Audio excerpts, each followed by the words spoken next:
Hello, good afternoon Tribuners. Welcome back with me Kusnul Asrefah in Indonesian News of Tribun Lampung. We will present you an updating and interesting information from every place in Indonesia. And here the complete news. The first news is thousands of red and white carnival resident. Thousands of people were seen following the red and white carnival.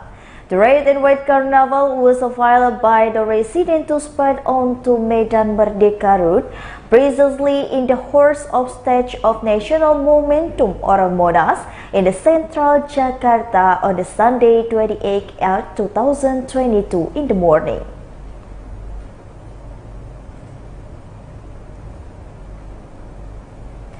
Based on the observation of the tribunews.com, at the location, they were seen carrying a giant red and white flag by crossing a Medan Merdeka route until later they finished at the Hotel Indonesia roundabout.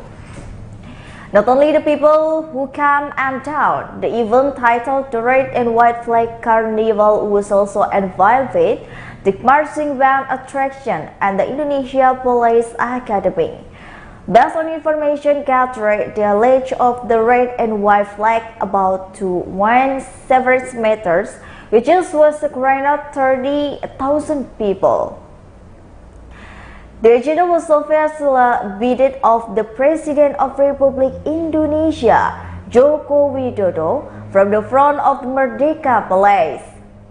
In the observation of miniature Garuda Indonesia, Garuda Pancasila, the bird also seen being carried on the stretcher by the Pusaka flag raising troop. It carried 10,000 of the people across the national momentum to the Hotel Indonesia roadboat. This giant red flag carnival, which even captures attention of public, was increasing by the taking event at the Rus Friday on the momentum in the CFD. Until this news, the relief at the 7 p.m. the red and white flag carnival was still going on.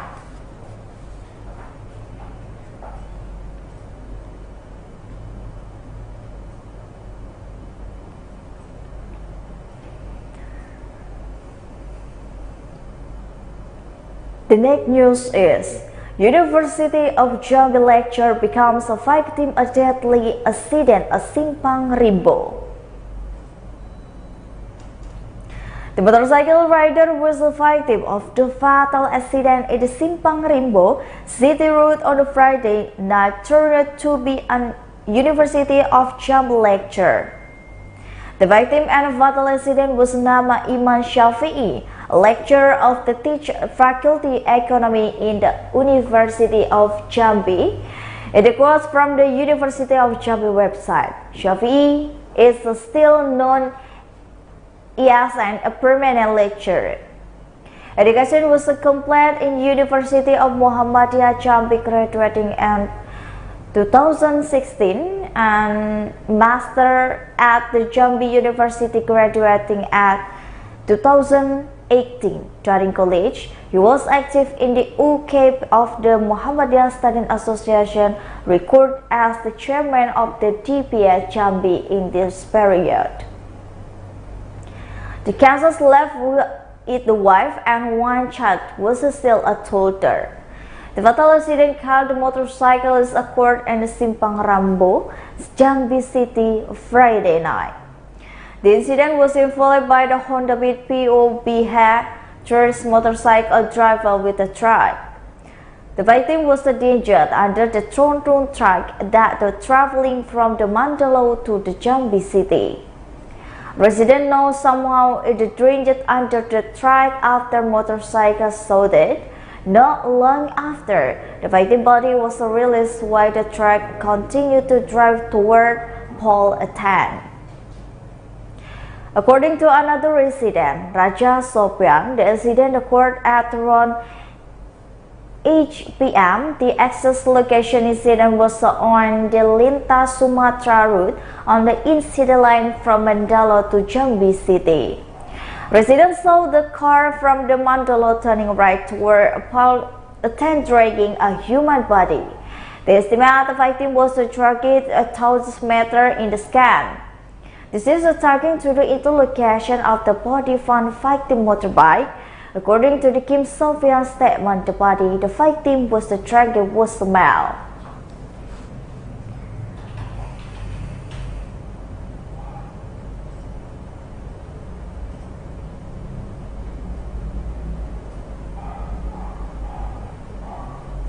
The next news is inauguration of the 70th village held in the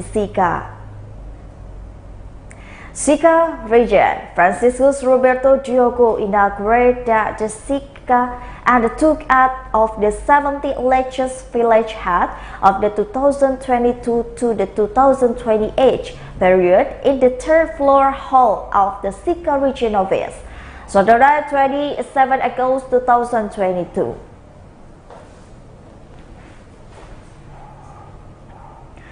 The Regent Franciscus was accompanied by his deputy, Romanus Roga, the regional secretary Andrianus Formanis Parera, along with the leader of the local regional apparatus organization. The inauguration for the elections village happened in orderly, smooth, and solemn manner. In inauguration ceremony began with the inauguration of custom by three fighters from the Sika Central Sika, where Sika in the three fighters. The fighter with the strength 70 village had by the chanting mantra in local language. Region Robi Idolo said with the heart mooded observers in the same region needs of the community, namely the ability of a clean water and electricity to enter the village. He suggests that the village follow the community-based water supply and the sanitation program. In addition, the crisis of a clean water security that is still including a number of the village Indian Tanaka Sika. Region Robi also invite the village head to record of the residents who do not have the PLN electricity. Seperti head of the community and village improvement service, Fitrina Kristen. Ibrahim Spaleci to the 70 appointed village head. Fitrina hopes that inaugurate the village head and carry the duties according of the mandate given by the community. Previously, the region of the Sika Franciscus Rebeli Diago inaugurated 70 electors village head as a result of the first batch 2022 in the Saturday in the morning. Albivers Ari, a man with a disability from the village of Lika Kutuluk Semiling, and greeting people who was a part of the hymn, and the man was also the half of being physically ill from the birth. Welcome into the word Lilaku village, Bago district, just on the 10th inauguration from the lectures filed in the Lilaku village. Mikhail Ardinus Damus Bobby, according to TribunFlash.com monitoring, he was holding two sticks support his body, wearing a green batik shirt and a boot soles with the sandals. Since this morning, he along with another resident from Lialuku village have been the Sika region of his country land.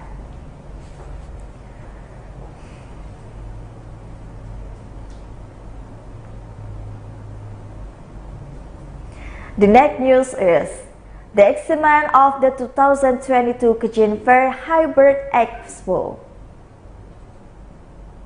Pekalongan Regency Government held a Hybrid Expo Kejin Fair 2022. Kejin Fair in communication of the 47th anniversary of the Pekalongan Regency and in commercial of the 77th anniversary of Republic of Indonesia. We are held of the Kajen Square. Head of the Pekalongan Regency Cooperative of a Manpower Office, Siti Masruro said, the goal of the 2022 Kejadian Hyper Fair was to foster in passion in the Pekalongan Regency. In addition of development, Hyper is representative by the cousin in the poorest and largest collection.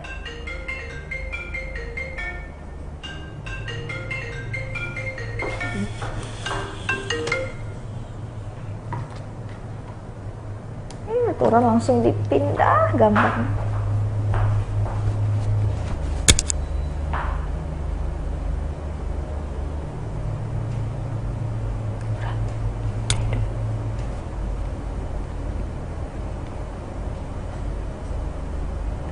Not only that, their treatment stage or a place gathering included distillation workshop on the cooperative. In addition to delivering information on the development Pekalongan Regency, it is still hoped that the tree will be night market, children games and entertainment community after 2 years no activity like this. Meanwhile, the party, 45 years old, the resident of the Kajen said that he was happy with the expo like this, according to him. A Chorbit would familiar because they hear Hyper children to play. Not only that, there was circulation and information related to the development Pekalongan Regency.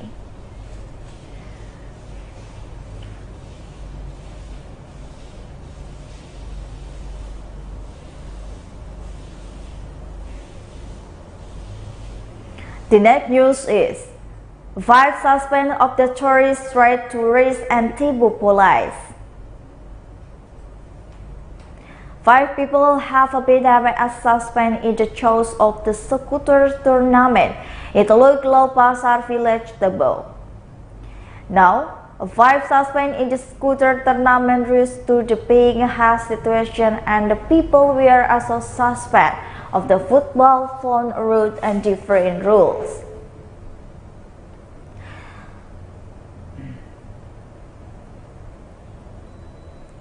Five suspects were arrested and WPS 45 and ME 30 age 40 alleged mainstream of the Mayumanto or the Oga 42 years old, a Turlian village supporter causing his death.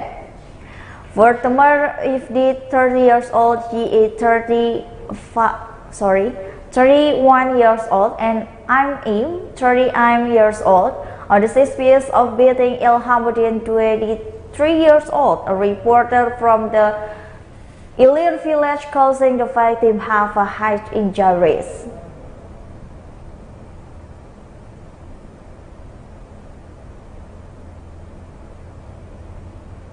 Five of them will be scooter fans have been raised to PS and years suspend persuasive and Jews of the Oga. And we are suspended breathing Ilhamuddin. With the head of tour and back of victim 2 times where victim was crying to the L3 car. The player was supporting Ilhamuddin. He took the bite hugging and the victim via the slamming victim and the victim tears. This was confirmed and the Tebo Police Chief Adjutant Commissioner Police Fitri Mega approaches with the Saturday. The Tebo Police was also secured and from fighters in scooter victim and the block cycle victim or the black squallow and the plain sandals.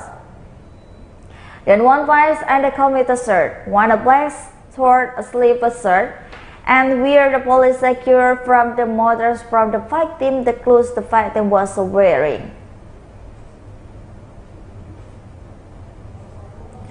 When the class scored, a supporter from Tuo Ilir village was also secured the match community. Seeing the supporter was entertained the community and supporter from the Ilir village did not accept the one of their college was also secured a tournament combined. Until then, theirs was also throwing the stone each other, then a time complained to a mother home. However, on the way home, the complaint was informed that the father was complained in the third-legged church with also Dudukumi, or the east hand between the figure of a both hand church was solution. From his incident, to complement while the dispersed and declamation were aboard and accept the Oga was beaten. The victim immediately reported the incident to the police Tabo Lir Police.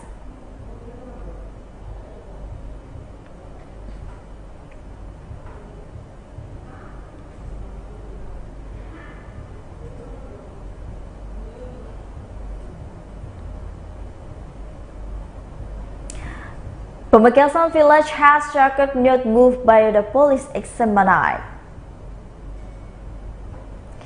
The top village with the high initial BH was arrested and shot first Polres is the Pamekasan Madura because it was great in appeals. The 37 years old Kacho village head was arrested at the Muga Joga Horwis village in the Gatot Kocho route called Pangal village Pamekasan on the Friday. The head of the Republic Relation of the Pamekasan in the Nini Dia and BH was raised because the crank inert pills from the suspect have in the Pamekasan Police Narcotic Unit Channel optioned 2 inert pill of the about 0.60 grams. The pill is stored Sampurna Mill Security Packs. According to the Adjutant Commissioner of Police Nini, the suspect obtained in Dallas be consumed and he continued it only serve a user. Note captured in the subject article 20 paragraph 1 sub-article paragraph 1 in the considering narcotics. Currently, the Pamekasan police is still developing the case. When contrary separately, the head of the Pamekasan police chief of the staff, Tirto, confirmed the Kocha village head was arrested for the being caught the inert pills. He also the only one suspect was arrested.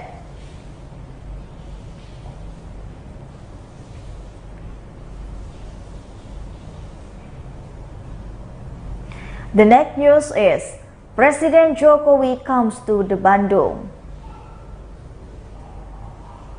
The Bandung Polri instead encouraged that the world apply engineering to route closer when President Joko Widodo visited Bandung. Head of the operational to the Polres and the Dede Juadi said this party was rigid that the words will growing and growing in the location of the activity when President Joko will visit Bandung tomorrow. The agenda of the tomorrow visit, the number one person in Indonesia is planned to the visit Cicaya Market, Swart Jabara Ceramic and have a lunch at the Sambara restaurant. The three locations said that routes will be stood open to the public. During Hill's visit, number one person in Indonesia will visit Cicaya Market in the Bandung city. After that, Jokowi will attend in Indonesia People Deliberation event at the Ceramic Youth Center Bandung and to the half lunch of Tornayo Street. The head of the Republic Relation of West Java Police, Commissaris Police Ibrahim Tompo said, party will separate hundreds of the personnel to the secure Arif and President. As for those inflict secure a letter, he said considers element of the allegation criminal investigation, track, bring, and the Jibo.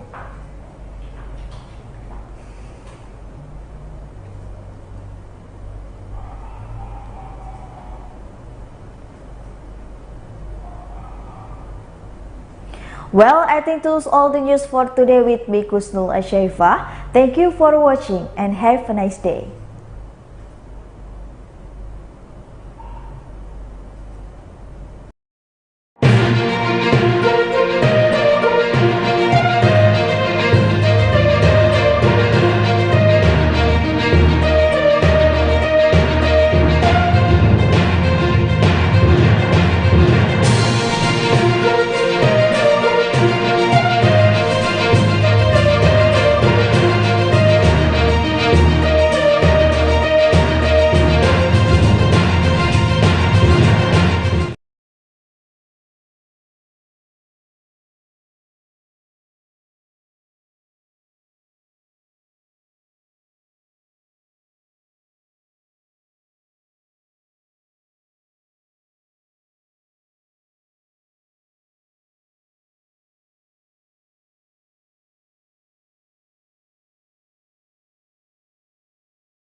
Halo, selamat siang Tribuners. Anda sedang menyaksikan live update Tribun News edisi Senin 29 Agustus 2022.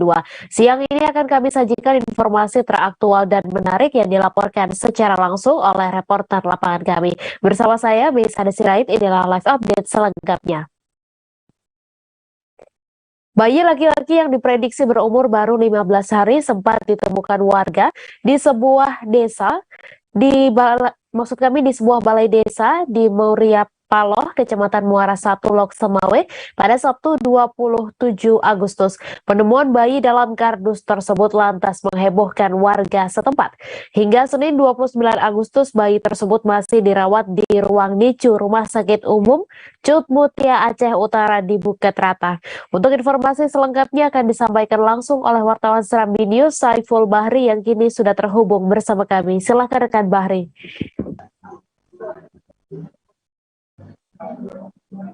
Halo. Ya, halo rekan Bahri, silakan dengan laporan Anda. Terima kasih, Mai. Dapat saya jelaskan bahwa pada Sabtu tanggal 27 Agustus 2022, yakni sekitar pukul 4 pagi itu, warga Desa Muria Palu, Kecamatan Muara Satu, Kota Lok Semawe, Provinsi Aceh, itu sempat dihebohkan dengan penemuan seorang bayi yang diperkirakan sekitar berumur 15 hari di dalam sebuah kardus, di mana kardus tersebut diletakkan di sebuah balai yang berdekatan dengan rumah warga. Dapat saya informasikan sesuai dengan keterangan dari pihak kepolisian, penemuan bayi ini pertama ditemukan oleh seorang warga Muria Palu, yakni atas nama Murdani, di mana saat itu sekitar pukul 4 pagi dia mendengar ada suara tangisan bayi di luar rumahnya, sehingga dia langsung keluar dan melihat di sebuah balai dekat rumah dia itu ada sebuah kardus, dan di dalam kardus tersebut terdengar suara bayi. Sehingga Murdani tersebut langsung datang ke balai dan memang melihat ada sosok bayi di dalam kardus. Di dalam kardus juga terdapat sejumlah peralatan bayi seperti sarung tangan, selimut, topi bayi, dan lain-lainnya. Atas inisiatif pribadi, dia langsung mengambil bayi laki-laki tersebut dan dibawa masuk ke dalam rumahnya. Dan pada pagi harinya warga pun heboh dengan temuan bayi tersebut, dan tidak lama kemudian datang pihak kepolisian. Tidak lama dan selanjutnya bayi tersebut dibawa ke Puskesmas Muara Satu untuk proses pemeriksaan kesehatan. Dan tidak lama kemudian bayi tersebut juga dievakuasi ke Rumah Sakit Umum Cut Mutia Aceh Utara yang berada di Bukit Rata, Kota Lok Semawe. Berdasarkan hasil informasi yang kita konfirmasi ke pihak kepolisian bahwa bayi tersebut sejauh ini belum diketahui siapa orang tuanya, namun berdasarkan informasi lapangan yang dihimpun pihak kepolisian bahwa pengantar bayi tersebut menggunakan sebuah unit mobil, walaupun jenis mobil tersebut belum diketahui. Namun begitu pihak kepolisian sampai sekarang masih terus melakukan penyelidikan untuk mengetahui siapa orang tua bayi tersebut dan motifnya apa untuk buang bayi tersebut di sebuah balai tersebut.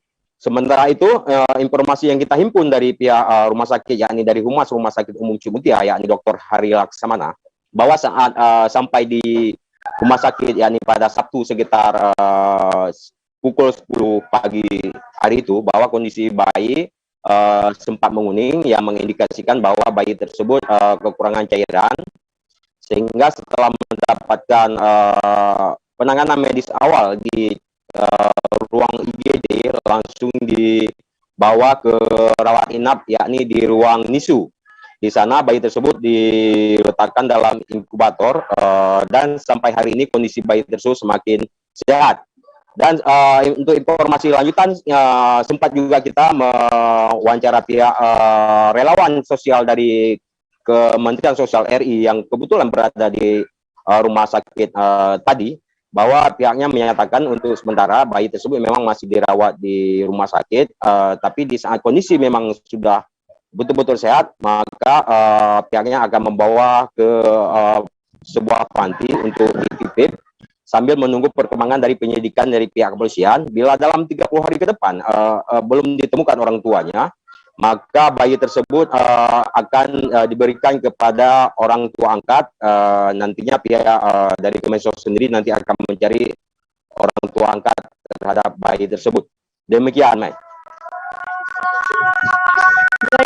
kasih rekan Saiful Bahri atas laporan Anda, dan Tribuners, wartawan kami juga telah menghimpun wawancara dengan Humas Rumah Sakit Umum Jut Mutia. Berikut tayangannya untuk Anda.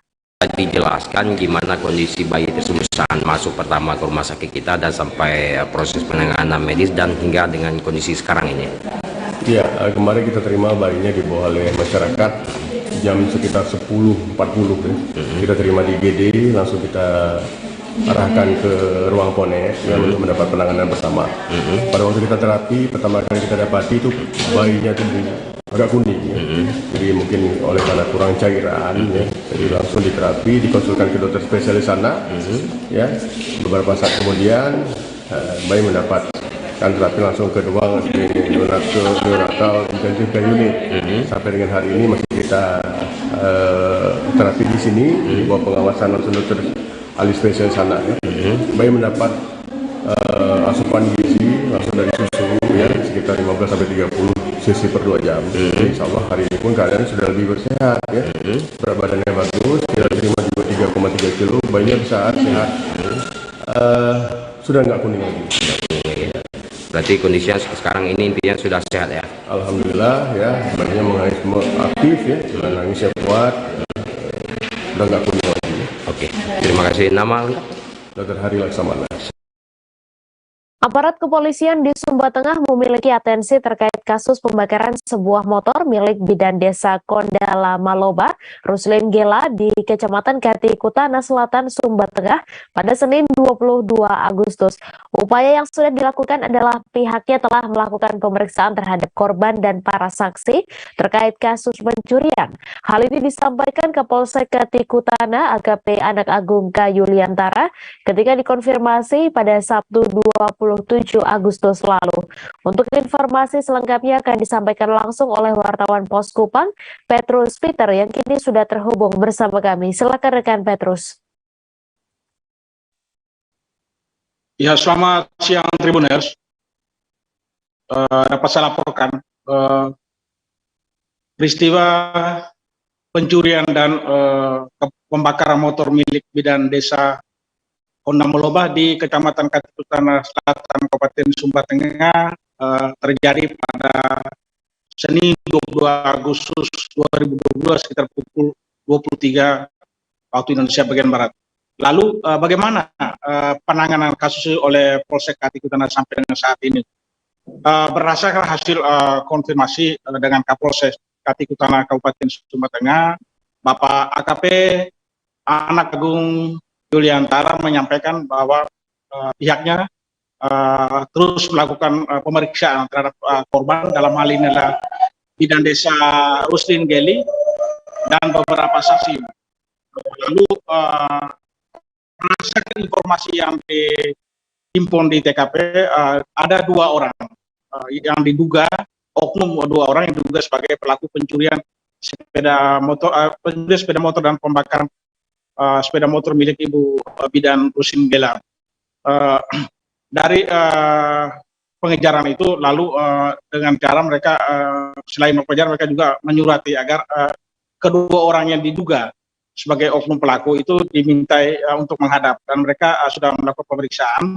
Dari pemeriksaan itu justru berkembang lagi ada pelaku lain yang dicurigai juga yang diduga melakukan aksi pencurian itu, dan ini pihak Polsek Katikutana dalam arti Satreskrim terus melakukan pengejaran terhadap beberapa orang yang diduga sebagai pelaku pencurian dan pembakaran sepeda motor milik Ibu Desa Ruslin Geli.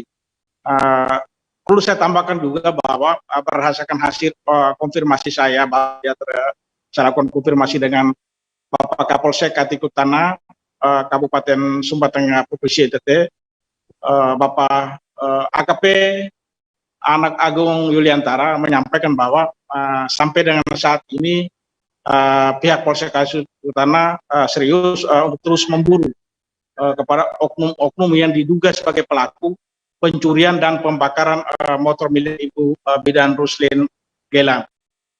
Perlu saya tambahkan bahwa peristiwa itu terjadi pada hari Senin 22 Agustus 2022 sekitar pukul 23 waktu Indonesia bagian tengah.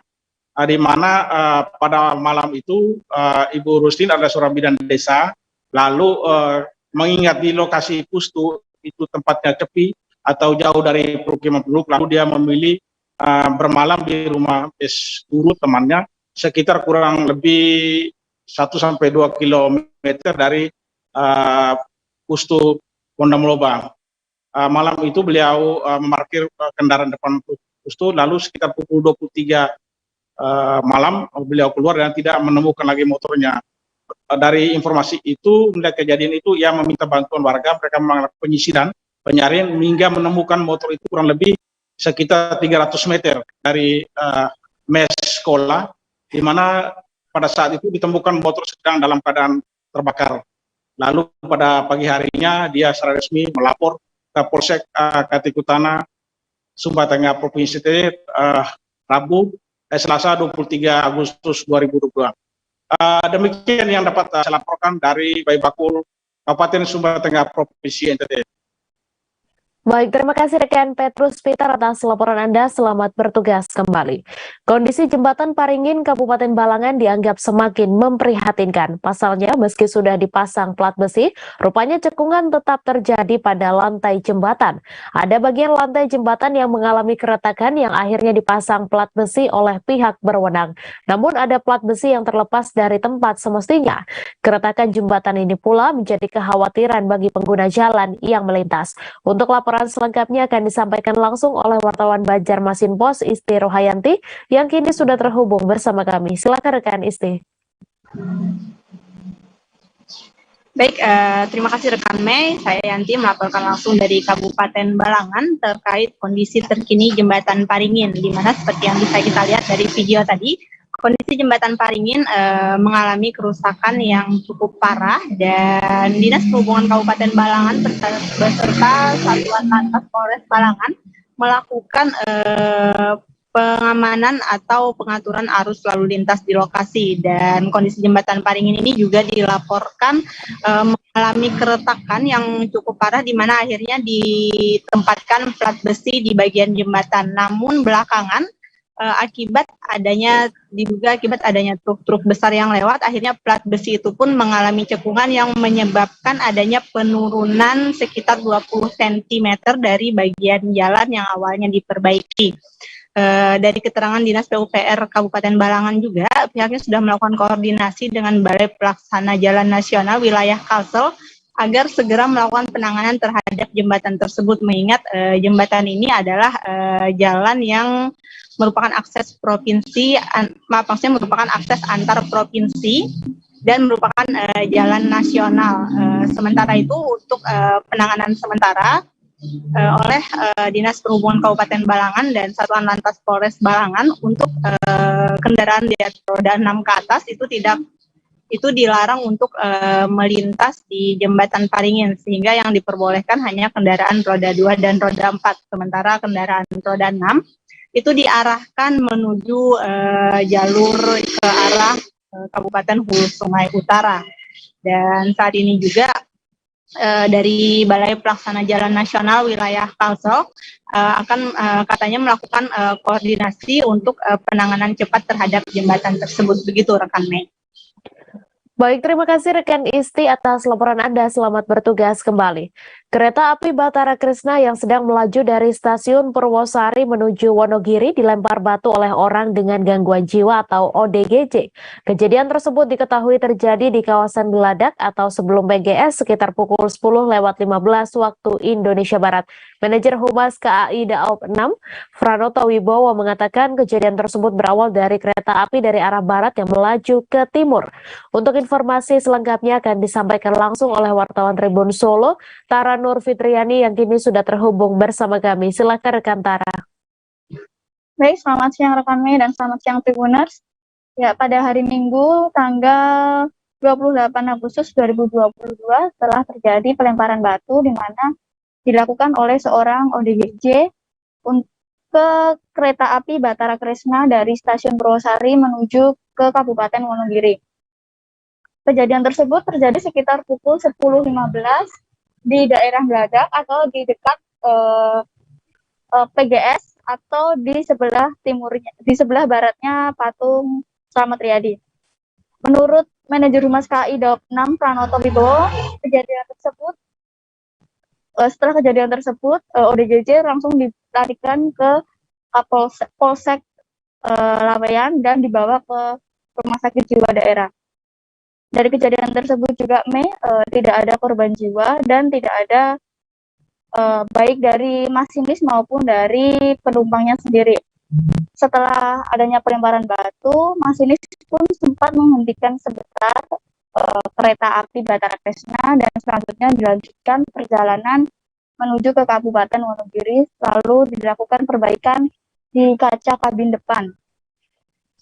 Sementara itu terkait kerugian yang dialami oleh PT KAI sendiri, Pranoto tidak menjelaskan secara gamblang berapa kerugian yang sudah dialami oleh Batara Kresna. Seperti itu rekannya. Baik, terima kasih rekan Tara atas laporan Anda. Selamat bertugas kembali. Kita beralih ke informasi selanjutnya, Tribuners.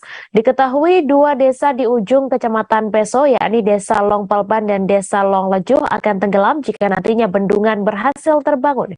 John Dersoni mengatakan PT KHE sudah mengajukan rencana relokasi permukiman warga desa, yakni di daratan seberang Desa Long Palban dengan luas lahan yang direncanakan mencapai ratusan hektar. Selain rumah dan lahan serta sarana dan prasarana pendidikan dan kesehatan, sekitar 59 kepala keluarga warga desa juga minta disediakan bantuan jaminan hidup.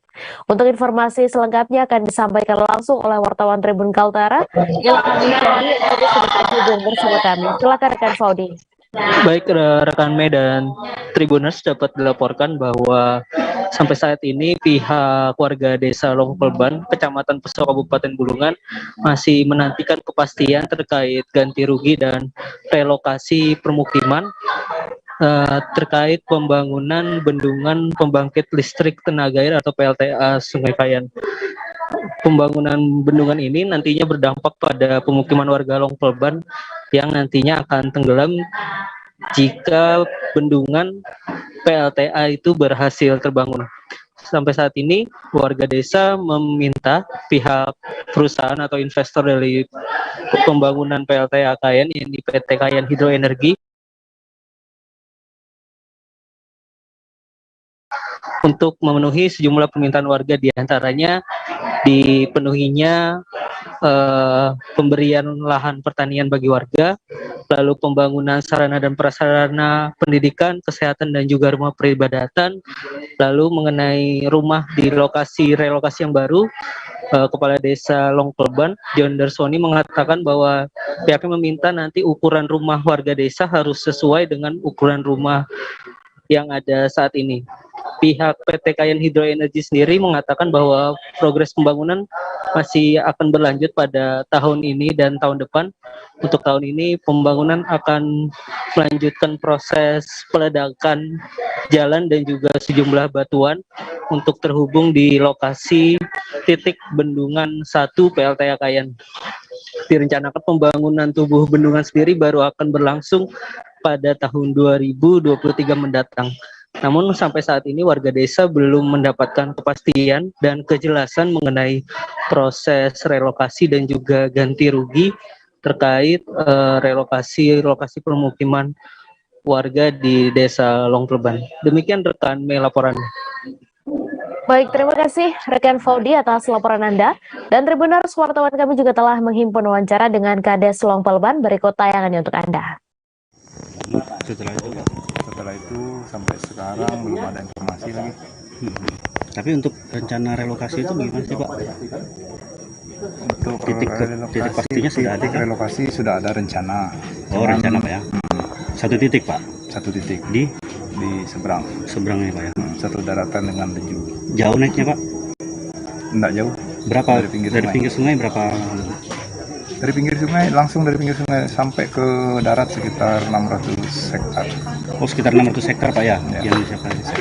Nanti Pak, untuk permintaan dari masyarakat Pak untuk ganti rugi untuk pemindahan itu bagaimana sih Pak? Mungkin ada hal-hal yang mungkin harus dibawa ke sana macam ciri khas gitu. Ya, itu yang belum kita sepakati dengan pihak perusahaan. Tapi kalau permintaan begitu Pak? Permintaan kita termasuk fasilitas umum seperti kuburan tetap kita minta dipindahkan ke lokasi yang baru. Dipindahkan dalam kata arti yang sudah ada ini bangun baru gitu. Oh, dibangun baru. Kan tidak mungkin dipindahkan. Oh, saya pikir ada diambil gitu, dipindahkan. Dibangun baru. Kalau kuburan mungkin gimana caranya? Disiapkan fasilitas umum barunya, yang termasuk pendidikan, kesehatan gitu. Semua disiapkan. Kalau ladang mintanya berapa Pak warga? Pengadilan Agama Tanjung Pandan mencatat selama 2022 hingga bulan Juli terdapat 446 perkara cerai yang diputus. Jumlah tersebut didominasi cerai gugat sebanyak 351 perkara, sedangkan sisanya 95 perkara karena cerai talak.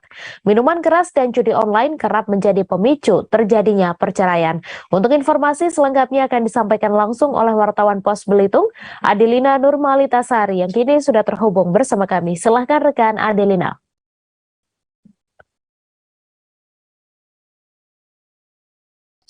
Baik, benar sekali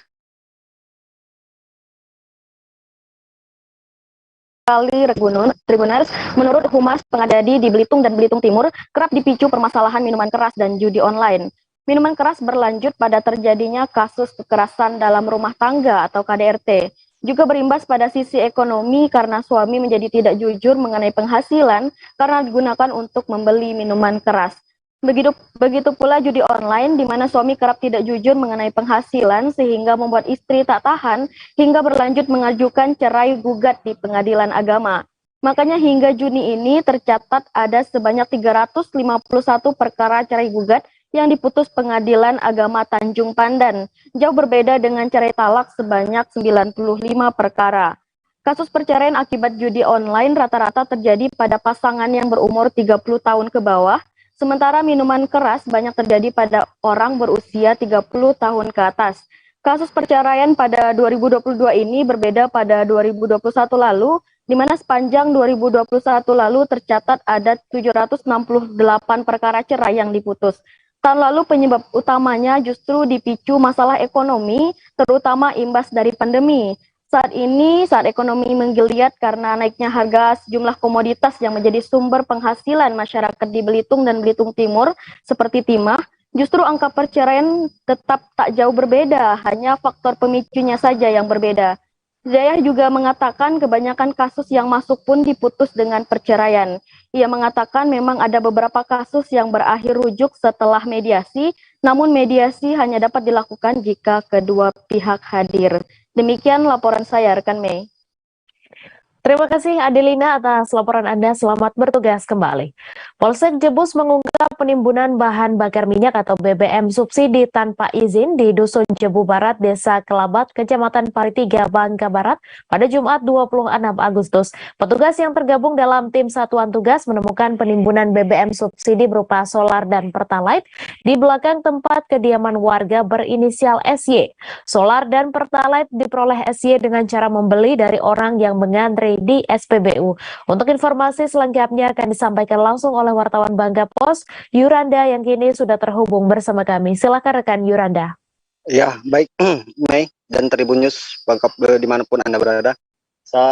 Pada hari kemarin, Jumat 26 Agustus 2022, Polsek Jebus berhasil meringkus satu orang berinisial SY, seorang perempuan yang diduga melakukan penimbunan minyak bersubsidi jenis solar dan pertalite di kediamannya.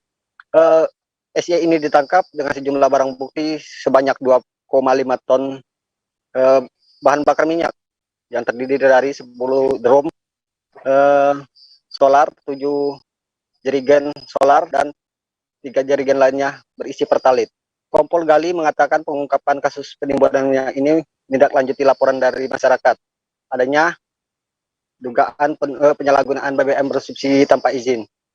Kata dia saat penggerbekan didampingi ketua RT setempat, tim langsung mendatangi lokasi yang tak jauh dari rumah kediamannya pelaku SY ini. Ketika dilakukan penggeledahan, didapatkan sejumlah bahan bakar minyak yang dilakukan penimbunan seperti yang saya sampaikan tadi. Selanjutnya pelaku dan barang bukti langsung dibawa ke Polsek Jebus untuk proses lebih lanjut. Barang bukti itu diamankan berupa mesin air, corong minyak, selang, ember, baskom, kwitansi, dan buku catatan yang diduga berkaitan dengan tindakan penyalahgunaan BBM bersubsidi tersebut. Terduga pelaku melanggar sebagai mana yang dimaksud dengan pasal 55 Undang-Undang RI nomor 11 tahun 2022, maksud kami 2020 tentang Cipta Kerja dan tentang perubahan atas Undang-Undang nomor 22 tahun 2001 tentang minyak dan gas bumi atau pasal 53 Undang-Undang Republik Indonesia nomor 11 tahun 2000 tentang Cipta Kerja, perubahan Undang-Undang 2022 minyak dan bumi, gas bumi maksud kami. Begitu Mei yang bisa saya sampaikan. Baik, terima kasih rekan Yuranda atas laporan Anda. Selamat bertugas kembali. Kita beralih ke informasi selanjutnya, Tribuners. Nasib tragis harus diterima oleh seorang gadis remaja yang masih berusia 15 tahun dan seorang bayi akibat menjadi korban laka lantas pada Minggu 28 Agustus. Peristiwa tersebut terjadi di salah satu ruas jalan yang menghubungkan antara Desa Munggu, Kecamatan Sungai Selan, dan Desa Bangka Kota, Kecamatan Simpang Rimba, Bangka Selatan. Diketahui gadis berumur 15 tahun itu meninggal dunia usai dirinya membonceng dua orang menggunakan motor, yang mana salah satunya menggendong bayi yang diperkirakan berumur belum genap 1 tahun. Untuk informasi selengkapnya akan disampaikan langsung oleh wartawan Bangka Pos Arya Bima Mahendra yang kini sudah terhubung bersama kami. Silakan rekan Arya. Ya, baik, terima kasih rekan media dan pemirsa Tribuners dimanapun Anda berada. Perlu saya sampaikan bahwa memang pada hari Minggu kemarin, tanggal 28 Agustus tahun 2022, memang telah terjadi peristiwa tragis berupa kecelakaan maut ataupun laka lantas maut yang berada di salah satu ruas jalan yang menghubungkan antara Desa Munggu, Kecamatan Sungai Selan, Kabupaten Bangka Tengah, dan Desa Bangka Kota, Kecamatan Simpang Rimba, Kabupaten Bangka Selatan.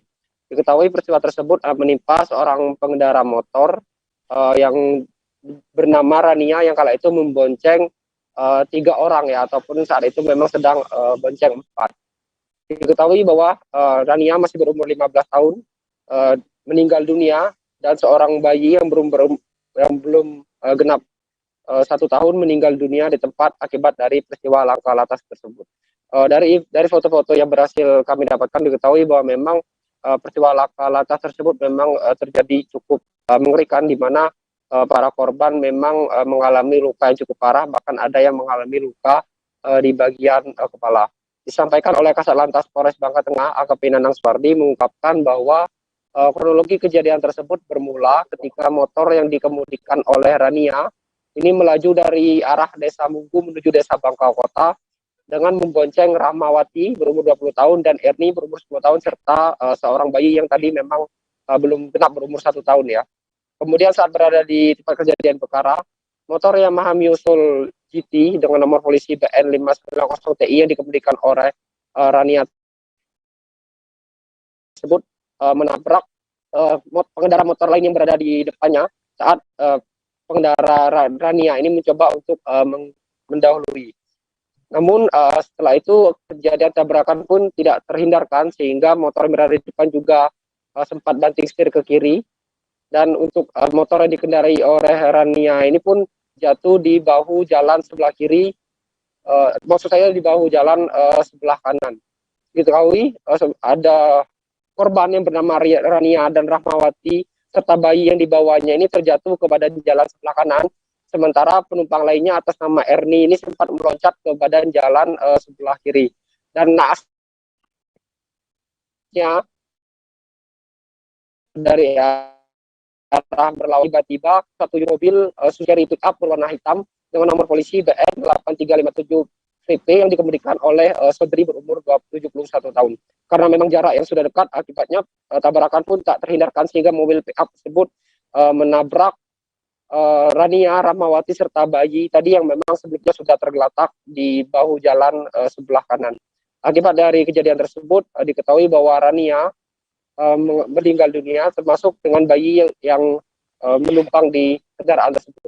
Sementara itu penumpang lainnya atas nama Rahmawati ini diketahui mengalami luka kritis karena mengalami luka-luka yang cukup berat pada bagian kepala, sedangkan Erni yang sebelumnya sempat meloncat ke bahu jalan sebelah kiri ini hanya mengalami luka ringan dan langsung dibawa ke fasilitas kesehatan terdekat untuk menjalani perawatan. Mungkin cukup sekian yang bisa saya laporkan. Rekan Mei kembali ke studio. Terima kasih rekan Arya Bima atas laporan Anda. Selamat bertugas kembali. Kita beralih ke informasi selanjutnya Tribuners. Raihan Oktavianur Rahmadani, pelajar SMA Negeri 1 Tanah Grogot, Kabupaten Pasir harus meregang nyawa lantaran menegur seseorang yang tengah pacaran di hutan kota.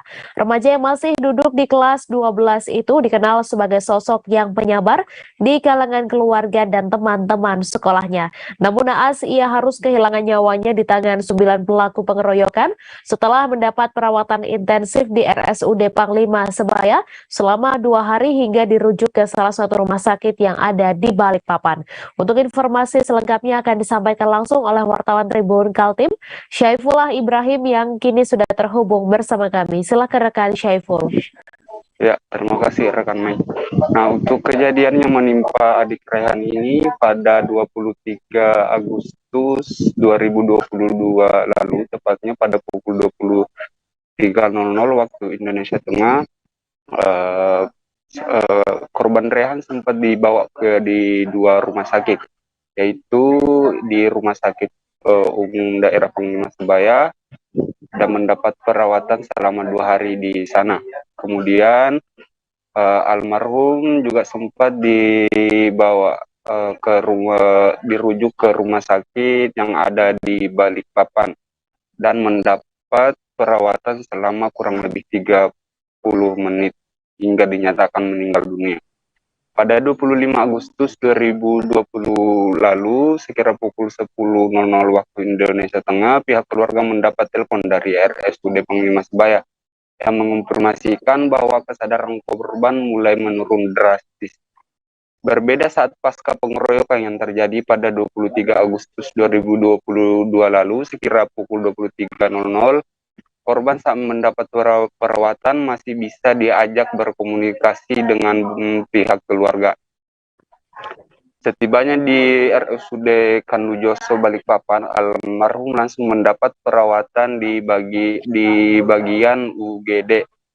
Saat ditindak, pernapasan Rehan sudah tidak stabil, jadi dilakukan tekanan di bagian dada dan proses penindakan kurang lebih memakan waktu selama 30 menit. Hingga dinyatakan nyawa Rehan sudah tidak bisa terselamatkan kurang lebih pada pukul 22.00 waktu Indonesia Tengah. Dijelaskan keluarga dekat Rehan mengalami luka yang sangat serius dari apa yang dilakukan oleh pelaku pengeroyokan. Terdapat keretakan di bagian kepala sebelah kiri dan terus mengalami penggumpalan dan ada kemiringan ukuran dari kapasitas otak yang sebenarnya. Indikasi dari dokter, korban mengalami benturan keras di bagian kepala dan hal itu membuat pihak keluarga korban sangat terpukul dan mengharapkan pihak kepolisian untuk melakukan penindakan semaksimal mungkin. Almarhum Rehan juga dikenal dekat sebagai pribadi yang penyamar dan tidak pernah marah sedikit pun. Rehan merupakan anak keempat dari 5 bersaudara yang sangat dekat dengan ibu dan adiknya. Pihak keluarga masih merasa terpukul atas kepergian Rehan yang akan menginjak usia 17 tahun di bulan Oktober 2022 mendatang. Apalagi almarhum tengah mempersiapkan diri baik dari segi fisik maupun mental karena terpilih mewakili Kabupaten Pasir di kejuaraan Porprov dan Porda. Almarhum Rehan ini tengah berada di puncak karirnya, namun pihak keluarga merasa takdir sudah berkehendak lain. Dalam semasa hidup Rehan selalu menjaga pola makan dan performa badannya karena ingin mengejar cita-cita sebagai abdi negara. Rencananya almarhum saat lulus nanti di bangku SMA akan mendaftar untuk bisa masuk di bagian abdi negara. Nah, untuk diketahui pihak kepolisian Polres Pasir juga telah mengungkap pelaku tindak pengeroyokan di mana telah menetapkan 9 tersangka di mana telah menetapkan 9 tersangka dari apa yang terjadi di hutan kota Tanah Grogot. Sekian rekan Mei. Terima kasih rekan Syaiful atas laporan Anda. Selamat bertugas kembali. Kita beralih ke informasi selanjutnya, Tribuners. Komunitas pecinta sepeda motor dan pegiat kopi dari Dairi menyelenggarakan kontes modifikasi sepeda motor di Gor Sidikalang, Kabupaten Dairi pada Minggu 28 Agustus. Kontes tersebut diikuti puluhan anggota komunitas yang ada di Kabupaten Dairi memamerkan sepeda motor miliknya yang sudah dimodifikasi. Adapun sepeda motor yang ikut kontes modifikasi tersebut yakni mulai dari jenis Vespa, Honda Supra hingga RX King yang masih asli baik mesin ataupun bodinya. Untuk informasi selengkapnya akan disampaikan langsung oleh wartawan Tribun Medan, Alfi, yang kini sudah terhubung bersama kami. Silakan rekan Alfi. Ya, terima kasih rekan Mei. Bisa saya jelaskan di sini komunitas sepeda motor dan pegiat kopi kemarin itu mengadakan kontes modifikasi sepeda motor yang diikuti oleh para remaja ataupun para komunitas yang ada di Kabupaten Dairi. Nah, dalam kegiatan ini merupakan pertama kalinya setelah pandemi COVID-19. Nah, dalam kegiatan tersebut ada satu sepeda motor yang menarik perhatian Bupati Dairi, Idiklang Ati Bruto, yang kala itu berkunjung ke pameran sepeda motor tersebut, dan menurut keterangan dari sang pemilik, ya, sepeda motor itu berjenis Honda GL Pro tahun 1983.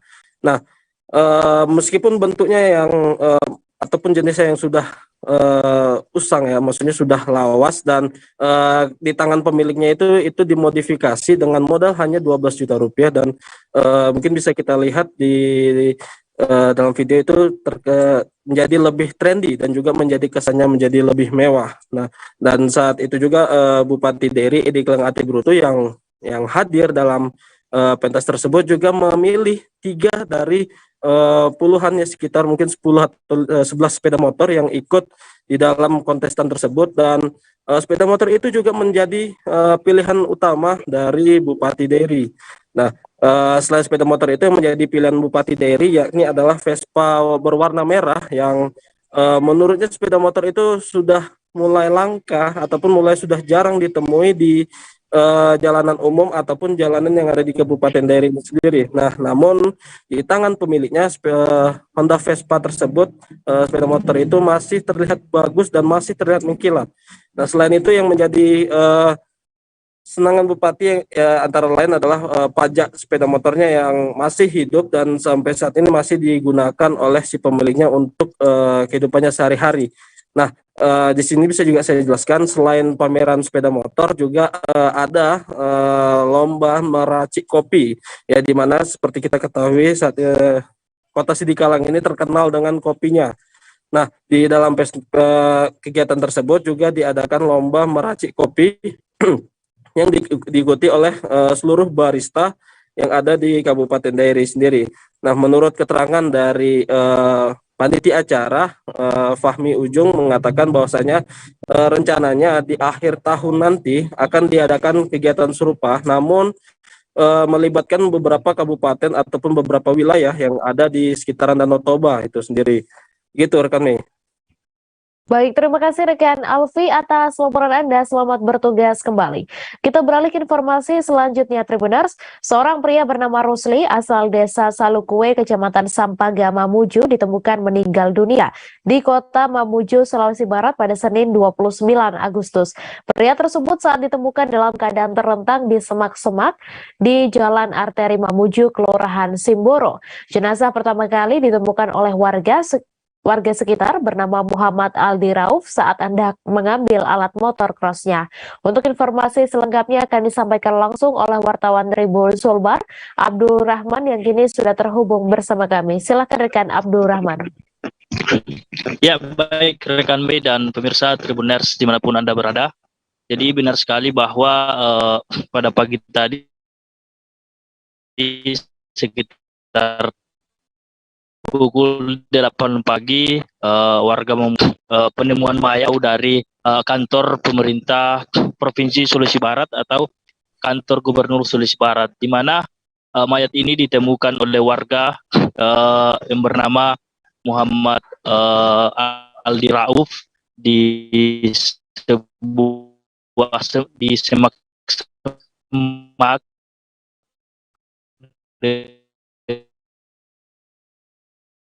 dengan keadaan terlelap. Diketahui bahwa mayat ini juga riwayat penyakit depresi, sehingga warga ini sudah lama dicari oleh keluarganya sendiri, sudah 3 hari berlangsung, dan pada saat keluarga mendengar kabar, ternyata korban yang meninggal dunia ini yang bernama Rusli ini telah ditemukan meninggal dunia di Kota Mamuju atau di Jalan Arteri Mamuju itu sendiri.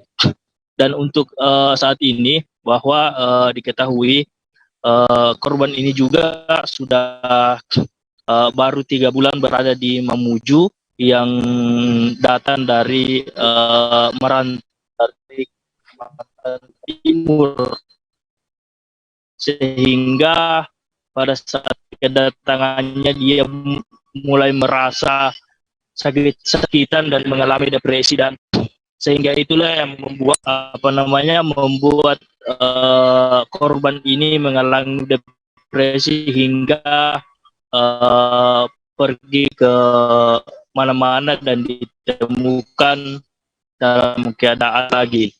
Dan hingga saat ini korban yang bernama Rusli ini sudah dibawa ke rumah sakit, dan pihak keluarga pun juga sudah berada di rumah sakit, dan rencananya akan mayat tersebut akan dibawa ke kampung halamannya di Desa Kalonding, Kecamatan Sampaga, Kabupaten Mamuju. Seperti itu, Mei.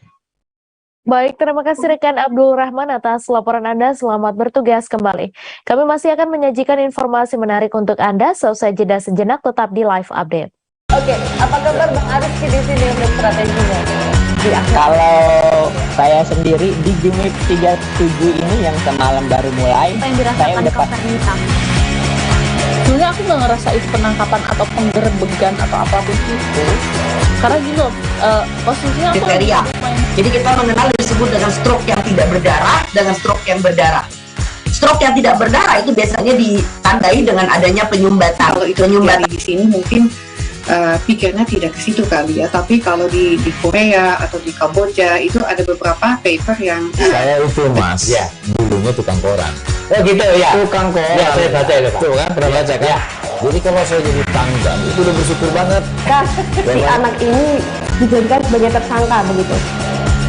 Ya kalau ini kita bicara yang di luar kasus Situbondo ya. Dengan nama hujan shower, di mana terdapat batas jelas antara daerah hujan dan tidak hujan yang biasanya terjadi pada fase awal mature stage atau tahap berbahaya dewasa. itu Kang. Jadi mulai artinya terjadinya perlembekan. Nah itu untuk penetrasi akan sulit gitu ya.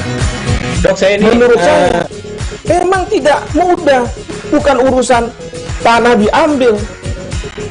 Kalau misalnya Amerika Serikat sekarang, Rasulullah mengatakan dalam sebuah hadis bahwa berpuasa di 6 hari Syawal itu. Oke, apa kabar Bang Ariski di sini untuk strateginya? Kalau saya sendiri di Jumip 37 ini yang semalam baru mulai, saya udah pasti.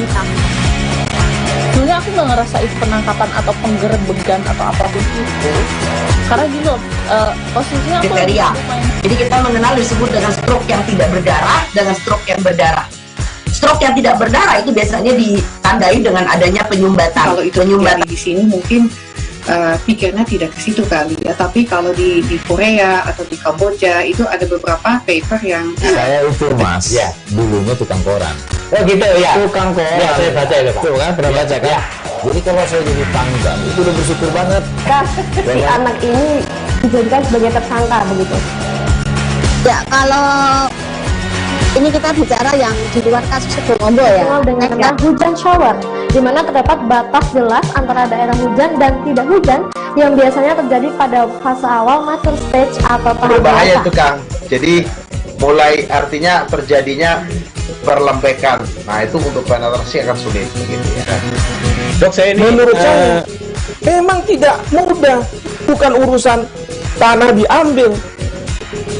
Kalau misalnya Amerika Serikat sekarang, Rasulullah mengatakan dalam sebuah hadis bahwa berpuasa di 6 hari Syawal itu. Oke, apa kabar Bang Arif di sini untuk strateginya? Ya, kalau saya sendiri di Jumip 37 ini yang semalam baru mulai, saya udah Sebenarnya aku nggak ngerasa itu penangkapan atau penggerbegan atau apapun itu, karena gitu posisinya aku kriteria. Jadi kita mengenal disebut dengan stroke yang tidak berdarah dengan stroke yang berdarah. Stroke yang tidak berdarah itu biasanya ditandai dengan adanya penyumbatan. Kalau itu terjadi di sini mungkin pikirnya tidak ke situ kali ya, tapi kalau di Korea atau di Kamboja. Terima kasih Anda masih menyaksikan live update. Oknum anggota DPRD Kota Palembang, Syukri Zen, ditetapkan tersangka kasus penganiayaan terhadap seorang perempuan di sebuah SPBU. Sejak ditetapkan tersangka oleh Polrestabes Palembang, ia masih ditahan. Syukri terbukti melakukan penganiayaan kepada J selaku korban berdasarkan rekaman CCTV dan keterangan 5 orang saksi. Untuk laporan selengkapnya akan disampaikan langsung oleh wartawan Tribun Sumsel, Rahmat Kurniawan yang kini sudah terhubung bersama kami. Silakan rekan Rahmat. Baik, terima kasih Mei.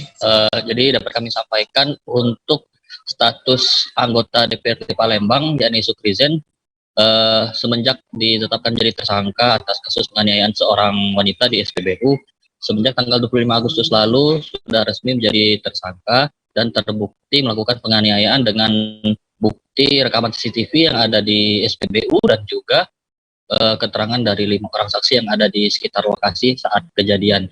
Berdasarkan penyelidikan polisi, kini Syukri Zen ditetapkan tersangka atas kasus penganiayaan tersebut dan kini sudah ditahan selama 20 hari ke depan terhitung sejak tanggal 25 Agustus 2022 di mana Syukri Zen ditetapkan menjadi tersangka kasus penganiayaan.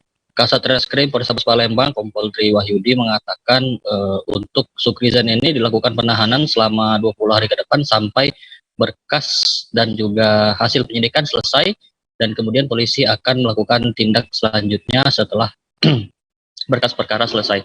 Dan juga diketahui oleh polisian bahwa Syukri Zen juga sempat melaporkan korbannya lapor balik ke Polsek Ilir Barat 1 dan kini berkas keduanya sudah dilimpahkan ke Polrestabes Palembang, namun untuk gelar perkara kasusnya masih diselidiki oleh polisi.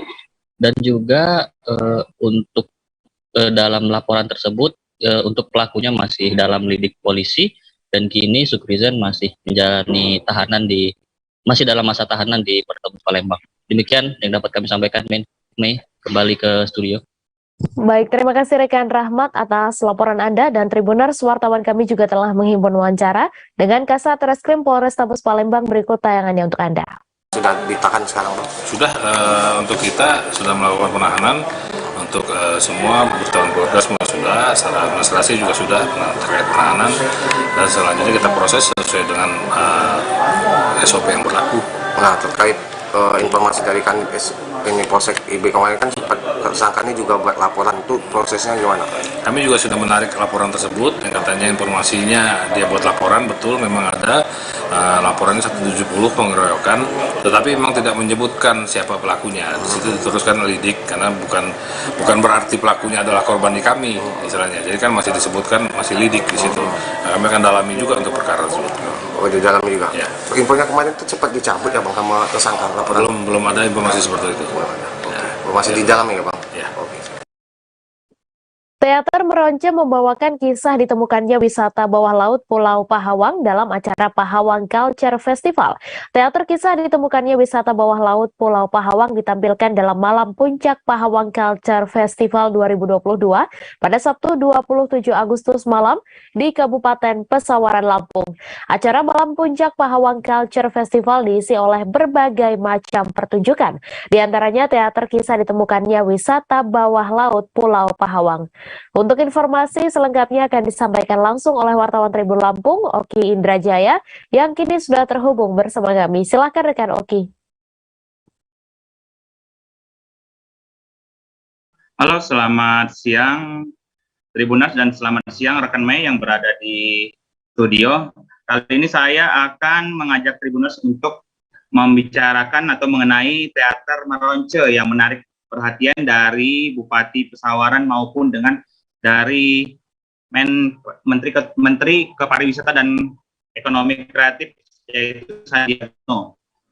Di situ Menteri Sandiaga Uno dan juga Bupati Pesawaran tak henti-hentinya tersenyum dan mengacungkan jempol melihat pertunjukan dari ke-9 orang putra dan putri asli Pahawang tersebut. Dalam hal itu juga penampilan mereka sungguh mempesona sebab itu merupakan penampilan yang pertama kali dibawakan oleh ke-9 dari putra-putri Pahawang tersebut. Dari sutradara yang disutradarai oleh Rahmat Asimi dari grup Sanggar Teater Craft Tasikmalaya menyatakan bahwa ini merupakan hasil dari latihan dalam 1 bulan terakhir yang mereka lakukan sejak hingga malam puncak. Di situ juga ia menyatakan bahwa mereka sungguh dimulai dari nol dalam pelaksanaan latihan sampai puncak. Pelaksanaan itu juga dalam teater Meronca mengatakan bahwa memang dalam teater Meronca itu mengisahkan bahwa dimulainya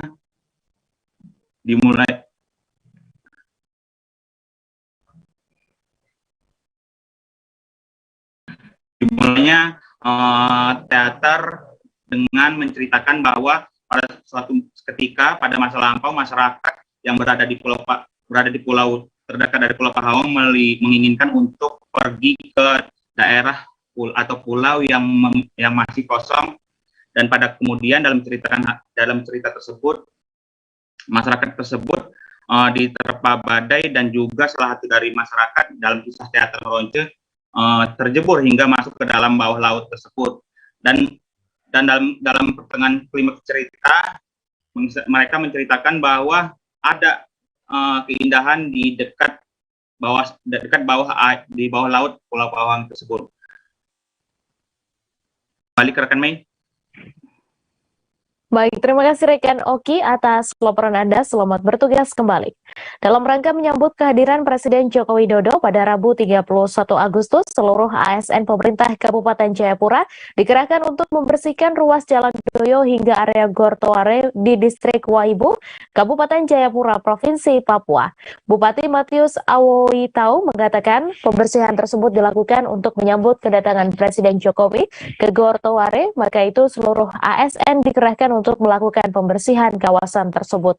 Untuk informasi selengkapnya akan disampaikan langsung oleh wartawan Tribun Papua, Calvin Elwis Erari yang kini sudah terhubung bersama kami. Silakan rekan Calvin. Baik Mei dan juga Tribunas, dalam rangka menyambut kunjungan kerja Presiden Joko Widodo yang dijadwalkan besok pada tanggal 30 Agustus 2022, seluruh ASN pemerintah Kabupaten Jayapura dikerahkan langsung oleh Bupati Matius Awowitau untuk membersihkan daerah gedung olahraga gedung olahraga ini dan juga sepanjang jalan Doyo di Kabupaten Jayapura itu seluruh ASN dilibatkan langsung. Jadi seluruh OPD kabupaten di pemerintah Kabupaten Jayapura dikerahkan langsung membersihkan daerah menuju Gortoare yang ada di sekitar Doyo, Distrik Waibu, Kabupaten Jayapura, dan di mana dalam agenda tersebut Presiden akan mengunjungi gor tersebut untuk menyerahkan sekitar 2.000 sertifikat UMKM kepada masyarakat di Kabupaten Jayapura. Dan Bupati Matius Awowitau mengatakan bahwa kegiatan kerja bakti tersebut ini akan dilakukan selama 2 hari, di mana mulai dari jalan masuk utama Gortoare sepanjang ruas jalan di Doyo hingga menuju ke Gortoare dan juga menuju ke tempat rumah makan yang nantinya akan disinggahi oleh Presiden Jokowi pada Rabu besok. Demikian, Mei. Baik, terima kasih rekan Calvin atas laporan Anda, dan Tribuners wartawan kami juga telah menghimpun wawancara dengan Bupati Kabupaten Jayapura. Berikut tayangannya untuk Anda. Ya, hari ini hari Senin tanggal 29 semua ASN, TNI, Polri kita apel di sekitar Gortor di distrik Waibu. Nanti ada kunjungan dari satu ke sini, karena itu kita harus rapikan kawasan ini. Juga keterlibatan masyarakat semua nanti kita akan organisir. Informasi terakhir, Presiden juga akan makan siang di sekitar ini, karena itu kita rapikan semua. Jadi hari ini dengan besok semua fokus untuk persiapan penataan kawasan ini dan kota Sendang. Ya. Bapak mungkin ada harapan apa kepada para ASN yang mungkin? Ya, kita berharap semua harus berpartisipasi untuk kerjasama, tapi jangan datang bawa tangan kosong. Harus bawa peralatan sesuai dengan kebutuhan di sini, dan kita rapikan hari ini dan besok. Kementerian Pendidikan dan Kebudayaan melayangkan surat kepada pemerintah Provinsi Banten terkait penamaan Banten International Stadium se-Indonesia. Sebelumnya, Ombudsman RI juga sempat mengkritik penamaan stadion menggunakan bahasa Inggris yang tidak sesuai dengan pasal 36 ayat 3 Undang-Undang Nomor 24 Tahun 2009 tentang bendera, bahasa, dan lambang negara serta lagu kebangsaan. Untuk laporan sudah terhubung bersama kami. Silakan rekan Tajudin. Baik rekan Mei dan Tribuners, perlu diketahui bahwa Kementerian Pendidikan dan Kebudayaan Republik Indonesia telah melayangkan surat kepada Pemprov Banten untuk mengenai penamaan Banten International Stadium, di mana menurut informasi yang diterima Tribun Banten bahwa stadion yang berlokasi di Jalan Raya Serang Pandeglang tersebut diminta agar diubah penamaannya yang tadinya Banten International Stadium agar dirubah dengan kaidah bahasa Indonesia.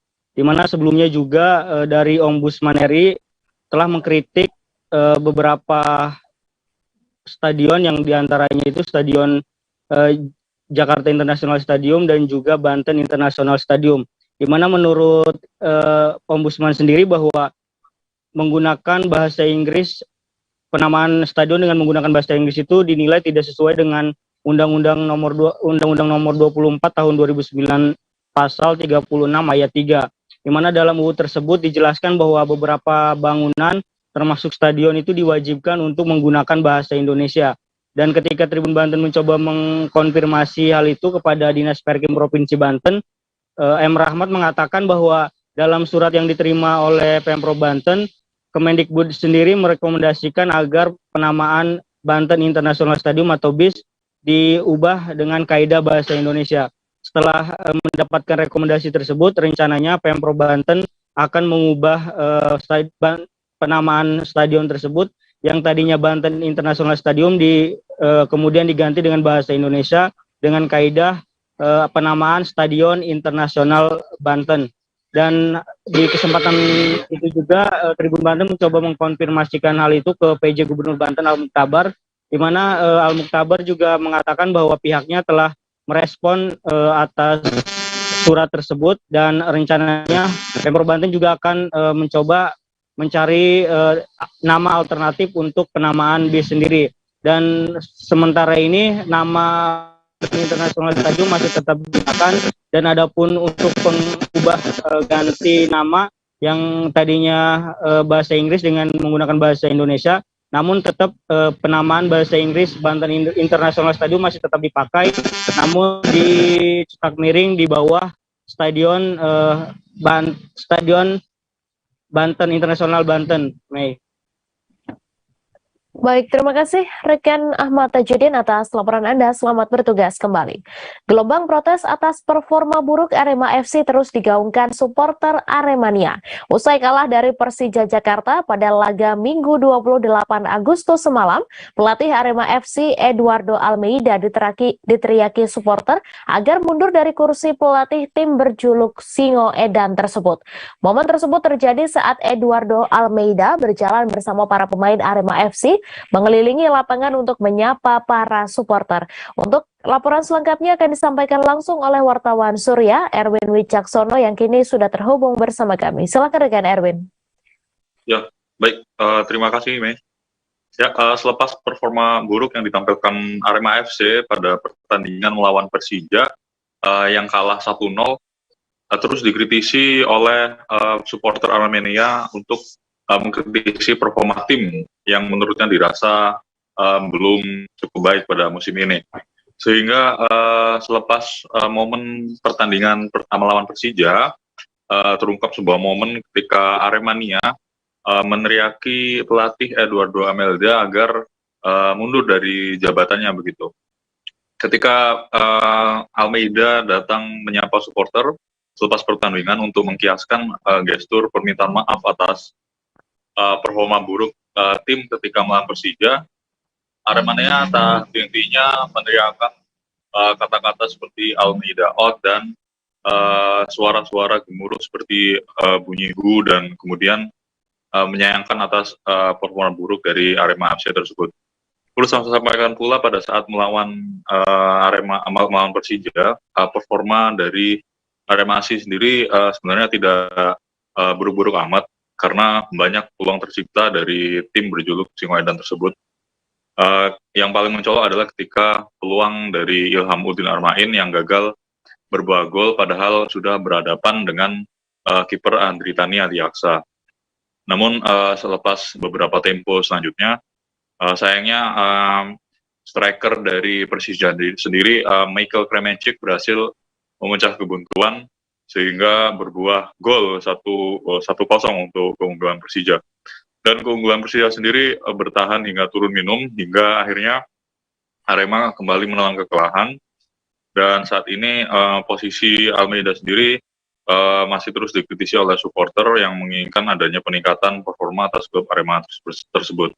Namun di sisi lain pelatih dari Arema FC Almeida menegaskan bahwa dirinya tidak akan mundur dan belum akan mundur dalam waktu dekat dan akan meningkatkan performa tim sebaik yang dia bisa, dan ia mempercayai bahwa pemainnya yang ia latih saat ini, para pemain Arema seluruhnya, mempercayai kinerja dari Almeida untuk segera bangkit dari kekalahan melawan Persija di pertandingan Arema FC selanjutnya.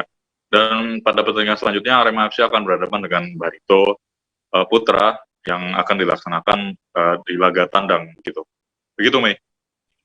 Baik, terima kasih Rian Erwin atas laporan Anda. Selamat bertugas kembali. Sekretaris Jenderal Partai Golkar Ludwig F. Paulus resmi melantik pengurus DPD Partai Golkar DKI Jakarta masa bakti 2022-2025. Pelantikan dilakukan bersamaan dengan rapat kerja daerah pengurus DPD Partai Golkar DKI Jakarta yang berlangsung di Jakarta Convention Center Senayan pada Minggu 28 Agustus. Acara ini dihadiri sekira 4.500 kader Partai Golkar dari DKI Jakarta dan turut dihadiri sejumlah ketua DPD partai di wilayah DKI Jakarta, termasuk dari Koalisi Indonesia Bersatu, yakni PAN dan juga Partai Persatuan Pembangunan atau P3. Untuk informasi selengkapnya akan disampaikan langsung oleh wartawan Tribun News Larasati Diah Utami yang kini sudah terhubung bersama kami. Silakan rekan Laras. Ya, selamat siang Mei. Larasati Diah Utami melaporkan semalam baru saja diselenggarakan pelantikan pengurus DPD Partai Golkar DKI Jakarta masa bakti 2022 dan hingga 2025. Pelantikan dilakukan langsung oleh Sekretaris Jenderal atau Sekjen Partai Golkar, yakni Ludwig F. Paulus yang menggantikan Ketua Umum Partai Golkar Airlangga Hartarto yang tidak bisa hadir pada acara tersebut. Jadi pelantikan dilakukan bersama dengan rapat kerja daerah atau rakerda pengurus DPD Partai Golkar DKI Jakarta yang berlangsung di Jakarta Convention Center, tepatnya di Senayan pada Minggu 28 September 2022. Acara ini dihadiri sekiranya 4.500 kader Golkar dan juga dihadiri para ketua dari DPD partai di wilayah DKI Jakarta, termasuk dari Koalisi Indonesia Bersatu, yaitu dari Partai Amanat Nasional dan juga Partai Persatuan Pembangunan P3. Jadi, Ketua DPD Partai Golkar DKI Jakarta yakni Ahmad Zaki Iskandar menuturkan bahwa acara ini merupakan konsolidasi internal antara Partai Golkar yang turut mengundang seluruh elemen baik dari masyarakat, mitra parpol dan juga pemerintah daerah, termasuk hadir juga dalam acara tersebut waktu Gubernur DKI Jakarta yakni Ahmad Riza Patria. Jadi hasil rakerda pada DPD Partai Golkar malam tadi nantinya akan disampaikan ke partai rapat pimpinan nasional Partai Golkar yang akan diselenggarakan pada November 2022 mendatang. Jadi hasil konsolidasi ini nantinya menjadi catatan utama dalam melakukan berbagai macam proses persiapan, baik itu tahapan verifikasi bakal calon legislatif dari DPRD provinsi sampai ke DPR RI, termasuk untuk mencalonkan presiden dari Partai Golkar yaitu Airlangga Hartarto yang nantinya akan diusulkan ke Rapimnas di bulan November. Ketua DPD Golkar DKI Jakarta Ahmad Zaki Iskandar sendiri menegaskan komitmen untuk mengusung Airlangga Hartarto sebagai presiden di pencalonan tahun 2024. Silakan Mei. Baik, terima kasih Larasati Diahutami atas laporan Anda, dan Tribuners wartawan kami juga telah menghimpun wawancara dengan Sekjen Partai Golkar. Berikut tayangannya untuk Anda. Airlangga memerintahkan untuk kita segera melanjutkan, kita ada program tadi ya, dari Pak JK memberikan penghargaan kepada fungsionaris Partai Golkar karena kita punya program untuk merekrut anggota baru. Dan tadi saya cukup bangga karena ada Pak Suharto, kalau nggak salah dia mampu mengumpulkan 12.000. Bayangkan kalau satu orang bisa mengumpul seperti ini dan berapa banyak. Dan alhamdulillah sampai saat ini DKI Jakarta sudah mampu mengumpulkan kader baru 66.000 kader baru. Ini luar biasa. Tentunya ini nanti akan dilipat gandakan karena kita masih punya 534 hari lagi untuk menyiapkan itu. Dan yang ketiga, Airlangga perintahkan untuk melakukan pemetaan politik ya. Tentunya dengan melihat atau mengkonsolidasikan kader-kader kita terkait dengan keberadaan tokoh masyarakat, tokoh adat, tokoh agama, tokoh pemuda, dan tokoh masyarakat, karena mereka merupakan person yang memang dalam politik. Beberapa bangunan mengalami kerusakan akibat diguncang gempa beberapa kali. Gempa terakhir terjadi pukul 10:29 waktu Indonesia Barat dengan kekuatan magnitudo 6,4 dan memiliki parameter update dengan magnitudo 6,1. Untuk laporan selengkapnya akan disampaikan langsung oleh wartawan Tribun Padang, Rezi Aswar, yang kini sudah terhubung bersama kami. Silakan rekan Rezi. Iya, Mei, gempa terjadi di Siberut Barat, Kepulauan Mentawai, Provinsi Sumatera Barat pada hari ini, Senin tanggal 29 Agustus 2022, di mana gempa juga dirasakan hingga ke Kota Padang dan wilayah sekitarnya di Provinsi Sumatera Barat. Untuk gempa terakhir, ini ada beberapa kali gempa dirasakan oleh masyarakat di Kepulauan Mentawai dan sekitarnya. Gempa terakhir terjadi di pukul 10:29 waktu Indonesia bagian Barat, di mana gempa ini memiliki kekuatan dengan magnitudo 6,4 dan memiliki parameter update dari BMKG yaitu menjadi 6,1. Untuk lokasinya berada di laut pada jarak 12 km arah barat Laut Siberut, Kepulauan Mentawai, Provinsi Sumatera Barat. Gempa bumi ini merupakan jenis dangkal akibat adanya aktivitas subduksi lempeng segmen megatrust Mentawai Siberut. Gempa ini juga dirasakan dari beberapa kawasan di Provinsi Sumatera Barat, yaitu Tua Pejat, Painan, Kota Padang, Bukit Tinggi, Solo, Selatan, dan wilayah lainnya sekitarnya di Kepulauan Mentawai. Berdasarkan data BMKG, gempa ini merupakan kelanjutan aktivitas gempa yang terjadi sebelumnya pada pukul dini hari itu 00:04 waktu Indonesia bagian Barat dengan magnitudo 4,9 dan pukul 5:34 waktu Indonesia bagian Barat dengan kekuatan 5,8. BMKG juga menyebutkan bahwa gempa ini merupakan dangkal dan tidak berpotensi tsunami. Sedangkan untuk kerusakan kami dari Tribun Padang sudah melakukan komunikasi dengan BPBD Kepulauan Mentawai bahwasanya untuk kerusakan ada 3 unit bangunan, yaitu fasilitas umum rusak ringan seperti retak-retak, terdiri dari sekolah, puskesmas, dan rumah ibadah. Begitu, Mei.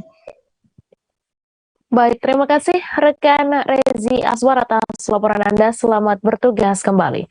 Kita beralih ke informasi selanjutnya, Tribuners.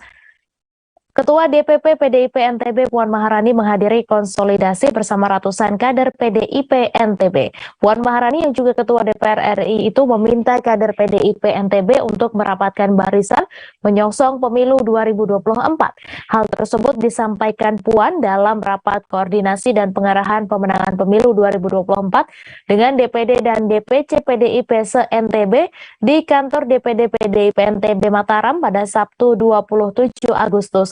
Untuk laporan selengkapnya akan disampaikan langsung oleh wartawan Tribun Lombok, lalu Helmi Akbar yang kini sudah terhubung bersama kami. Silakan rekan Helmi.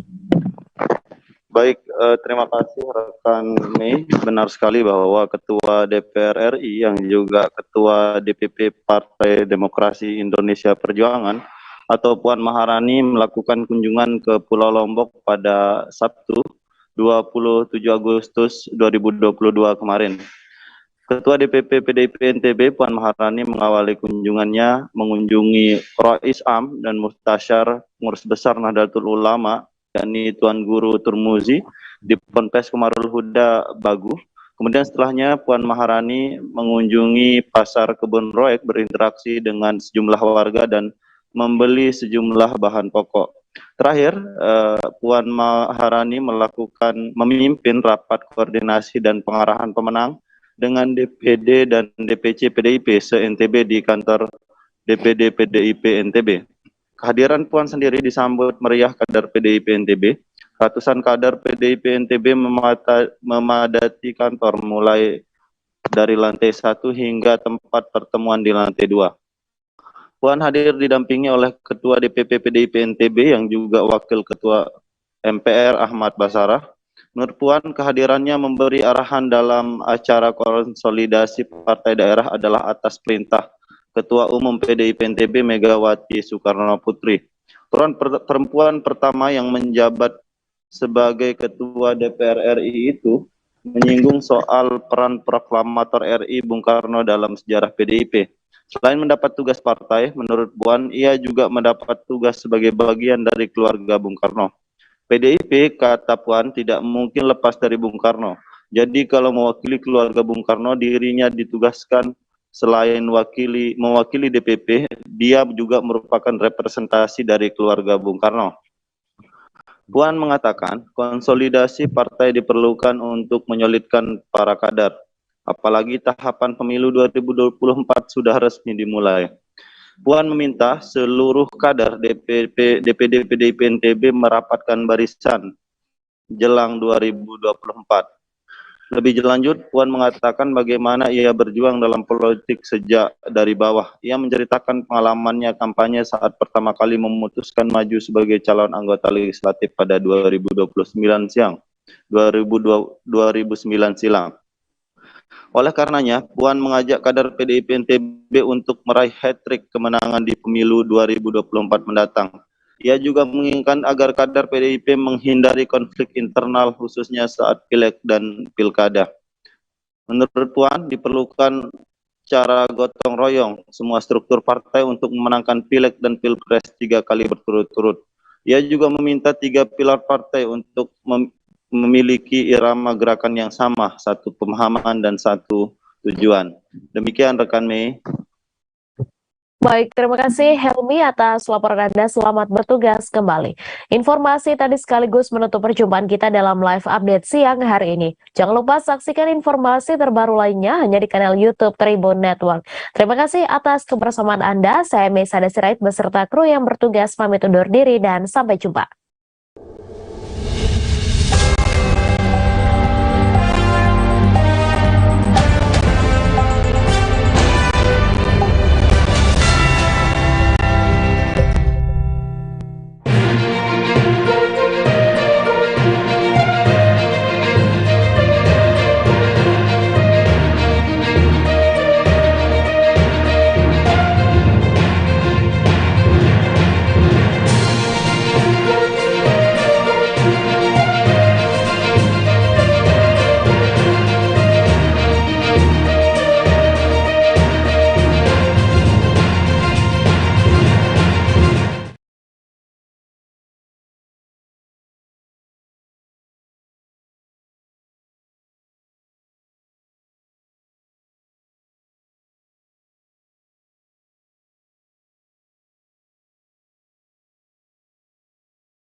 Halo Tribuners, jumpa lagi bersama dengan saya Mutiara dalam tayangan berita selebritis di Tribun Lampung. Kami akan menyajikan informasi menarik dan terupdate seputar selebritis tanah air untuk Anda. Dan inilah berita selebritis selengkapnya. Angga Wijaya ungkap alasan tak miliki anak dengan Dewi Persik. Perceraian Angga Wijaya dan Dewi Persik jadi sorotan netizen. Dewi Persik dan Angga Wijaya yang menikah pada 10 September 2017 lalu resmi bercerai pada Senin 1 Agustus 2022. Angga Wijaya dan Dewi Persik bercerai dan tak mempersoalkan harta Gana Gini. Dewi Persik juga tak meminta nafkah idah dan menyebut bahwa mereka berpisah secara baik-baik. Meski mengaku berpisah baik-baik, hubungan keduanya tetap menjadi sorotan saat Angga Wijaya kerap hadir di berbagai podcast dan acara bincang-bincang. Bahkan beberapa kali Dewi Persik memberikan sindiran ke Angga Wijaya atas sikapnya ini. Angga Wijaya kembali mengungkap soal urusan rumah tangganya ini. Diketahui bahwa Dewi Persik dan Angga Wijaya belum menikah selama 5 tahun. Meski begitu, keduanya tak memiliki seorang keturunan. Saat disinggung soal mandul, Angga Wijaya pun membantah dan mengungkap bahwa ada kesepakatan. Kesepakatan ini dibuat oleh Dewi Persik dan Angga Wijaya berkaitan dengan pekerjaan sang biduan yang belum selesai. Meski begitu, Angga Wijaya mengaku ingin memiliki keturunan tapi berpasrah dengan pemberian Tuhan. Berikut wawancara dengan Angga Wijaya. Ada hubungan apa ya selain pernah, kita hanya mungkin kalau saudara ya saudara atau teman ya hanya teman biasa, nggak kayak dulu. Itu aja sih yang tadi tuh aku rasakan di dalam. Ternyata sekarang aku sudah memang tidak ada hubungan apa lagi sama dia. Kata-kata apa yang membuat jadi terus gitu dan oh ini ya apa ya tadi bilangnya suruh ngomong sendiri, suruh mengikuti sih, lupa tadi kata-katanya banyak. Intinya tadi apa mungkin yang bikin kayak gitu kan, kalau biasanya kalau ijab kabul bikin hari juga. Nah sekarang ikrar mungkin tuh gimana? Momen ijab kabul tuh masih terekam jelas ya, dan sekarang aku harus mengucap lagi untuk berpisah. Itu aja sih yang bikin aku gimana ya, kalau yang nggak munafik lah haru pasti, karena gimana pun juga kan aku hidup sama beliau nggak sebentar, 5 tahun lumayan lah, per rumah tangga kan gitu. Harunya tadi tuh suruh mengucap, oh nggak gini, majelis itu ketua bilang sudah yakin katanya, nggak mau dicoba lagi gitu kan. Kemarin kan udah 17 lomba-lomba mungkin udah bahagia lagi hatinya gitu dibilang ya, hal-hal kayak gitu sih yang mungkin dia ingin menguatkan saya lagi, cuman menurut saya akhirnya jadinya haru gitu loh, orang lain aja support lagi gitu. Artinya tadi masih ada kesempatan nggak dari pembacaan karena soalnya hanya meyakinkan sih, kalau untuk kembali lagi juga kayaknya udah nggak bisa karena udah putusan kan kemarin, udah putusan. Nggak ada Mama DP di depan aja soalnya bisa begitu. Tadi mungkin kalau ada kegiatan seperti itu mungkin nggak tahu deh kalau itu saya, aduh nggak bisa nebak deh. Ya pokoknya intinya saya maunya baik-baik aja deh. Kalau beliau hadir nggak hadir, saya mendoain semoga beliaunya sehat, semoga bertemu sama orang yang baik, karena kegiatannya banyak kan, full gitu. Jadi kesehatan yang utama itu aja. Ada perasaan kecewa atau enggak menanyakan nggak sih kenapa semuanya jadi terjadi dan itu? Kalau kecewa pasti ada. Tapi kembali lagi saya juga kan nggak mau seperti ini. Kejadian datang dengan sendirinya, sudah semuanya sudah diatur seperti itu, sudah ada yang mengatur Allah ya.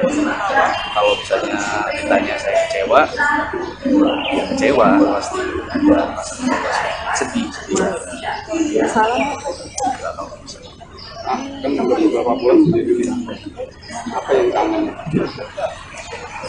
Kangen tuh bekerja bersama, karena kita lebih banyak meluangkan waktu ketika bekerja daripada berdua membahas kehidupan pribadi. Banyak kayak membuat kota OPR itu lebih menurutku lebih dapat ya karena kita tidak di ruangan yang sama, tidak di tempat yang sama, kita keluar kota bertemu orang baru. Itu isi yang membuat saya agak-agak merindukan. Tapi bukan ini sebagai orang. Mungkin maksudnya kan orang tapi mungkin itu tadi apa yang harus berakhirnya jadi seperti ini gitu, padahal harapannya mungkin bagi bersamanya gitu. Ada itu salah satu misi yang membuat aku baru seperti ini, dan aku tersadar bahwa setelah ini aku benar-benar sudah tidak ada perjuangan aku itu sama beliau. Kalau menurut aku pribadi, aku memperjuangkan beliau itu luar biasa. Kalau beliaunya berpikiran seberapa ya nilai itu ya. Kalau dari aku pribadi aku berupaya gitu.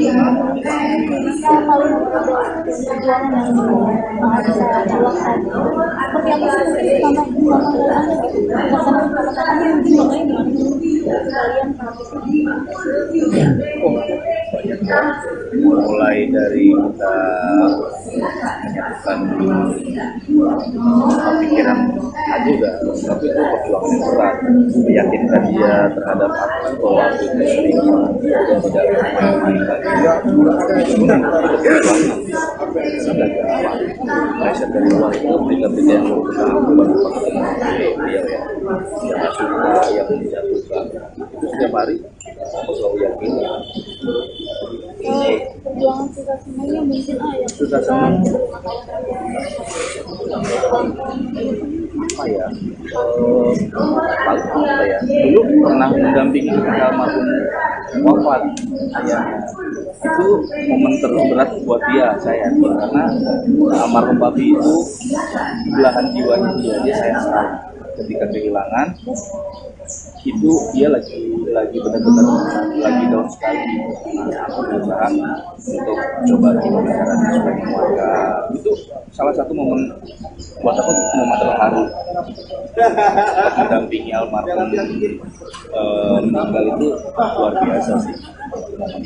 Kalau dari pekerjaan mau udah pasti banget. Momen-momen pekerjaan udah nggak tadi itu. Makanya mungkin paling punya cerita yang berkesan gitu, yang gak pernah dilupain, yang kita pernah nyanyi di luar kota yang berapa kali transit, naik pesawat 2 jam, transit pesawat kecil 1 jam, transit naik boot 6 jam, nanti perjalanan darat 8 jam. Itu kayak tulang-tulang dilepas dari kulit sampainya jauh jalan belok luar biasa. Rasa sampai jauh loh itu. Tapi bedanya mungkin saling karena aku bekerja sama orang yang pada saat itu istriku ya aku semangat aja. Tapi kalau tanya capek nggak sih, capek parah. Karena kita cuma sehari di sana, sehari langsung balik lagi, besoknya kan kebayang pulangnya waduh kayak gitu, malah tinggal pesawat, transit kan cuaca nggak bagus, kita harus cancel beberapa kerja di Jakarta karena deadline kan nggak ketemu jadwal. Harunya kalau pekerjaan mah banyak. mungkin jadi resmi, jadi gimana? Gimana? Aku baru ngalamin nih. Kayaknya mungkin harus membiasakan 10 jam di dalam. Aduh, lumayan. Oke guys. Berita selanjutnya datang dari Roro Fitria, butuh waktu 12 jam untuk melahirkan anaknya. Pemain sinetron dan film Roro Fitria melahirkan anak pertama bernama Muhammad Sultan Al-Fatir. Roro Fitria melahirkan anaknya melalui persalinan normal. Saat melahirkan di rumah sakit, Roro Fitria ditemani Andre Irawan sang suami. Roro Fitria butuh waktu sampai 12 jam untuk melahirkan anak laki-lakinya. Roro Fitria mulai menjalani persalinan pada Kamis 26 Agustus 2022 pada pukul 10 waktu Indonesia Barat hingga 21:30 waktu Indonesia Barat. Roro Fitria melahirkan anak pertamanya setelah dinikahi Andre Irawan saat perayaan hari ulang tahunnya pada Desember 2021 lalu. Pernikahan berlangsung tak lama setelah Roro Fitria selesai menjalani hukuman rehabilitasi dikarenakan kasus narkoba yang menjeratnya. Berikut wawancara dengan Roro Fitria.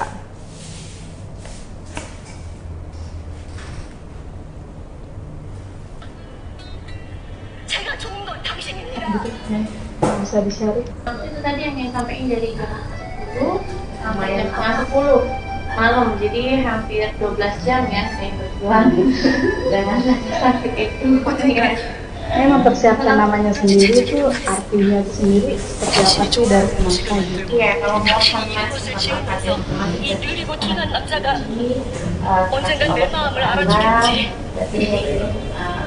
Sultan menjadi kekasih Allah. 딴 남자한테 시집을 가면요. 그 사람이랑 같이 살 집을 사주겠다고요. 김다수, 내가 오해했나고. 닥치세요.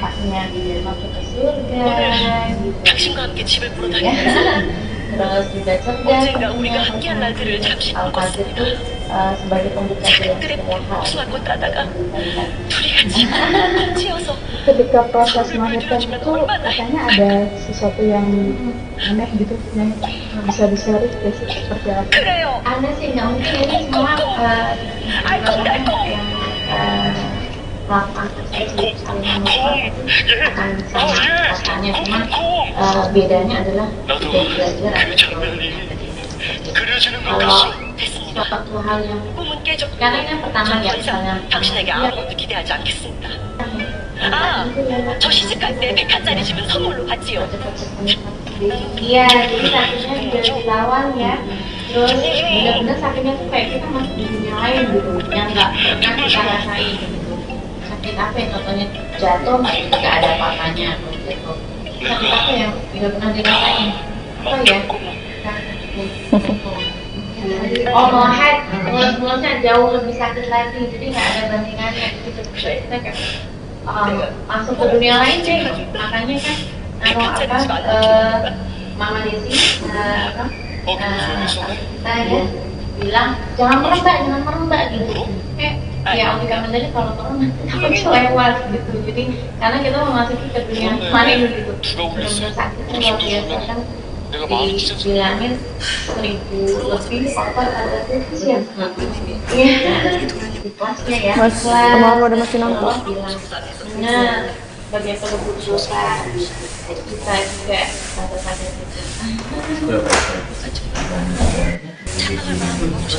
oh senang banget ya, alhamdulillah tidak kepikiran dan memang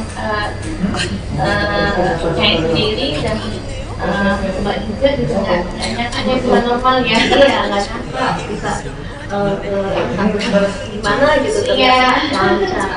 Sebenarnya cerita aja gitu, karena awalnya tuh ini manja banget.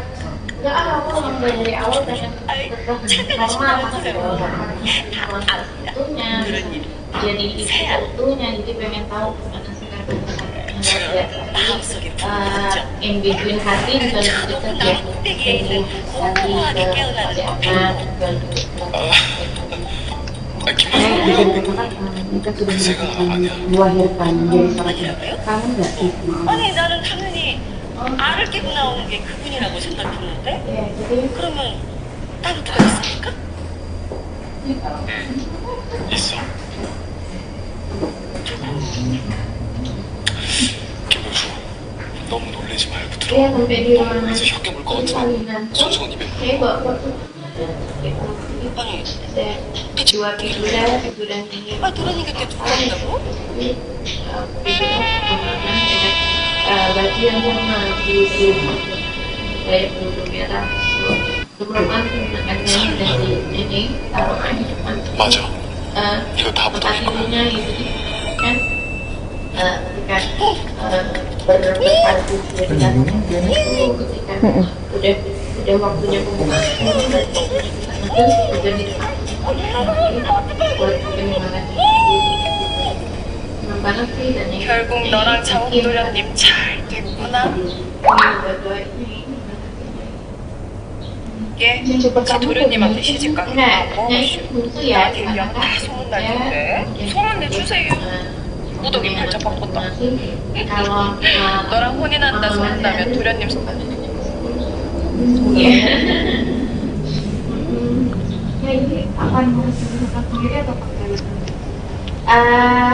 Kalau awal-awal sih pengen sendiri ya, bareng sama Mbak Devi, bareng saudara-saudara semua gitu. Mungkin kan kalau udah setahun atau udah ada kedirikan kan gimana ya, pengen mendapatkan suatu bonding itu keterikatan antara ibu dan anak, terusnya juga mengasih kasih sendiri juga. Jadi pengen bisa tahu gimana sih rasanya dari ibu rawat, bersihinnya, mandiinnya, pupnya segala macam nyari sendiri.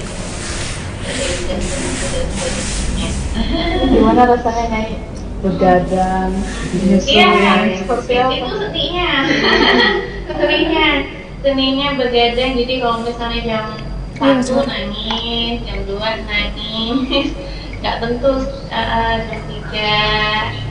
Nah itulah seninya gitu, dan itu memang suatu fase yang memang harus kita jalani dan kita bersukacita, bersyukur. Berita selanjutnya datang dari Richard Lee. Kasus Richard Lee dan Kartika Putri masih bergulir. Hampir setahun perseteruan Kartika Putri dengan Richard Lee terkait review produk kecantikan. Laporan Kartika Putri terhadap Richard Lee di Polda Metro Jaya tidak ada kemajuan sebagaimana proses penyidikan berjalan. Hal inilah yang membuat Kartika Putri semakin gelisah. Bahkan ketika itu Kartika Putri sempat bolak-balik ke Polda Metro Jaya dan Kejaksaan Tinggi DKI Jakarta untuk menanyakan laporan Richard Lee. Diketahui Kartika sudah memberikan jalan damai kepada Richard Lee. Kartika sebagai korban ingin memastikan agar Richard Lee tidak mengulangi perbuatannya. Namun dari jawaban Richard Lee membuat Kartika Putri pun shock. Kemudian Kartika mengurungkan sikapnya untuk menutup jalan damai. Kartika tetap bersikeras untuk melanjutkan laporannya. Berikut wawancara dengan pihak dari Dr. Richard. Soal hukum dan rekomendasi serta pertimbangan yang dilakukan oleh tim BHP2A PBID yang disampaikan kepada Ketua Umum PBID bahwa pada dasarnya apa yang disampaikan oleh Dr. Richard dalam video yang disampaikan masih dalam ranah edukasi yang wajar. Demikian disampaikan untuk dapat ditindaklanjuti. Atas perhatiannya kami ucapkan terima kasih. Ketua Umum Dr. Adib Kumaidi SPOT. Ini adalah surat. Jadi ini adalah surat resmi dari ID yang menyatakan bahwa apa yang saya lakukan adalah edukasi yang wajar, edukasi sebagaimana mestinya dokter sesuai dengan kompetensi saya. Oke. Sebelum saya lanjutkan, mungkin untuk terkait substansi hukum akan dijelaskan oleh pengacara saya. Silakan, Pak. Baik, selamat pagi rekan-rekan wartawan. Hari ini kita konferensi pers karena dengan kami merasa sebelum-sebelumnya telah ada politisasi terhadap pergerakan kami sehingga konsumsi publik menjadi tidak berimbang. Akhirnya kita sepakat untuk konferensi pers hari ini terkait perkara Dr. Richard laporan KP. Ada yang pertama, poin-poin yang penting kita sikapi dalam perkara ini. Kejanggalan pertama dalam penetapan pasal. Klien kami awalnya ditetapkan dengan dugaan delik pasal 27 ayat 3 dan atau 310 atau 311 KUHP. Ini terlihat dalam penyelidikan penyidik masih terdapat keraguan-keraguan. Karena apa? Peristiwa hukum yang dilaporkan KP ini kan melalui perbuatan instastory klien kami. Jadi berlaku seharusnya lex spesialis. Tapi kenapa masih penyidik menetapkan 310 atau 311? Apakah ada delik gabungan atau tidak? Tapi sejauh ini kita melihat tidak ada, dengan fokus pada pasal 27 ayat 3. Ini menjadi pertanyaan kami, kenapa harus masih menggunakan pasal 310, 311, sedangkan tafsiran MK putusan 50 tahun 2008 27 ayat 3 itu mengikat 310 ayat 11 KUHP. Jadi seharusnya tidak perlu ditetapkan penetapan pasal 310 sehingga perkara ini menjadi lebih jelas. Kedua, kalau tidak salah di bulan Juni pelapor merasa ada yang diistimewakan. Nah, ini yang kita perlu ralat koreksi. Kenapa yang diistimewakan ada kita jujur-jujuran? Siapa yang diistimewakan? Pasal 27 ayat 3 itu adalah delik aduan yang seharusnya yang melapor adalah korban langsung. Tapi faktanya dari awal klien kami dipanggil dari saksi sampai bersama pelapornya dengan kuasa hukumnya KP. Kenapa Mbak KP tidak mengadukan? Kenapa ini tetap dilakukan penyelidikan dan penyidikan sementara syarat formilnya tidak terpenuhi? Itu jadi pertanyaan. Kenapa gitu? Jadi siapa yang diistimewakan di sini? Ketiga, tentang kebenaran dari hidroquinon. Klien kami bilang 5,7%. Faktanya juga Mbak KP juga menyatakan ada kandungan hidroquinoin 1%. Ada perdebatan angka. Cuman yang kita minta penjelasan, coba buktikan satu petunjuk atau peraturan yang memperbolehkan hidroquinon untuk digunakan kulit. Setahu kami, penggunaan hidroquinon itu hanya untuk palsu. Itu untuk kosmetik. Tapi kalau alibinya kemudian diartikan bahwa ini adalah obat terpetik, pertanyaan kami, kenapa obat terpetik itu diproduksi massal? Bagaimana penegakan anamnesanya? Pemeriksaan fisik, diagnosanya gimana? Tercatat tidak rekam medisnya? Ketiga, kalau misalkan pembelian online itu sudah melalui apoteker.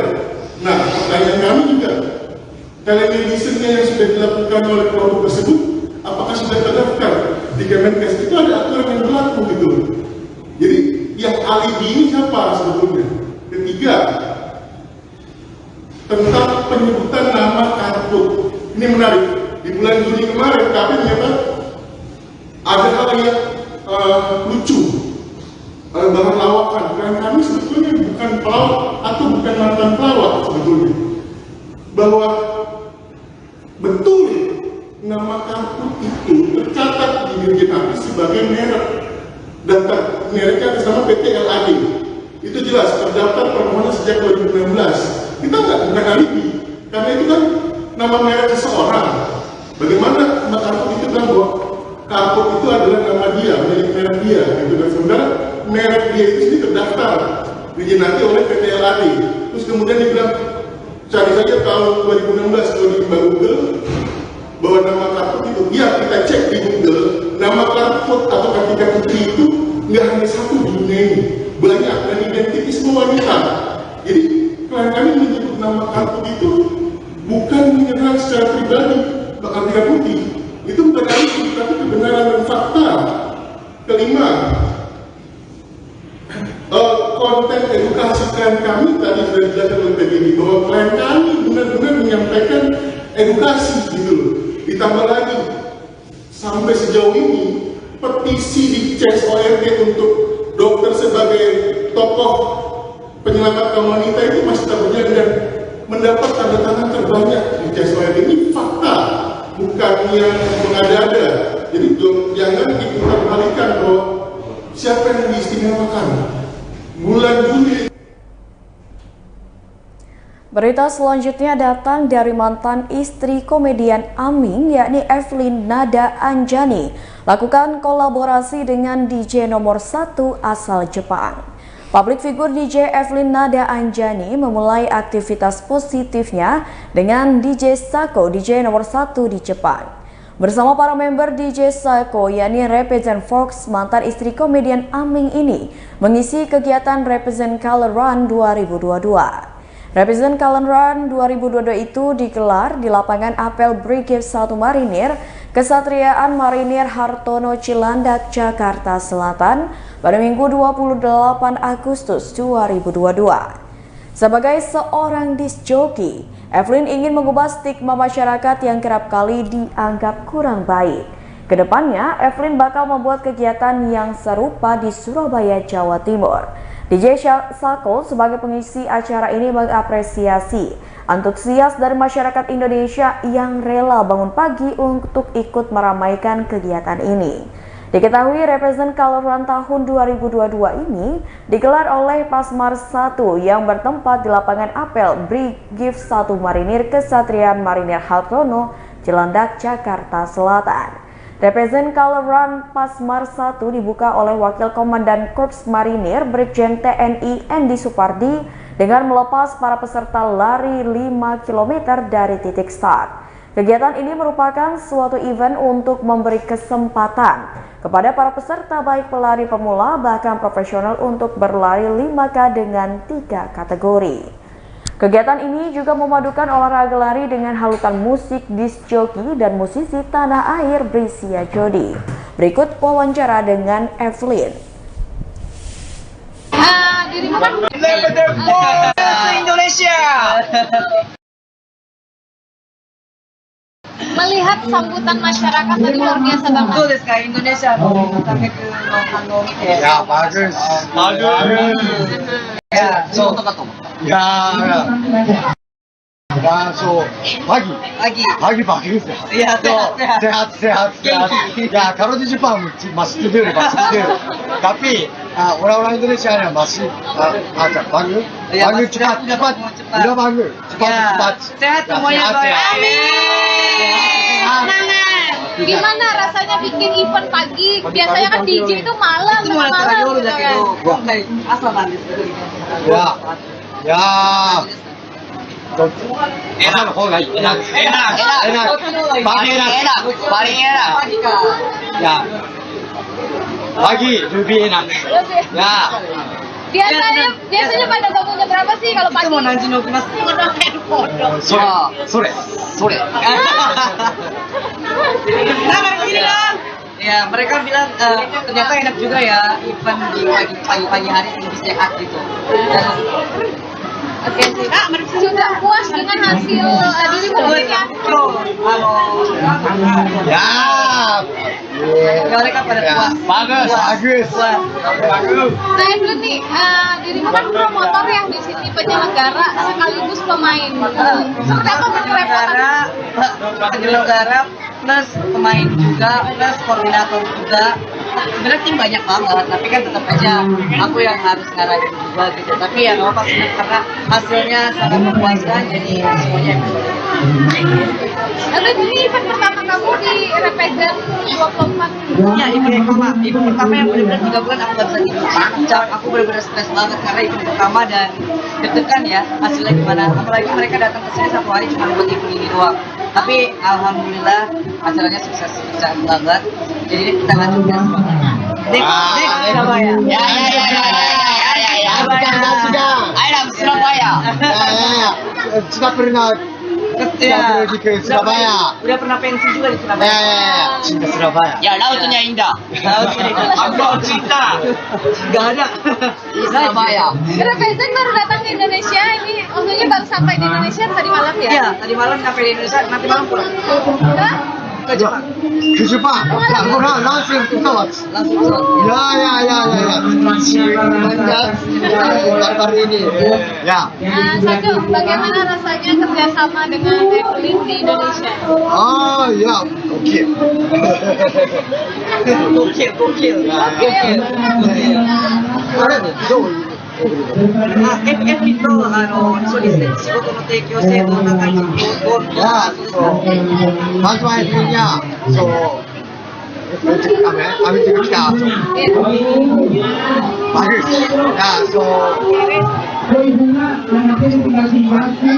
karena bantuan FRI bisa menjadi sekarang yang keren bagus ya, so kan tidak bisa ke juga FRI Dengan ini sampai Oke. Flip, tadi nyanyiin lagu pertama kalian juga Baliland. Lagu Baliland, ya. Boleh dong ceritain sedikit tentang Baliland itu gimana? Baliland itu lagu kita tentang Indonesia ya. Kemarin waktu itu udah pernah seperti kasih tahu juga itu tentang Indonesia, Bali, karena semua yang ada di sini kayak DJ Waki, DJ Lita, DJ Saco, DJ Moy, DJ Maru, semuanya suka sama Indonesia dan cinta sama budaya-budaya Indonesia. Jadi makanya mereka pengen banget bikin lagu yang bernuansa budaya-budaya Indonesia. Dan termasuk satu-satunya adalah Baliland. Baru-baru ini orang-orang Jepang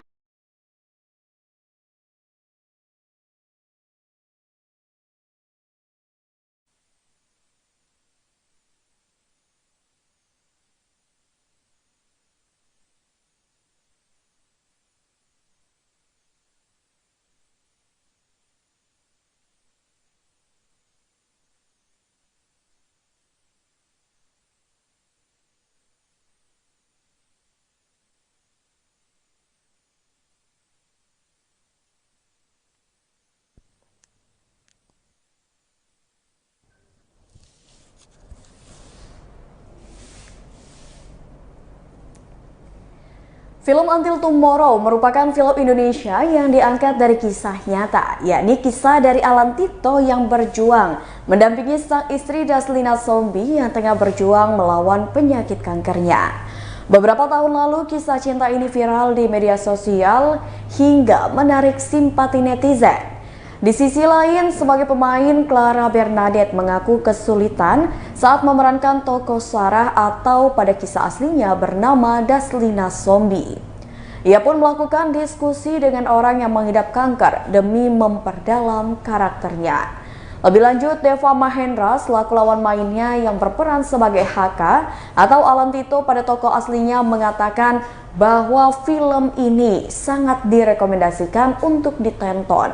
Sebab dalam film ini diceritakan bagaimana perjuangan pasangan suami istri hingga akhirnya harus mengikhlaskan pergi. Dengan demikian, film Until Tomorrow ini siap tayang di bioskop pada 29 September mendatang. Selain diperankan oleh Deva Mahendra dan Clara Bernadette, film Until Tomorrow ini juga menghadirkan artis lainnya seperti Dimas Anggara, Indra Jekyll, Brisya Jody, dan Caitlin Halderman. Berikut wawancara dengan Deva dan Clara. Dari si Sarah dan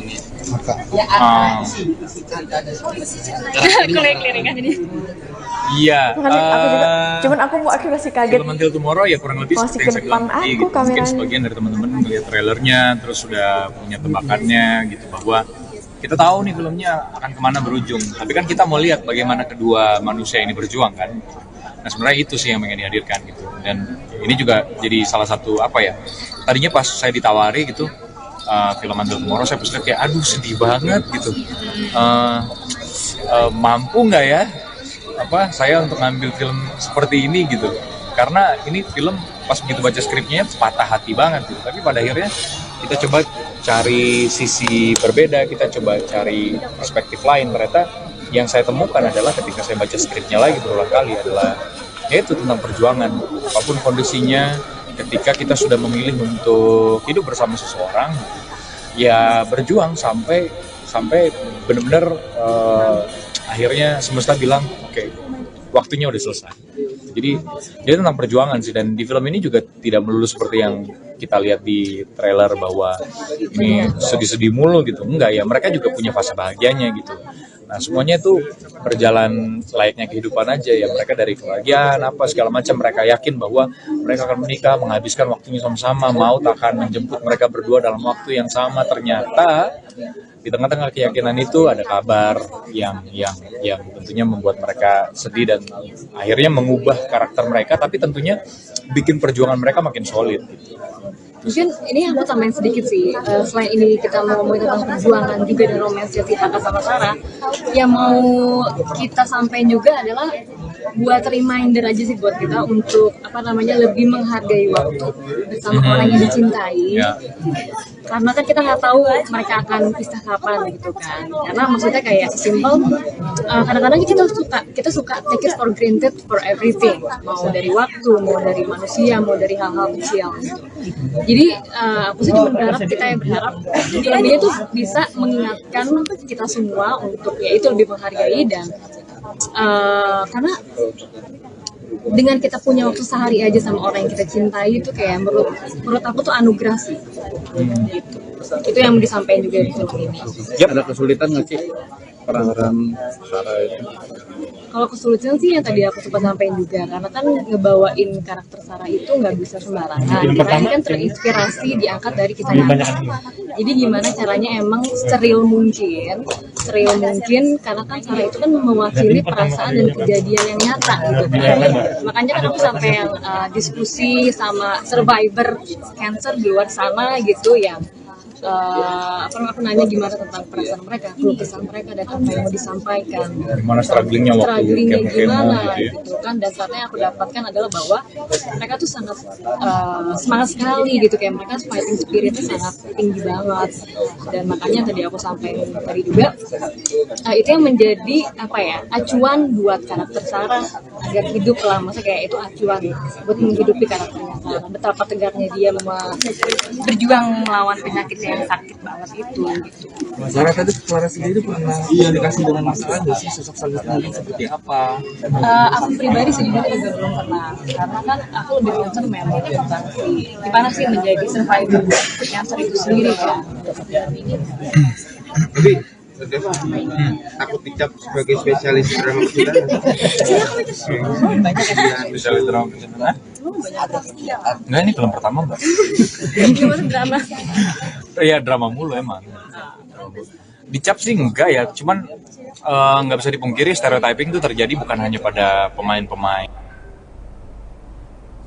Baiklah Tribuners, itulah berita selebritis bersama dengan saya Mutiara. Jangan lupa untuk terus saksikan YouTube Tribun Lampung News Video, Facebook Tribun Lampung, Instagram @tribunlampung, dan TikTok @tribun Lampung untuk informasi terupdate lainnya.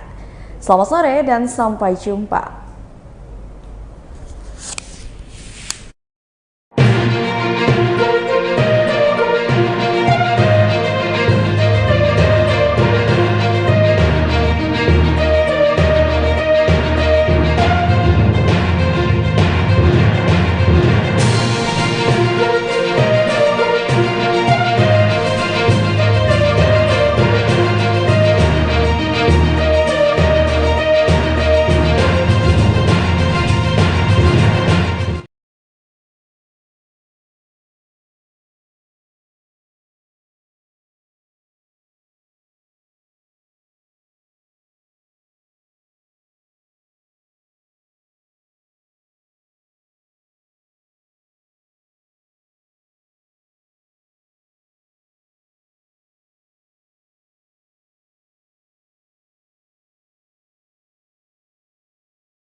Halo, selamat sore Tribuners. Hari ini Ariska kembali hadir menemani Anda dalam live update travel edisi Senin 29 Agustus 2022. Seperti biasa, Ariska akan memberikan informasi terkait sejumlah wisata dan kuliner untuk Anda. Tentunya akan disampaikan secara langsung bersama sejumlah reporter kami yang ada di berbagai daerah. Inilah live Tribun Travel Update selengkapnya. Tribuners, saat digelar kegiatan Babarit dan Hari Jadi ke-524 Kuningan, masyarakat tampak memadati depan kantor Bupati Kuningan. Di sana mereka berebut makanan dan nasi tumpeng yang disediakan oleh penyelenggara Tribuners. Sebab makanan dalam kegiatan Babarit ini dinilai membawa berkah bagi kelangsungan hidup. Dan untuk mengetahui kemeriahan di sana, kita sudah terhubung dengan rekan Ahmad Ripai dari Tribun Cirebon. Silakan rekan Ahmad. Baik Ariska, dapat saya sampaikan untuk kegiatan babarit ataupun sedekah bumi ini merupakan bagian daripada budaya yang ada di Kabupaten Kuningan. Hal itu menyusul dengan kegiatan ataupun serangkaian kegiatan Hari Jadi Kuningan ke-524. Dalam babarit ini tidak hanya melibatkan para pejabat ataupun pimpinan daerah, melainkan melibatkan juga kalangan masyarakat yang berada di Kabupaten Kuningan. Menyusul dalam kegiatan tersebut itu disediakan beberapa jamuan ataupun hasil bumi yang memang sudah diolah hingga siap saji seperti nasi timbel, kemudian tumpeng, kemudian makanan penyerta lainnya. Dalam kegiatan babarit juga itu diisi dengan kesenian-kesenian lokal sebagai pelengkap dalam kegiatan tersebut. Kemudian dari kegiatan babarit ini, Bupati juga menyempatkan waktu untuk melakukan santunan atau berbagi paket beras yang sudah memang menjadi rutinitas Kabupaten Kuningan dalam memeriahkan Hari Jadi Kuningan. Begitu Ariska. Baik, terima kasih atas informasi Anda rekan Ahmad Ripai dari tribuncirebon.com. Dan Tribuners, ada pula wawancara dengan Bupati Kuningan Haji Acep Purnama. Berikut liputannya untuk Anda. Hari Jadi Kuningan itu ya, ini mah rangkaian Hari Jadi Kuningan. Kemarin kita melaksanakan hitanan massal, donor darah. Rangkaian berikutnya adalah Hari Jadi Babarit, ya. Rangkaian Hari Jadi ini dengan Babarit, di mana babarit ini merupakan bermakna ungkapan rasa syukur kita kehadirat Allah Subhanahu wa Ta'ala, Tuhan yang Maha Kuasa, dan juga kita berterima kasih kepada leluhur kita, orang-orang yang telah berjasa untuk membangun Kabupaten Kuningan, diiringi doa apabila yang sudah tiada diberikan tempat yang mulia di sisi Allah Subhanahu wa Ta'ala. Dan kita bertekad tadi, berkomitmen untuk melanjutkan cita-citanya. Dan juga tadi saya sampaikan pada masyarakat Kuningan harus menanamkan kesabaran. Kesabaran apabila ada kekurangan, kekurang sempurnaan, belum terlaksana, sabar, semuanya ini bakal terlaksana dengan baik. Terakhir saya mohon kepada masyarakat Kuningan untuk meningkatkan kegotong royongan, kesolehan sosial di antara kita. Pak, tadi ada berapa banyak Pak yang dibagikan? Kita kemarin menghimpun beras dari semua bantuan, saya aturkan terima kasih. Ya, tidak ada paksaan, terkumpul 3.050 bungkus beras. Masing-masing 5 kilo. Ya, makasih. Selanjutnya kami akan ajak Anda untuk menuju ke kota Jambi Tribuners. Dalam rangka menyambut Kenduris Warna Bumi 2022, Wakil Wali Kota Jambi membuka Festival Tudung Lingkup. Hal ini bertepatan pula dengan kedatangan tim susur Sungai Batanghari di Kenduris Warna Bumi 2022 yang singgah di kota Jambi Tribuners. Dan untuk mengetahui informasi lengkapnya, kita sudah terhubung dengan Fitri Amalia dari Tribun Jambi. Silahkan rekan Fitri. Terima kasih rekan Ariska. Wakil Wali Kota Jambi Maulana membuka Festival Tudung Lingkup bertepatan dengan kedatangan tim susur sungai Batanghari Kenduris Warna Bumi yang singgah di Kota Jambi. Dan ini untuk pertama kalinya Festival Tudung Lingkup digelar di Kota Jambi. Dan kegiatan festival juga dilengkapi dengan kegiatan workshop dan berlangsung di Sanggar Batik. Sebelum festival dimulai, pemerintah Kota Jambi dan para tamu menyambut tim susur sungai Batanghari Kenduris Warna Bumi di Dermaga Sanggar Batik. Dan rombongan susur sungai Batanghari juga sudah berjalan mulai dari Damas Raya dan berkesempatan singgah di Kota Jambi. Dan kegiatan susur sungai yang dilakukan dalam rangkaian Kenduris Warna Bumi sendiri dapat mengangkat kembali marwah Sungai Batanghari sebagai pusat peradaban.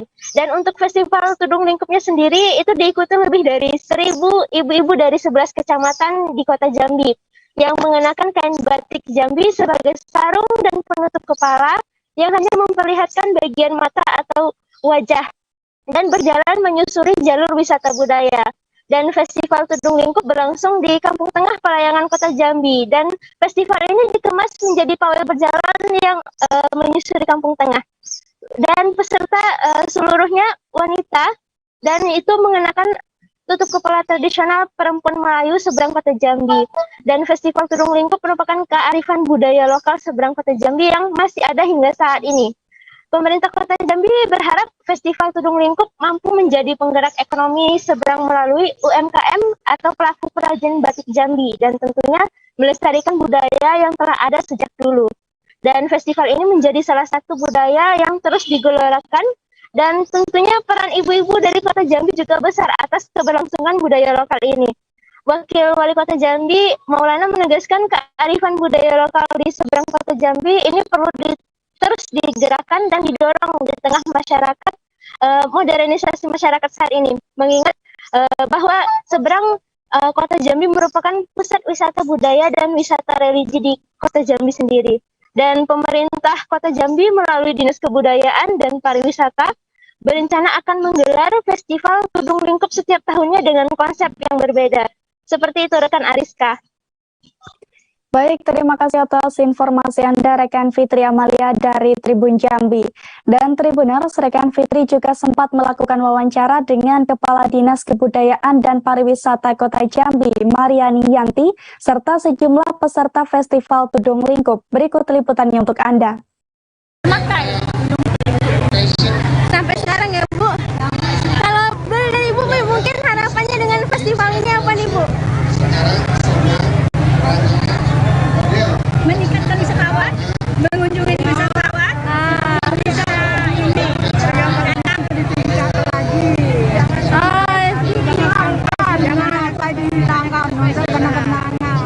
sampai dihilangkan, diangkat kembali.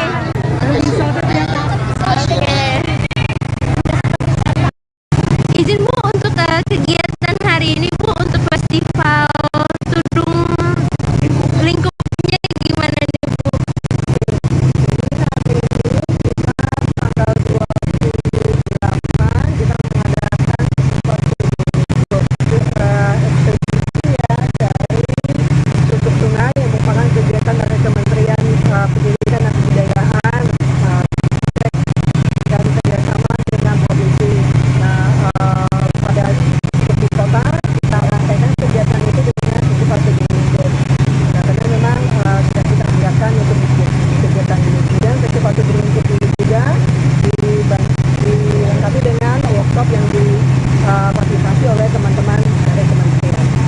Ada berapa peserta yang ikut mengikuti festival ini? Tadinya target kita sekitar 800 sampai 1000 orang, tetapi kayaknya udah lebih ya, sudah mencapai 1.200 orang yang terdaftar di Dinas Perhubungan.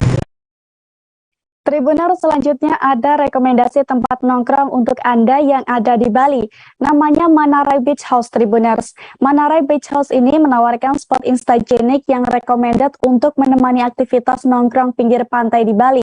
Dan bagaimana suasana di sana akan disampaikan oleh rekan Arini Valentia Kusni dari Tribun Bali. Silahkan rekan Arini. Halo, selamat sore rekan Ariska dan Tribuners. Jadi Manarai Beach House ini adalah salah satu beach bar di tepi pantai yang berlokasi di Nusa Dua, Bali. Lebih tepatnya ini berlokasi di area Sofitel Nusa Dua di ITDC Nusa Dua, Bali. Jadi Manarai Beach House ini merupakan beach bar yang dimiliki oleh Sofitel Resort. Dan di sini bukanya dari jam 10 pagi hingga jam 10 malam rekan Ariska. Jadi ini cocok banget bagi Tribuners yang ingin mencari breakfast by the pool dan juga dengan view pantai Nusa Dua yang sangat alami dengan pasir putihnya, ini cocok banget. Apalagi buat Tribuners yang mungkin malam-malam bingung nih mau nongkrong di mana, nge-chill di mana, itu bisa menjadi salah satu rekomendasi, yaitu Manarai Beach House. Untuk diketahui bahwasanya Manarai Beach House ini memiliki 2 main pool, 2 kolam utama, dan itu bisa diakses oleh semuanya tanpa kita harus ada minimum spend. Jadi kita bebas duduk mau duduk di mana, entah itu di daybed ataupun di depan bar, kemudian di sofa itu sekarang di atas 10 orang. Jadi jika datang di bawah 10 orang itu bebas mau pilih menu apa aja, dan kisaran harganya cukup terjangkau ya rekan Ariska.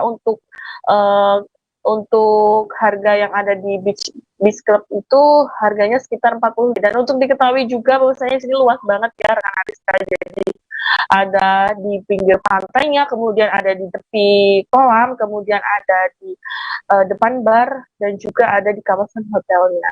Jadi ini menjadi salah satu rekomendasi tempat nongkrong baru di kawasan Nusa Dua bagi Tribuners yang ingin suasana lebih private dan tidak terlalu suka keramaian. Ini bisa menjadi rekomendasi, yaitu Manarai Beach House Bali.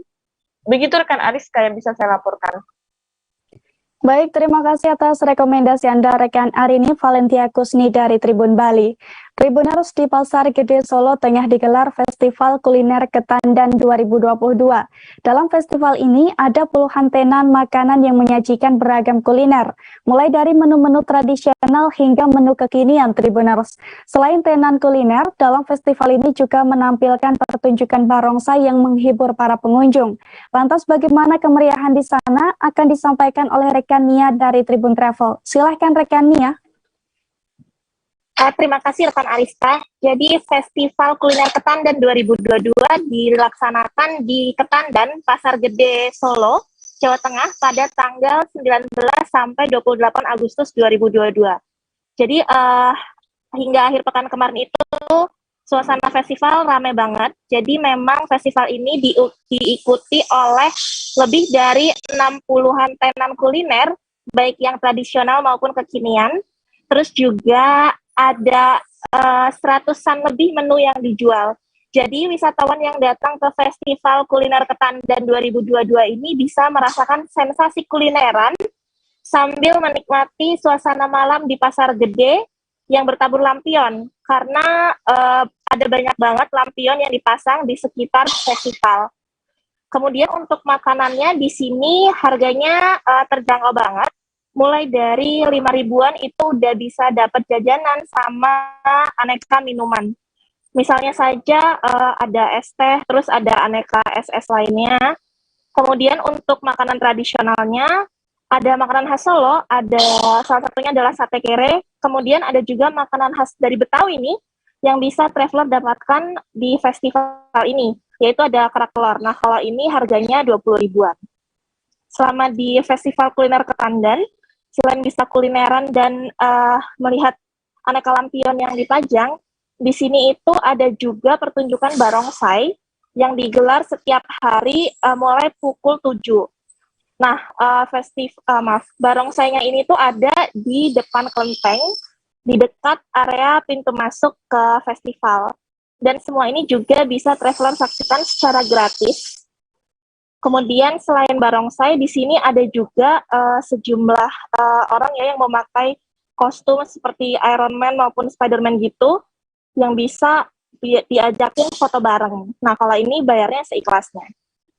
Selain dari Festival Kuliner Ketandan 2022 yang telah selesai, di sekitar Pasar Gede ini masih ada Solo Light Festival. Jadi traveler masih bisa lanjut menikmati suasana malam di sekitar Pasar Gede Solo yang bertabur lampion. Lampion ini tuh ada di sekitar Pasar Gede, kemudian di jembatan, sampai di area Balai Kota Surakarta. Begitu rekan Ariska. Baik, terima kasih atas informasi Anda rekan Nia dari Tribun Travel dan selamat bertugas kembali. Tribuners, bagi Anda pecinta seafood, kami punya rekomendasi tempat makan menarik untuk Anda, yakni di Kedai Kerang DKJ Tribuners. Tepatnya kedai ini berada di Jalan Selagai nomor 24 Iring Mulyo 15A Metro Timur. Di Kedai Kerang DKJ ini menyajikan beragam olahan seafood dengan harga mulai dari 8.000 hingga 90.000 Tribuners. Untuk mengetahui beragam menu yang ditawarkan di kedai ini, kita sudah terhubung dengan rekan M. Rangga Yusuf dari Tribun Lampung. Silakan rekan Rangga. Baik rekan Ariska dan Tribuners, bisa saya sampaikan.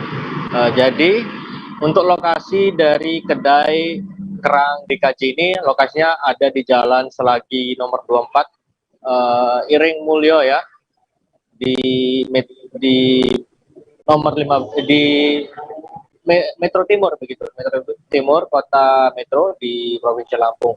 Jadi di sini banyak berbagai macam aneka makanan atau olahan seafood. Untuk menu spesial dari kedai DKJ sendiri itu adalah kerangnya Tribuners dan Ariska. Jadi menu kerang di sini ada 9 macam yang dijual, baik itu kerang hijau, kerang batik, kerang putih, dan berbagai macam lainnya. Lalu ada kombinasi lainnya yaitu rajungan juga ada di sini, terus kepiting yang super besar juga disediakan. ada juga baby crabnya. Jadi berbagai macam olahan seafood di kedai DKJ ini Tribuners yang berada di kota Metro.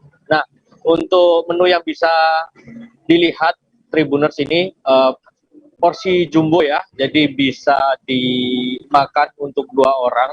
Ini per porsinya harga 90.000. Itu kita aneka kerang itu bisa di mix dengan ini kepiting ataupun rajungan, begitu rekan Ariska dan Tribuners. Harganya sendiri mulai dari 8.000 sampai dengan 90.000 rupiah. Begitu rekan Ariska dan Tribuners. Baik, terima kasih rekan Rangga Yusuf dari Tribun Lampung. Dan Tribuners, rekan Rangga juga sempat berbincang dengan owner Dedek Jajat Kurniawan, dan berikut liputannya untuk Anda. Oke, kalau menu sesuai dengan namanya ya, kerang DKJ. Jadi menu pion utama kita di kerang-kerangan, walaupun kita combine dengan kepiting. Jadi kerang-kerangan itu kita ada 9 jenis kerang. Mulai dari kerang laut, kerang tawar, kita ada 9 jenis kerang, terus ada kepiting juga, rajungan ada, terus ada seasoning segala macam lah, geprek, non seafood juga ada, cumi bakar ada, pokoknya varian paling utama kita ya positif seafood. Oke. Oh ya nih, udah panjang lebar nyebutin menu. Kalau misalkan kawan-kawan yang berminat nih, enaknya cari warung cafe DKJ ini gimana nih rutenya? Kalau kerang DKJ cari aja di belakang Bang Eka, atau kita bisa bilang di Jalan Selagai nomor 24 Iring Mulyo 15A. Kalau dari Simpang Kampus masuk di gang yang arah AMC. Atau kalau nggak dari AMC masuk di samping AMC itu ada gang, masuk aja ke dalam pas di bangunan belakang Bang Eka. Ini buka dari? Bukanya kita setiap hari tanpa libur, buka dari jam 10, tutup setengah 10. 10 pagi ya. Tribuners, selanjutnya ada rekomendasi tempat wisata ramah anak yang bisa Anda kunjungi saat berada di Pangkal Pinang. Namanya Pemandian Taman Kolam Wisata Tribuners. Tempat wisata yang satu ini memadukan antara kolam dengan taman yang cocok untuk rekreasi bersama keluarga. Dengan suasana asri dan pemandangan yang indah, Pemandian Taman Kolam Wisata juga dilengkapi dengan beragam wahana menarik Tribuners. Dan bagaimana detail tempat wisata ini akan dilaporkan oleh rekan Ahmad Rifki Ramadhani dari Bangka Pos. Silahkan rekan Ahmad. Baik, terima kasih rekan Ariska. Baik Tribuners, dapat kami sampaikan bahwa di Kota Pangkal Pinang, Provinsi Kepulauan Bangka Belitung, memang terdapat salah satu wisata yang tentunya bisa menjadi alternatif bagi masyarakat Bangka Belitung yang sudah bosan dengan wisata pantai. Ya, karena Bangka Belitung sangat identik sekali dengan wisata pantai, namun ini ada penawaran salah satu wisata baru, yakni Taman Kolam Wisata ya, yang ada di Jalan Kelurahan Air Mawar, Bacang, Kota Pangkal Pinang, di mana konsep wisata ini menawarkan pemandangan alam, yakni berupa kolong atau sebuah kubangan air besar yang berpadu padan dengan pepohonan hijau serta berbagai fasilitas yang sudah dibuat oleh para pengelola wisatanya, di mana di dalam wisata tersebut terdapat banyak sekali permainan wahana anak seperti waterboom, kemudian ada juga tersedia gazebo untuk penginapan, dan ada juga berbagai wahana seperti flying fox dan juga wisata air lainnya. Nah, sebelum dijadikan tempat wisata, berdasarkan informasi yang tim kami peroleh bahwa tempat ini merupakan sebuah kubangan air seperti biasa, bahkan sempat menjadi pembuangan sampah. Namun pada tahun 2017 lalu, ada seorang warga bernama Ibnu yang akhirnya menyulap kolong tersebut menjadi sebuah wisata yang hingga saat ini selalu menuai atensi dari masyarakat Kota Pangkal Pinang sendiri. Karena memang sejak dibangun pada tahun 2017 lalu, wisata ini selalu menunjukkan peningkatan yang cukup banyak dari segi jumlah wisatawannya. Di mana pada tahun 2017 lalu awalnya hanya dibangun sebanyak 1 kolam pemandian saja. Namun seiring berjalannya waktu hingga sampai saat ini Pak pengelola wisata selalu menambah objek-objek wisata yang ada di sana, yakni terkini ada 3 kolam renang yang ada di sana, dan untuk kedalaman sendiri itu sangat aman atau sangat ramah anak, tidak terlalu dalam juga sehingga bisa dipakai oleh semua anak seperti itu. Dan tidak hanya kolam renang saja Tribuners, tetapi para pengelola wisata di sana juga menyediakan wisata air, yakni berupa bebek-bebek air di mana para pengunjung bisa merasakan sensasi untuk mengitari kolong yang ada di sana. Kemudian juga ada wisata naik perahu. Nah, naik perahu teman-teman Tribuners semua dapat mengelilingi atau menuju pulau yang ada di sebelahnya. Tidak sampai di situ saja, ada juga penangkaran ikan di sana ya, yang tentu bisa dijadikan bahan pembelajaran buat Tribuners atau buat para keluarga yang ingin memperkenalkan atau mengenalkan ikan-ikan yang ada di sana. Ada ikan koi, ikan mas, dan masih banyak lagi. Terkait biaya, ini sangat murah sekali untuk wisata yang terbilang cukup lengkap fasilitasnya ini. Tribuners semua hanya dikenakan biaya Rp10.000 untuk masuknya. Namun jika ingin menikmati berbagai fasilitas lain seperti flying fox, kemudian wisata air, tentu dikenakan kembali biaya tambahan. Adapun rincian biayanya untuk flying fox itu Rp10.000 satu orangnya. Kemudian seperti wisata bebek air atau wisata air itu Rp10.000 saja per orangnya, tergantung paket wisata mana yang mau diambil.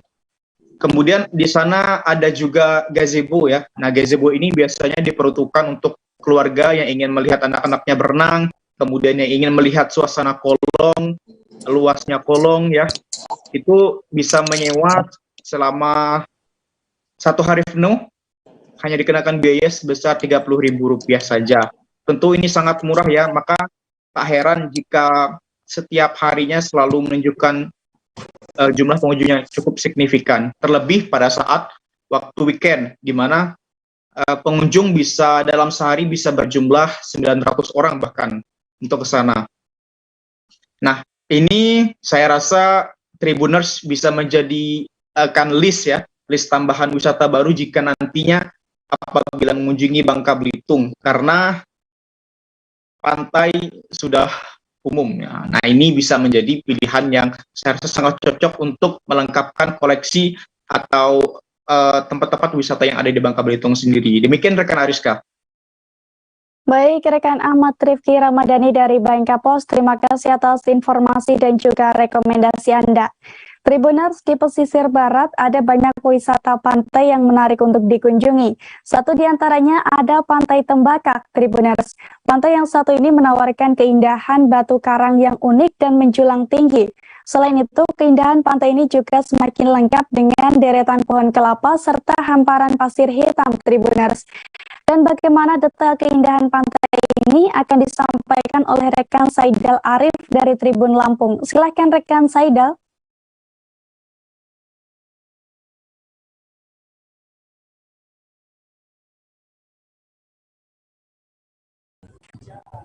Oke, terima kasih rekan Rizka dan selamat sore rekan Tribuner dimanapun Anda berada. Jadi dapat kami laporkan di pesisir barat Lampung ini ada destinasi wisata yang cukup unik di pesisir barat, yaitu Pantai Tembakak ya. Jadi Pantai Tembakak ini dia berbeda dengan pantai-pantai yang lain yang ada di Kabupaten Pesisir Barat. Di pantai ini menawarkan keindahan batu karang yang cukup unik ya, yang cukup unik. Kemudian pantainya juga cukup indah. Jadi pantai-pantai di pesisir barat ini dikenal sebagai tempat tujuan wisata daripada para peselancar kelas dunia. Namun pantai Tembakak ini berbeda ya. Di pantai ini banyak batuan-batuan karang yang berbentuk cukup unik. Kemudian dia mempunyai banyak spot untuk para pengunjung untuk berfoto bersama ya. Selain itu juga di pantai ini ada sebuah batu yang cukup besar dan juga menjulang tinggi yang disebut oleh masyarakat setempat yaitu batu alip ya. Bisa kita lihat di layar kaca. Batu alip ini biasanya menjadi tempat favorit bagi para pengunjung untuk berfoto. Kemudian bagi para pengunjung yang ingin sedikit mempunyai suasana yang berbeda, mungkin bisa menaiki batu-batuan karang yang ada di Pantai Tembaka ini. Namun tetap harus memperhatikan keselamatan ya, karena ombak di pantai ini bisa saja datang secara tiba-tiba. Kemudian di Pantai Tembaka ini juga dia mempunyai spot yang cukup menarik, yaitu pemandangannya yang sangat dekat dengan pantai, dengan Pulau Pisang ya. Pulau Pisang, di sini juga ada pelabuhan untuk menyeberang Pulau Pisang. Jadi dari Pantai Tembaka ini menuju Pulau Pisang mungkin bisa ditempuh sejarak selama 15 menit dari pantai ini menuju wisata Pulau Pisang. Di batuan-batuan ini juga banyak yang menarik ya, yang cukup unik. Dia banyak seperti batuan-batuan karang yang memang berumur cukup tua ya. Kemudian di pantai ini juga tidak disarankan bagi para pengunjung untuk mandi kemudian berenang, karena memang di pantai ini memang penuh dengan batuan-batuan yang besar yang tersebar di sekitar pantai. Mungkin demikian rekan Rizka yang bisa kami laporkan. Baik, rekan Saidal Arif dari Tribun Lampung, terima kasih atas laporan Anda dan selamat bertugas kembali. Kita beralih ke informasi selanjutnya, Tribuners. Para pemuda Pancasila di Mamuju, Sulawesi Barat membuat flying fox dengan jarak 150 meter. Flying fox tersebut dibuat dari puncak Manakara Tower, Jalan Ahmad Yani di ketinggian 25 meter sampai di kawasan Rumah Adat Mamuju, Tribuners. Rencananya lintasan flying fox itu akan digunakan sebagai tempat latihan para kader pemuda Pancasila. Dan bagaimana informasi lengkapnya akan disampaikan oleh rekan Fahrun Ramli dari tribunsulbar.com. Silakan rekan Fahrun.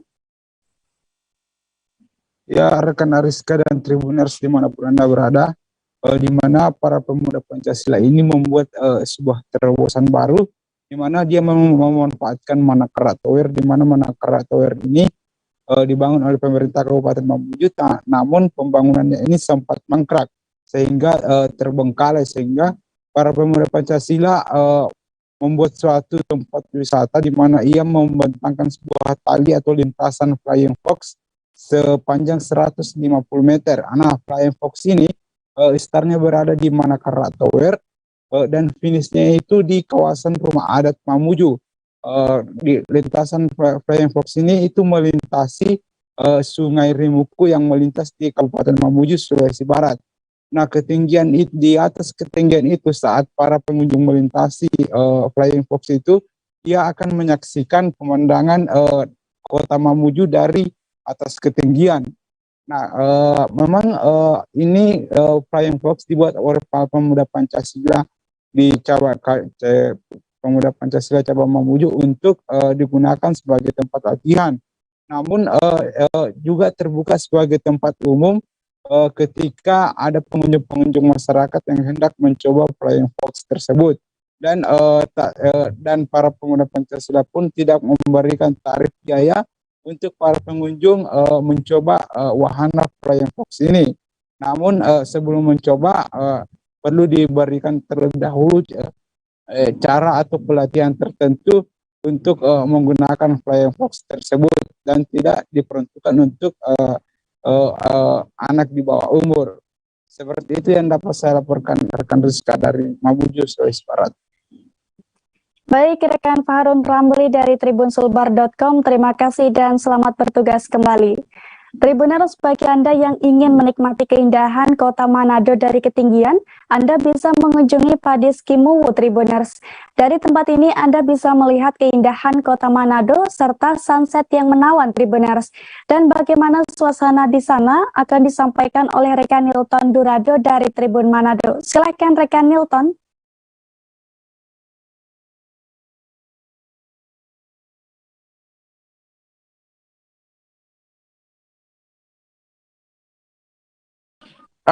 Baik rekan Ariska, salah satu tempat traveling paling populer di kota Manado adalah Padis Kimuwu, yaitu yang menyajikan tempat wisata dengan keindahan landscape kota Manado.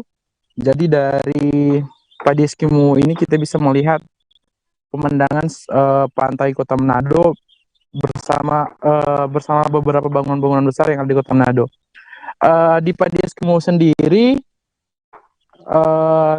untuk biaya masuknya itu hanya 10.000 per orang, dan dengan itu belum termasuk dengan snack yang dijual di dalamnya, tapi beberapa makanan khas Manado juga dijual di dalam tempat wisata yang satu ini. Dan sampai dengan hari ini, angka kunjungan di Padis Kimuwu semenjak dibuka sudah mencapai sekitar 2.000 orang. Dan paling banyak itu datang di akhir pekan, yaitu hari Sabtu dan hari Minggu. Untuk pengunjung biasanya datang pada pukul menjelang sunset, 17.00, 16.00 sampai dengan 17.00 sekian. Mereka datang untuk menunggu sunset, dan di lokasi ini memang ada dua lokasi, salah satunya Padis Kimuwu dan salib raksasa yang bisa terlihat dari kota Manado. Dan paling banyak yang datang ke lokasi wisata ini adalah keluarga dengan anggota keluarga mereka dan pasangan muda-mudi yang ingin mencari referensi untuk berwisata pada akhir pekan. Demikian rekan Ariska. Baik rekan Nilton Durado dari Tribun Manado, terima kasih dan selamat bertugas kembali. Tribuner, setelah ini kami akan kembali lagi dengan berbagai informasi wisata lainnya. Tetap bersama kami di Live Update Travel. Oke, apa kabar Bang Arif di sini untuk strateginya? Ya. Kalau saya sendiri di Jumip 37 ini yang semalam baru mulai, saya udah sebenarnya aku nggak ngerasain penangkapan atau penggerbegan atau apapun itu, karena gitu posisinya aku jadi kita mengenal disebut dengan stroke yang tidak berdarah dengan stroke yang berdarah. Stroke yang tidak berdarah itu biasanya ditandai dengan adanya penyumbatan. Kalau itu penyumbatan di sini mungkin pikirnya tidak ke situ kali ya, tapi kalau di Korea atau di Kamboja itu ada beberapa paper yang saya itu mas ya dulunya tukang koran gitu ya, tukang koran ya, saya baca ya Pak. Tuh kan pernah baca kan ya. Jadi kalau saya jadi pangdam itu udah bersyukur banget si anak ini dijadikan sebagai tersangka begitu ya. Kalau ini kita bicara yang di luar kasus Lombok ya, dengan nama hujan shower, di mana terdapat batas jelas antara daerah hujan dan tidak hujan yang biasanya terjadi pada fase awal mature stage atau tahap berbahaya dewasa. itu Kang. Jadi mulai artinya terjadinya perlembekan. Nah itu untuk penetrasi akan sulit gitu ya. Dok saya ini menurut saya memang tidak mudah, bukan urusan tanah diambil. Kalau misalnya Amerika Serikat sekarang Rasulullah mengatakan dalam sebuah hadis bahwa berpuasa di 6 hari Syawal itu. Oke, apa kabar Bang Arif di sini untuk strateginya? Ya, kalau saya sendiri di Jumip 37 ini yang semalam baru mulai, saya udah sebenarnya aku nggak ngerasain penangkapan atau penggerbegan atau apapun itu, karena gitu posisinya aku jadi kita mengenal disebut dengan stroke yang tidak berdarah dengan stroke yang berdarah.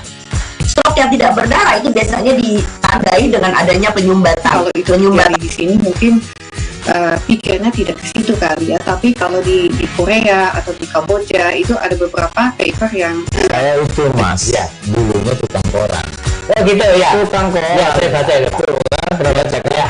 Jadi kalau saya jadi tangga itu udah bersyukur banget. Kak, si anak ini dijadikan sebagai tersangka begitu. Ya, kalau ini kita bicara yang di luar kasus Sibolombo ya. Dengan nama hujan shower, di mana terdapat batas jelas antara daerah hujan dan tidak hujan yang biasanya terjadi pada fase awal master stage atau tahap Berbahaya biasa. itu Kang. Jadi mulai artinya terjadinya perlembekan. Nah itu untuk penetrasi akan sulit. Gitu ya. Dok, saya ini menurut saya memang tidak mudah, bukan urusan tanah diambil. Kalau misalnya Amerika Serikat sekarang, Rasulullah mengatakan dalam sebuah hadis bahwa berpuasa di 6 hari Syawal itu. Oke, apa kabar Bang Aris di sini untuk strateginya? Kalau saya sendiri di Game 37 ini yang semalam baru mulai, saya Sebenarnya aku nggak ngerasain penangkapan atau penggerebekan atau apapun itu, karena gitu posisinya aku Kriteria. Jadi kita mengenal disebut dengan stroke yang tidak berdarah dengan stroke yang berdarah. Stroke yang tidak berdarah itu biasanya ditandai dengan adanya penyumbatan. Kalau itu terjadi di sini mungkin pikirnya tidak ke situ kali ya, tapi kalau di Korea atau di Kamboja itu ada beberapa paper yang Saya informasi ya, dulunya tukang koran. Oh gitu ya. Tukang kok. Ya saya baca itu Pak. Tuh kan pernah baca kan. Ya. Jadi kalau saya jadi tangga itu udah bersyukur banget. Kak, si anak ini dijadikan sebagai tersangka begitu. Ya, kalau ini kita bicara yang di luar kasus Sibolombo ya. Dengan nama hujan shower, di mana terdapat batas jelas antara daerah hujan dan tidak hujan yang biasanya terjadi pada fase awal master stage atau tahap Berbahaya biasa. itu Kang. Jadi mulai artinya terjadinya perlembekan. Nah itu untuk penetrasi akan sulit. Gitu ya. Dok, saya ini menurut saya memang tidak mudah. Terima kasih Tribuners, Anda masih bersama kami di live Tribun Travel Update. Tribuners, selanjutnya ada rekomendasi tempat healing di Kabupaten Konawe, Provinsi Sulawesi Tenggara. Tribuners, tempat ini menyuguhkan panorama laut biru dan gunung yang hijau, Tribuners. Tepatnya berada di pantai Desa Soropia, Kecamatan Soropia, Kabupaten Konawe, Provinsi Sulawesi Utara. Lokasi ini sangat cocok untuk Anda yang butuh relaksasi dengan suasana yang tenang, jauh dari hiruk-pikuk kebisingan kehidupan perkotaan. Bentangan laut biru yang bising dengan panorama bukit dan gunung yang hijau, ditambah udara sejuk membuat lokasi ini cocok sebagai penenang pikiran, Tribuners. Selain itu, masyarakat yang ramah dengan pengunjung membuat wisatawan pun betah berlama-lama menikmati suasana pedesaan. Di sini, Anda juga dapat memesan menu santapan makanan segar hasil laut, masyarakat setempat, dan es kelapa muda dengan harga relatif murah dan untuk kaum kelas menengah. Untuk dapat menjangkau lokasi ini, pengunjung dapat menempuh jarak sekitar 40 menit perjalanan baik menggunakan kendaraan roda 2 atau roda 4 dari kota Kendari. Fasilitas umum yang disediakan pun terbilang cukup lengkap seperti toilet, gazebo hingga musola dapat dijumpai dengan kondisi yang bagus, Tribuners.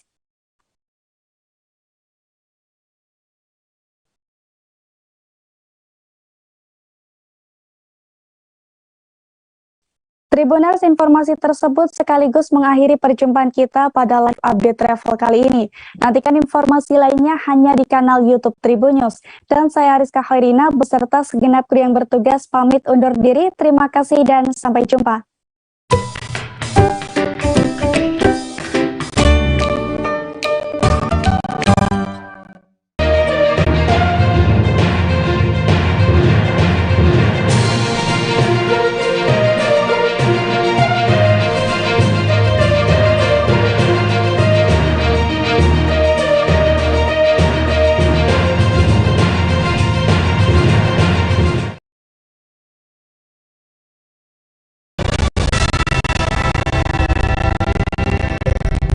Saya Diamita, Agustus 2022 sore. Sejumlah peristiwa inilah live update selengkapnya. Menuju kabar pertama Tribuners. Tim khusus bersama penyidik Polri akan menggelar rekonstruksi kasus tewasnya Brigadir Nofriansyah Yosua Huta Barat alias Brigadir J pada Selasa 30 Agustus 2022 besok. Agenda rekonstruksi itu sendiri akan digelar di kediaman pribadi serta rumah dinas mantan Kadif Propam Polri Irjen Sambo yang juga merupakan tempat kejadian perkara atau TKP penembakan. Saat ini rekan kami, Rizky Sandi Saputra, reporter dari Tribun News, tengah berada di TKP dan akan melaporkan situasi terkini di sana. Silakan rekan. Ya, Dea dan juga Tribuners, bisa disampaikan bahwa pada hari ini Senin 29 Agustus 2022 merupakan tepat H-1 gelaran rekonstruksi yang akan dilakukan oleh tim penyidik dan juga tim khusus Mabes Polri terkait dengan tewasnya Brigadir Nofriansyah Yosua Huta Barat. Dan saat ini Dea, tempat saya berdiri, di belakang saya itu merupakan rumah dinas dari mantan Kadif Propam Polri, yakni Ferdi Sambo, yang merupakan juga tempat kejadian perkara penembakan tewasnya Brigadir Joshua, yang diketahui memang didalangi oleh Ferdi Sambo itu sendiri.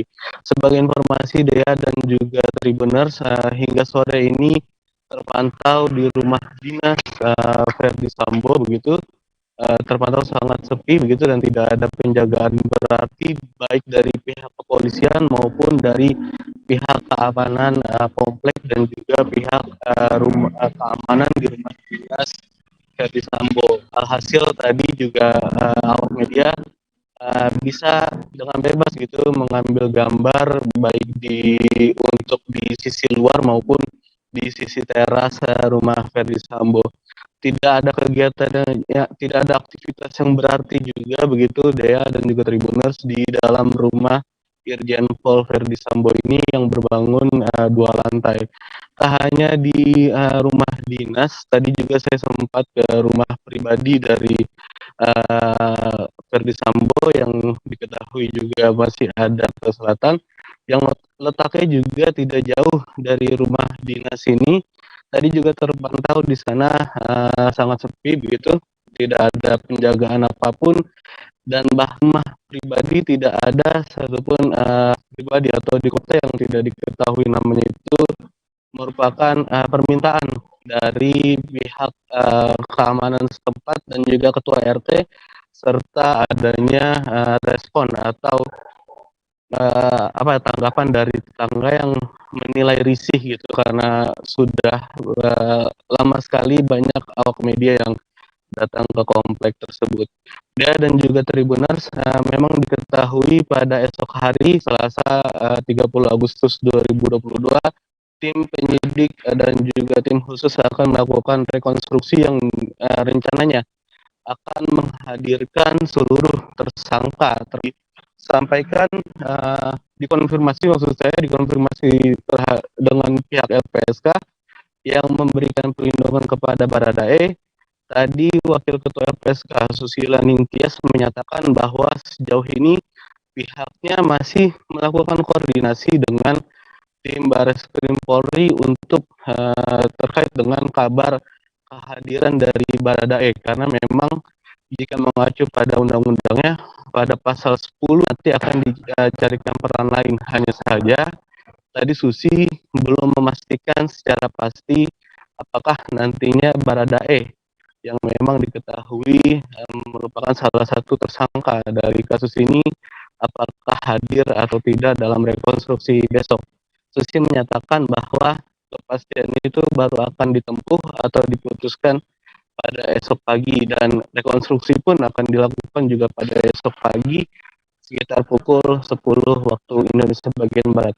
Mungkin itu deh yang bisa disampaikan terkait dengan kondisi terkini di rumah dinas dan juga di rumah pribadi Ferdi Sambo yang beralamat di Duren 3 Kalibata, Jakarta Selatan. Kembali ke Dea. Baik, terima kasih rekan Rizky Sandi untuk laporan Anda. Selamat bertugas kembali. Kita menuju informasi berikutnya. Penyidik Barreskrim Polri telah melimpahkan berkas perkara atas 4 tersangka, yakni Ferdi Sambo, Barada Richard Eliezer Pudihang Lumiu alias Baradae, Bribka Riki Rizal, dan Kuat Ma'ruf. Hari ini Kejaksaan Agung RI menyebut berkas perkara pembunuhan berencana terhadap Brigadir Nofriansyah Yosua Huta Barat alias Brigadir J tersebut belum lengkap atau P18. Dan saat ini untuk informasi lengkapnya terkait hal ini Tribuners, kami sudah terhubung dengan rekan Abdi Riandes Sakti, reporter dari Tribun News yang akan melaporkan selengkapnya. Silakan rekan Abdi. Baik, terima kasih Dea dan selamat sore rekan-rekan Tribuners sekalian. Benar saja, baru saja Jaksa Agung Muda Tindak Pidana Umum Kejaksaan Agung Fadil Zumhana menyampaikan perkembangan terbaru terkait dengan berkas perkara kasus pembunuhan berencana Brigadir Nofriansyah Yosua Huta Barat alias Brigadir J. Dalam hal ini Kejagung menyatakan berkas 4 tersangka yakni Ferdi Sambo, Barada Richard Eliezer alias Baradae, Bribka Riki Rizal, dan Kuat Ma'ruf itu dinyatakan masih belum lengkap atau P18. Adapun alasan mengapa berkas tersebut belum dinyatakan belum lengkap karena penyidik harus menjelaskan anatomi kasus tentang kesesuaian barang bukti di dalam berkas perkara tersebut. Atas dasar itu, Kejagung akan mengembalikan berkas perkara atau P19 kepada penyidik Barreskrim Polri untuk segera dilengkapi sehingga bisa segera disidangkan berkas kasusnya itu. Selain 4 berkas perkara, Kejaksaan Agung juga sudah menerima berkas kasus atas tersangka Putri Chandrawati yang juga merupakan istri dari Ferdi Sambo pagi ini. Nantinya berkas perkara Putri akan diteliti terlebih dahulu untuk mengetahui apakah berkas perkaranya itu sudah lengkap atau belum. Untuk informasi, Brigadir J tewas ditembak di rumah ex-Kadif Propam Polri Irjen Pol Ferdi Sambo di Komplek Duren 3, di Komplek Polri Duren 3, Jakarta Selatan pada hari Jumat 8 Juli 2022 lalu. Terkait itu, tim Sus Polri sudah menetapkan 5 orang tersangka, yakni pertama Irjen Ferdi Sambo, istrinya yakni Putri Chandrawati, Baradae, Bribka Riki Rizal, dan Kuat Ma'ruf. Baradae dijerat dengan pasal 338 KUHP tentang pembunuhan, junto pasal 55 KUHP dan pasal 56 KUHP. Sedangkan untuk Ferdi Sambo, Putri Chandrawati, Bribka Riki Rizal, dan Kuat Ma'ruf dijerat dengan pasal 340 tentang pembunuhan berencana, subsidiar pasal 338, junto pasal 55 dan pasal 56 KUHP. Ketiganya mendapat ancaman hukuman lebih tinggi daripada, keempatnya mendapatkan ancaman hukuman lebih tinggi dari Baradae, yakni hukuman maksimal 20 tahun penjara atau pidana mati. Demikian Dea, laporan bisa kembali ke studio. Baik, Tribuners, rekan Abdi juga sudah mendapatkan keterangan tadi dari Jaksa Agung Muda Bidang Tindak Pidana Umum Kejaksaan Agung Republik Indonesia Fadil Zumhana. Berikut keterangan lengkapnya. Bukan saya tidak mau menjawab, cuman para kesempatan yang baik ini saya ingin menyampaikan bahwa penanganan perkara dugaan tindak pidana pembunuhan berencana yang dilakukan penyidikan oleh kawan-kawan Barreskrim, 4 berkas perkara sudah masuk sidang hidup dan dalam proses penelitian berkas perkara sebagaimana dalam ditentukan oleh Kitab Undang-Undang Acara Pidana. Kejaksaan berwenang melakukan proses pra penuntutan untuk membuat terang satu peristiwa pidana. Penyidikan itu membutuhkan peristiwa pidana dan kami yang membangun kasus itu untuk dapat segera dibawa ke pengadilan. Sudah diteliti, ya, sudah diteliti, dan kami dalam proses pengembalian berkas perkara kepada penyidik karena masih ada yang harus diperjelas oleh penyidik tentang anatomi kasusnya, tentang kesesuaian alat bukti. Karena ini harus kami bawa ke persidangan. Membawa berkas ke persidangan itu tanggung jawab jaksa, sehingga jaksa itu ketika membawa persidangan betul-betul berkas itu memenuhi syarat formil material dan bisa dibuktikan. Nah, kalau berkas Ibu PJ ini tadi pagi baru kami terima dari penyidik Bareskrim, dan kami akan melakukan langkah yang sama, yaitu penelitian sebagaimana tuntutan hukum acara pidana Ibu Rahel. Kita beralih ke informasi selanjutnya. Ditreskrimum Polda Bali menggelar jumpa pers di halaman depan kantor Ditreskrimum Polda Bali pada hari ini Senin 29 Agustus 2022 terkait pengungkapan kasus pembunuhan I Gusti Agung Mirah Agung Lestari yang jenazahnya ditemukan di selokan Jalan Raya Denpasar Gilimanuk pada 23 Agustus 2022 lalu. Dalam kesempatan tersebut, personel Ditreskrimum Polda Bali menghadirkan 2 orang pelaku berinisial NSP dan RN. Untuk laporan selengkapnya, Tribuners akan dilaporkan oleh rekan Ida Bagus Putu Mahendra, reporter dari Tribun Bali, yang saat ini sudah bergabung di sana. Silakan, rekan. Baik, terima kasih rekan Dea. Jadi benar pagi tadi di Treskrimum Polda Bali menggelar jumpa pers di halaman depan kantor di Treskrimum Polda Bali. Jumpa pers digelar terkait pengungkapan kasus pembunuhan I Gusti Agung Mirah Agung Lestari yang jenazahnya ditemukan di selokan Jalan Raya Denpasar Gilimanuk pada 23 Agustus 2022. Dalam kesempatan tersebut, personel di Treskrimum Polda Bali menghadirkan 2 orang terduga pelaku, yakni NSP dan RN. NSP merupakan seorang pria berstatus muda berumur 31 tahun, asal Jawa Barat yang berprofesi sebagai karyawan swasta. Sedangkan RN merupakan seorang pria berumur 28 tahun asal Lampung yang sebelumnya bekerja di perkebunan kelapa sawit di Sarawak, Malaysia sebagai TKI ilegal. Kasubdit 3 di Treskrimum Polda Bali AKBP Endang Tri Purwanto menuturkan tersangka berinisial NSP merupakan kasih korban yang sebelumnya telah menjalin hubungan selama 1 bulan. Kejadian bermula ketika masyarakat Gilimanuk Jembrana Bali digegerkan dengan penemuan jenazah wanita di selokan Jalan Raya Gilimanuk Denpasar pada 23 Agustus 2022. Setelah diselidiki, jenazah tersebut berhubungan dengan laporan dugaan orang hilang di Polres Badung pada 21 Agustus 2022. Berdasarkan hasil rekaman CCTV dan olah TKP, kedua tersangka yakni NSP dan RN dengan menggunakan mobil korban terekam CCTV menyeberang ke Pulau Jawa melalui Pelabuhan Gilimanuk pada 21 Agustus 2022 pukul 23 waktu Indonesia bagian tengah. Tim Resmob di Treskrimum Polda Bali kemudian mendapat informasi bahwa mobil korban I Gusti Agung Mirah Agung Lestari ditransaksikan di seputaran wilayah Boyolali, Solo, Jawa Tengah. Di wilayah tersebut, personel Polda Bali mengamankan mobil Honda Brio milik korban. Setelah melakukan penyelidikan lebih lanjut, diketahui kedua pelaku bergerak ke wilayah lain. Adapun kota-kota yang disambangi tim Resmob di Treskrimum Polda Bali untuk mengejar pelaku yaitu Solo, Yogyakarta, Purwodadi, Slawi Tegal, Bekasi, Jakarta, Serang, dan Lampung. Pelaku NSP diamankan tim Resmob di Treskrimum Polda Bali yang bekerja sama dengan personel Polda Lampung pada Sabtu 27 Agustus 2022. Sedangkan pelaku RN diamankan aparat kepolisian di lokasi yang sama pada Minggu 28 Agustus 2022 pukul 2.30 waktu Indonesia bagian Barat dini hari. RN ditangkap petugas saat hendak menjemput NSP yang sebelumnya mereka telah sama-sama berencana untuk berpindah kota lagi agar dapat kabur dari kejaran polisi. Saat diinterogasi oleh petugas, kedua pelaku mengakui perbuatannya. Adapun otak kasus pembunuhan I Gusti Agung Mirah Agung Lestari adalah sang kekasih, yaitu NSP. Sedangkan RN, yang juga seorang residivis kasus pencurian dengan kekerasan, bertindak sebagai eksekutornya.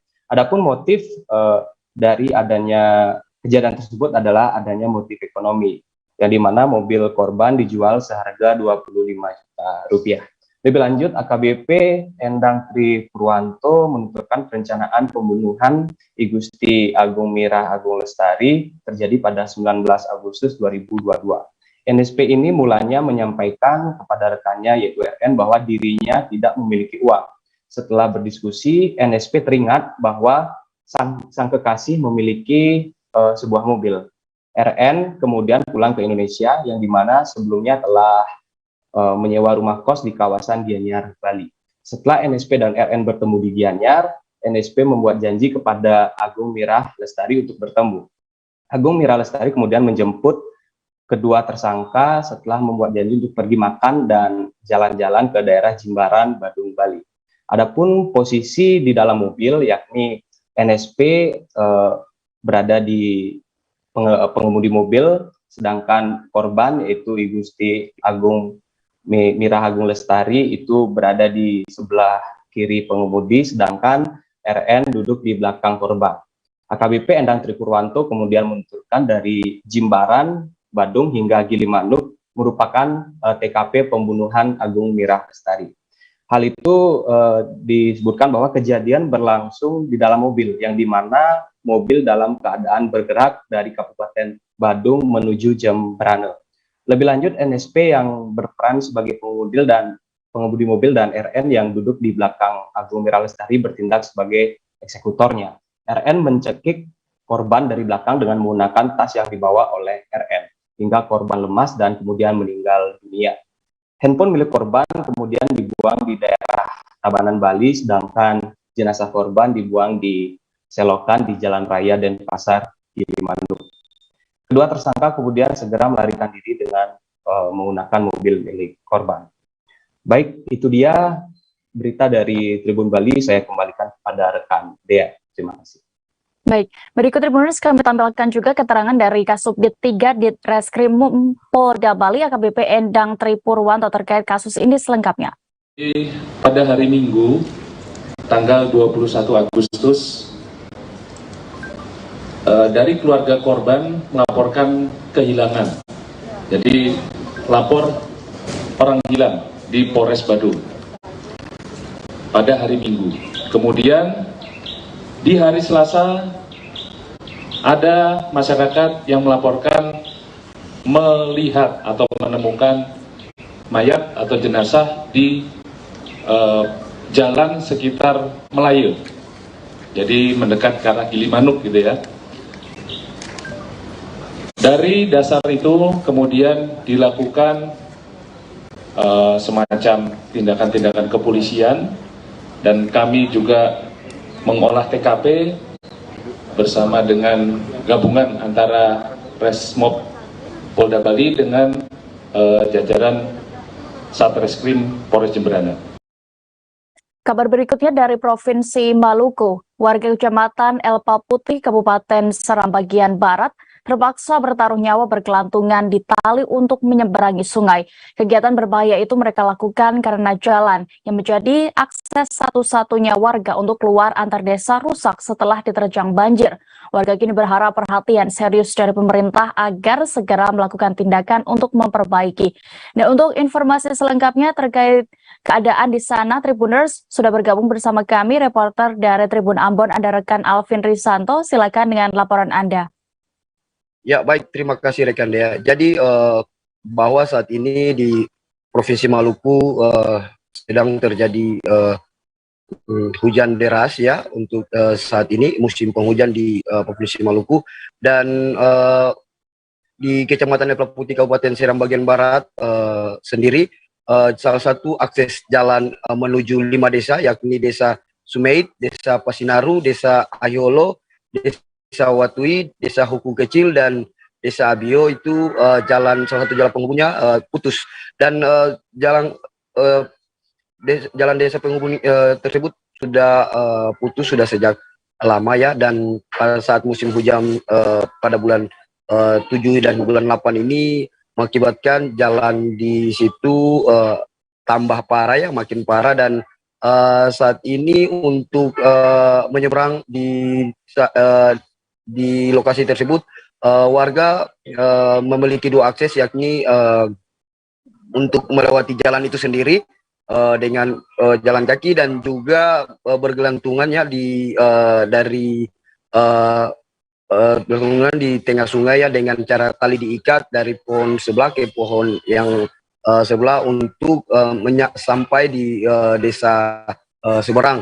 Dan hal itu sudah dilakukan dalam beberapa bulan terakhir, dan saat ini Kades Huku Kecil yang memberikan informasi Yopi Batilesi menyatakan kejadian itu sudah terjadi beberapa bulan yang lalu, namun hingga saat ini belum ada dari bantuan dari pemerintah Kabupaten Seram bagian Barat dan juga pemerintah Provinsi Maluku.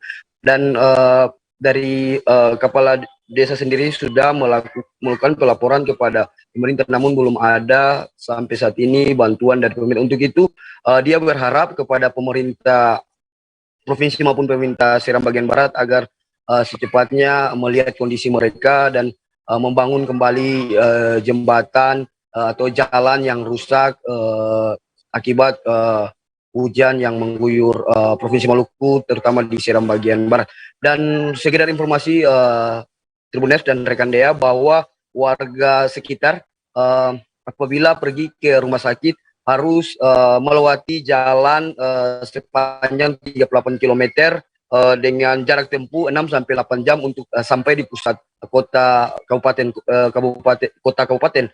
Dan itu kalau misalkan naik ojek itu bisa memakan waktu, bisa mengerogoh kocek sebesar Rp600.000. Untuk itu akses jalan satu-satunya ini yang sudah rusak sejak beberapa tahun terakhir dan tambah parah di musim penghujan ini. Mereka berharap pemerintah daerah atau pemerintah provinsi segera memperbaiki jalan mereka, karena untuk saat ini mereka meminta keadilan seperti pasal yang Pancasila kelima, yakni keadilan sosial bagi seluruh rakyat Indonesia. Ini mereka menuntut kepada pemerintah daerah dan pemerintah pusat juga, bahwa melihat kondisi mereka yang berada di daerah yang terpencil yang terisolir di Seram bagian barat. Begitu rekan Dea.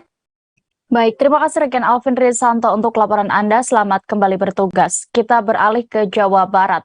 2 pelaku pengedar uang palsu di Kabupaten Majalengka ditangkap jajaran kepolisian Polres Majalengka.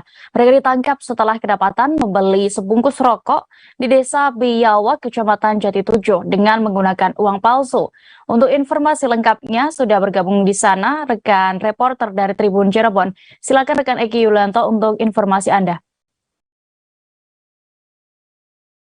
Terima kasih Dea. Selamat sore Tribuners. Dapat saya laporkan dari Kabupaten Majalengka, Jawa Barat, yang mana 2 pelaku pengedar uang palsu atau UPAL di Kecamatan Jatitujuh, Kabupaten Majalengka resmi jadi tersangka. Keduanya berinisial AP berusia 20 tahun dan A usia 21 tahun asal Kecamatan Terisi, Kabupaten Indramayu. Mereka dihadirkan dalam giat konferensi pers yang digelar oleh Polres Majalengka pada Senin 29 Agustus 2022 tadi pagi. Kapolres Majalengka AKBP Edwin Afandi mengatakan modus pengedaran uang palsu yang dilakukan oleh para pelaku tersebut ke warung-warung. Mereka menggunakan uang pecahan 100.000 dengan harapan ada uang kembalian hasil pembelian rokok menggunakan uang palsu tersebut. Kata Kapolres bahwa peristiwa itu sendiri terjadi pada 22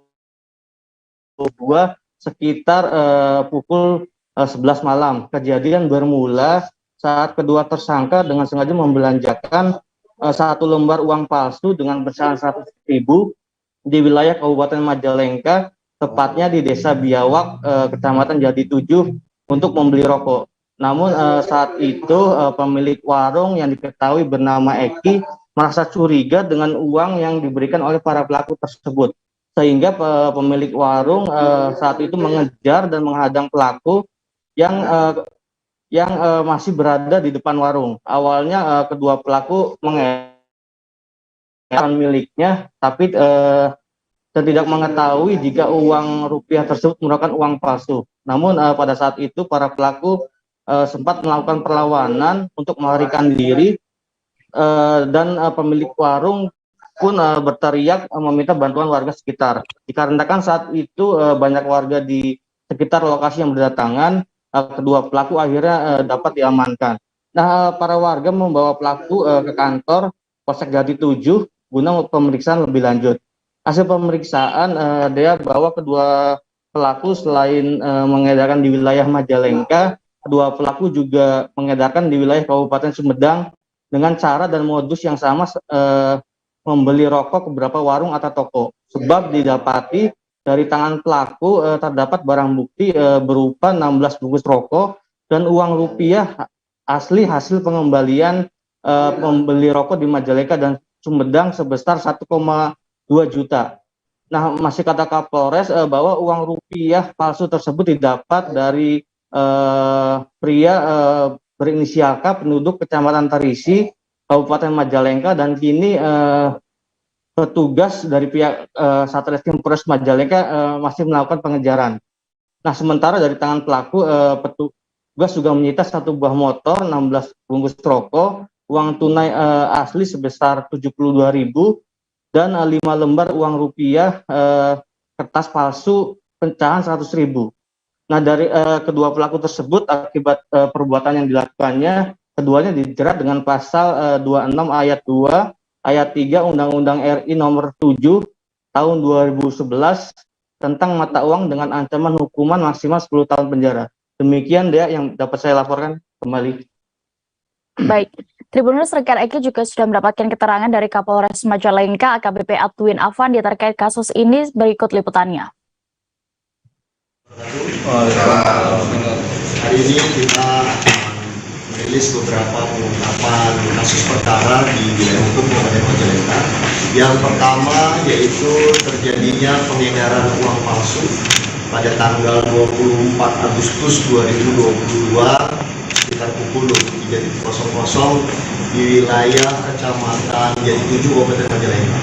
Pada saat itu kita mendapatkan laporan dari masyarakat bahwa diduga ada 2 orang pelaku menggunakan uang palsu untuk bertransaksi di toko-toko kecil untuk membeli rokok, dan kemudian setelah itu yang bersangkutan melakukan pengejaran, kemudian melaporkan ke Polsek Jati 7, kemudian dilakukan penangkapan terhadap yang bersangkutan pengedar uang palsu tersebut. Tim relawan Joko Widodo berencana menjual sayuran murah di 8 titik Kecamatan Palmerah, Jakarta Barat pada Selasa 30 Agustus 2022 besok. Sayuran ini sengaja didistribusikan oleh tim relawan Jokowi untuk meringankan beban masyarakat akibat kenaikan harga sayuran di pasar saat ini.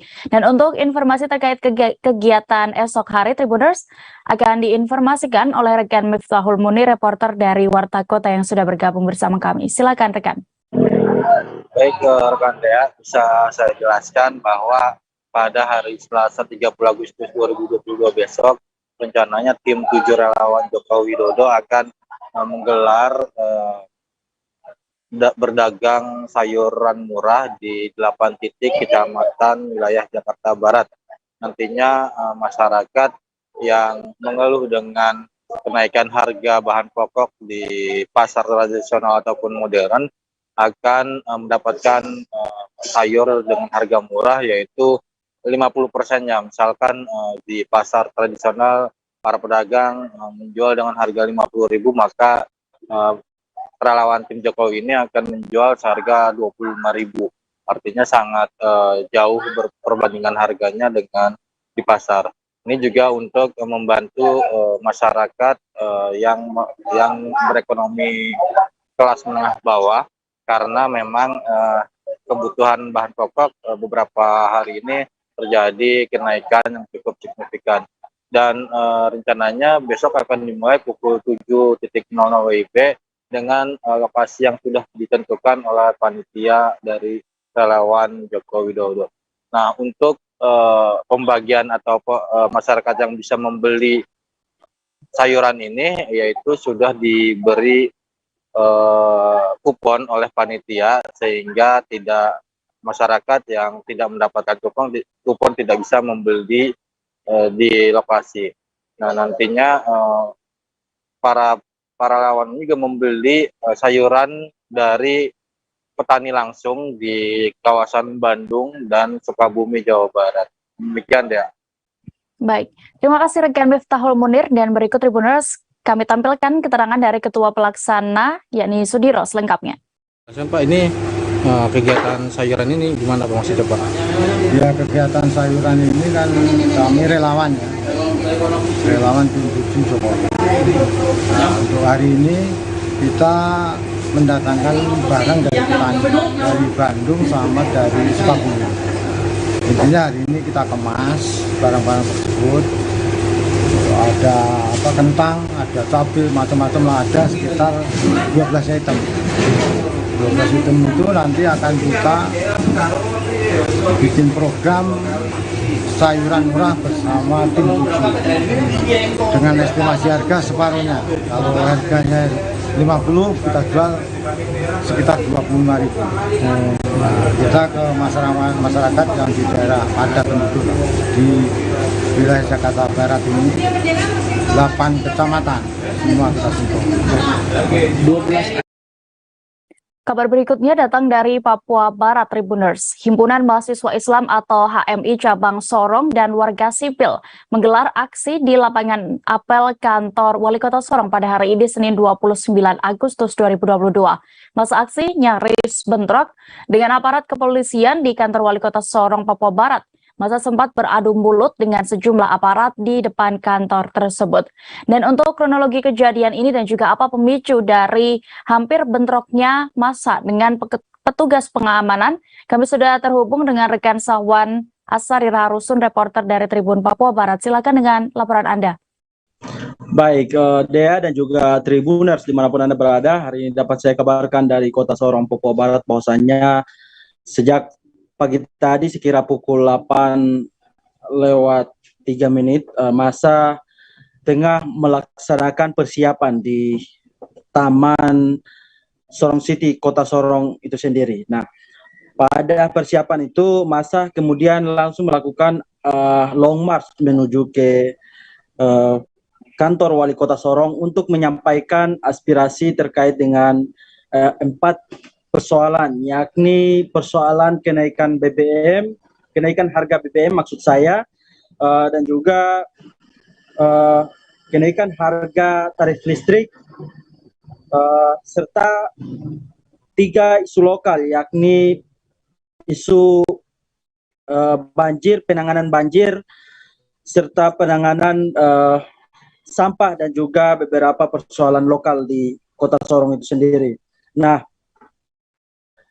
pada aksi kali ini massa langsung masuk ke dalam halaman kantor Wali Kota Sorong, namun pada pelaksanaannya mereka beberapa jam kemudian mereka tidak ditemui oleh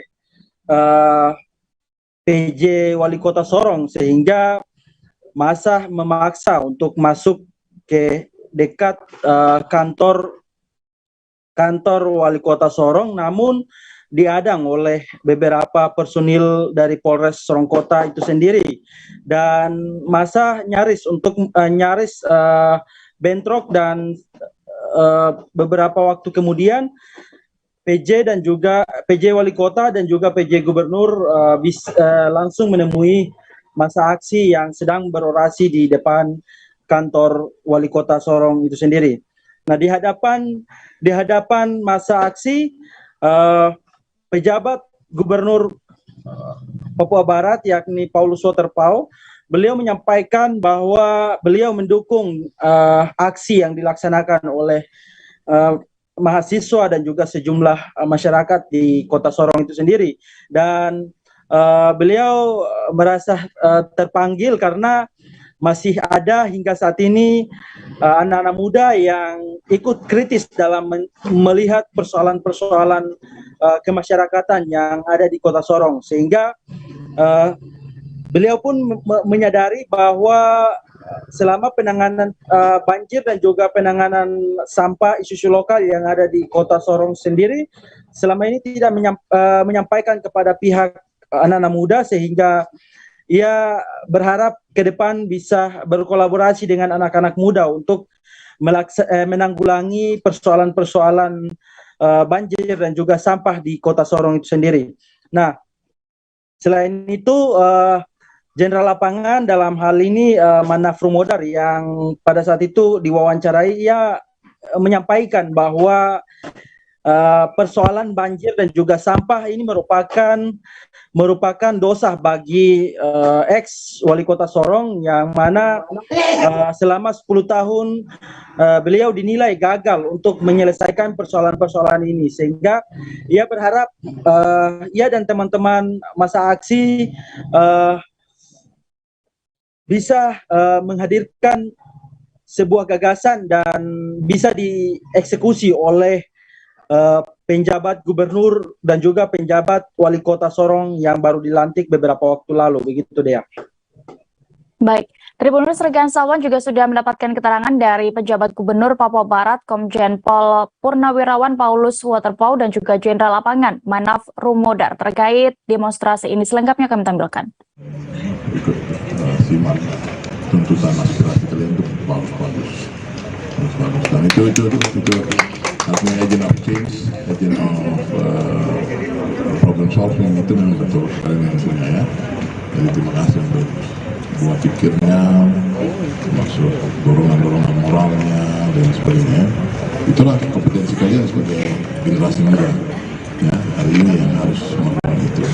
Memang untuk kegiatan kalian itu secara menyeluruh sudah dimonitor dari pusat ya sampai ke daerah-daerah.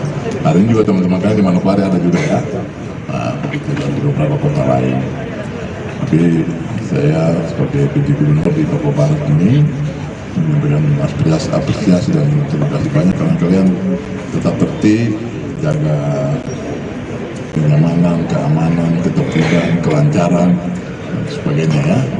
Menindaklanjuti instruksi yang dikeluarkan oleh PBHMI terkait dengan kenaikan harga BBM dari 7.600 menjadi 10.000. Yang kedua, aksi yang kami lakukan ini tidak hanya menindaklanjuti instruksi daripada PBHMI, tapi kemudian kami melihat bahwa ada fenomena sosial di Kota Sorong, yaitu perihal banjir yang sampai saat ini masih menjadi satu mitologi bagi masyarakat Kota Sorong. Karena bagi kami bahwa persoalan banjir di Kota Sorong ini bukanlah hal baru, tapi kemudian persoalan banjir di Kota Sorong adalah hal yang sudah mendasar, yang sudah menjadi kebiasaan. Setiap hujan maka Kota Sorong akan tergenang banjir. Nah, olehnya itu kami hadir ke kantor wali kota ini bukan untuk bagaimana meminta pertanggungjawaban Bapak PJ Wali Kota Sorong. Kami tahu persis bahwa Bapak PJ Wali Kota Sorong tidak melakukan kesalahan dalam hal ini menyebabkan sampai adanya banjir. Tapi kemudian karena dia sudah menjabat sebagai PJ Wali Kota Sorong, kami hanya meminta.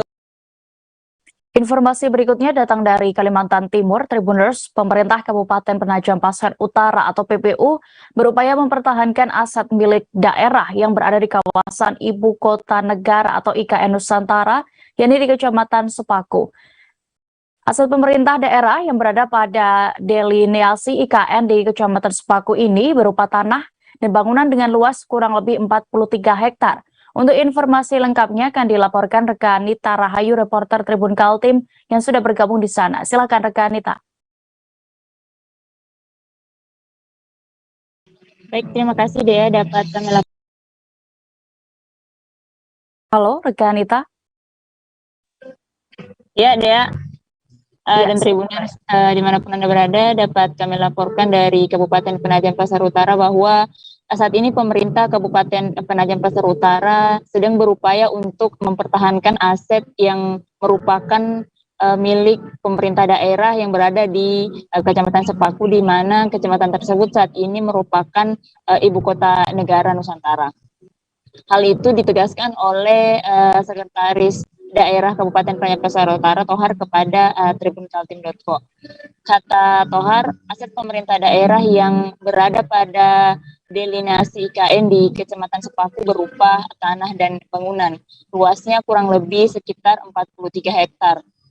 Meski secara aturan dijelaskan bahwa kawasan yang masuk delineasi IKN baik milik pemerintah kabupaten kota maupun milik pemerintah provinsi secara otomatis akan menjadi aset milik negara. Namun dalam hal ini pemerintah daerah tetap berharap aset tersebut menjadi milik mereka. Hal itu sudah disampaikan juga oleh pihak pemerintah daerah Kabupaten Penajam Pasir Utara kepada pemerintah pusat, dalam hal ini kementerian terkait, namun belum mendapatkan kejelasan mengenai status aset mereka.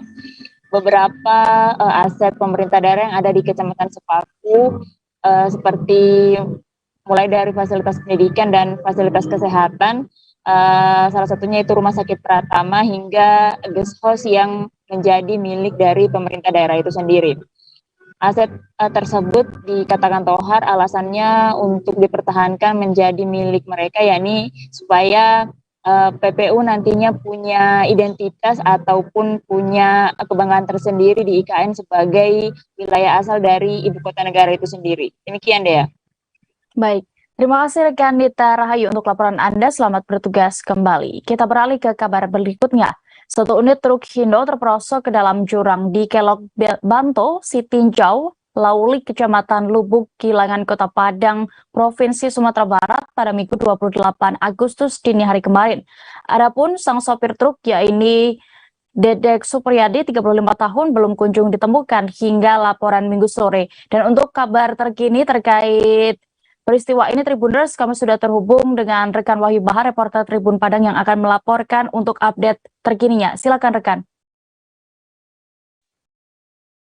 Baik Dea, terima kasih. Tribuners, dapat kami laporkan bahwasannya kemarin pada hari Minggu 28 Agustus 2022 pada dini hari, satu unit truk masuk terperosok ke dalam jurang di Kelok Banto di daerah Sitinjau Lawi, Kelurahan Indaruang, Kecamatan Sebuah Kilangan, Kota Padang, Provinsi Sumatera Barat. Dalam saat itu, truk tersebut yang dikendarai oleh Dedek Supriyadi 35 tahun berkonvoy bersama satu truk lainnya bersama temannya, namun ia terperosok ke jurang. Hingga hari ini pencarian Dedek Supriyadi masih dilakukan oleh tim gabungan, personel gabungan dari Basarnas atau kantor pencarian pertolongan Padang, dari BPBD, dari TNI, masyarakat setempat, dari pihak kepolisian. Jadi kuat dugaan bahwasanya di tikungan yang terkenal tajam tersebut memang tidak ada pembatas jalan, hingga si sang supir Dedek Supriyadi yang hilang tersebut hilang kendali dan truk tersebut masuk ke dalam jurang.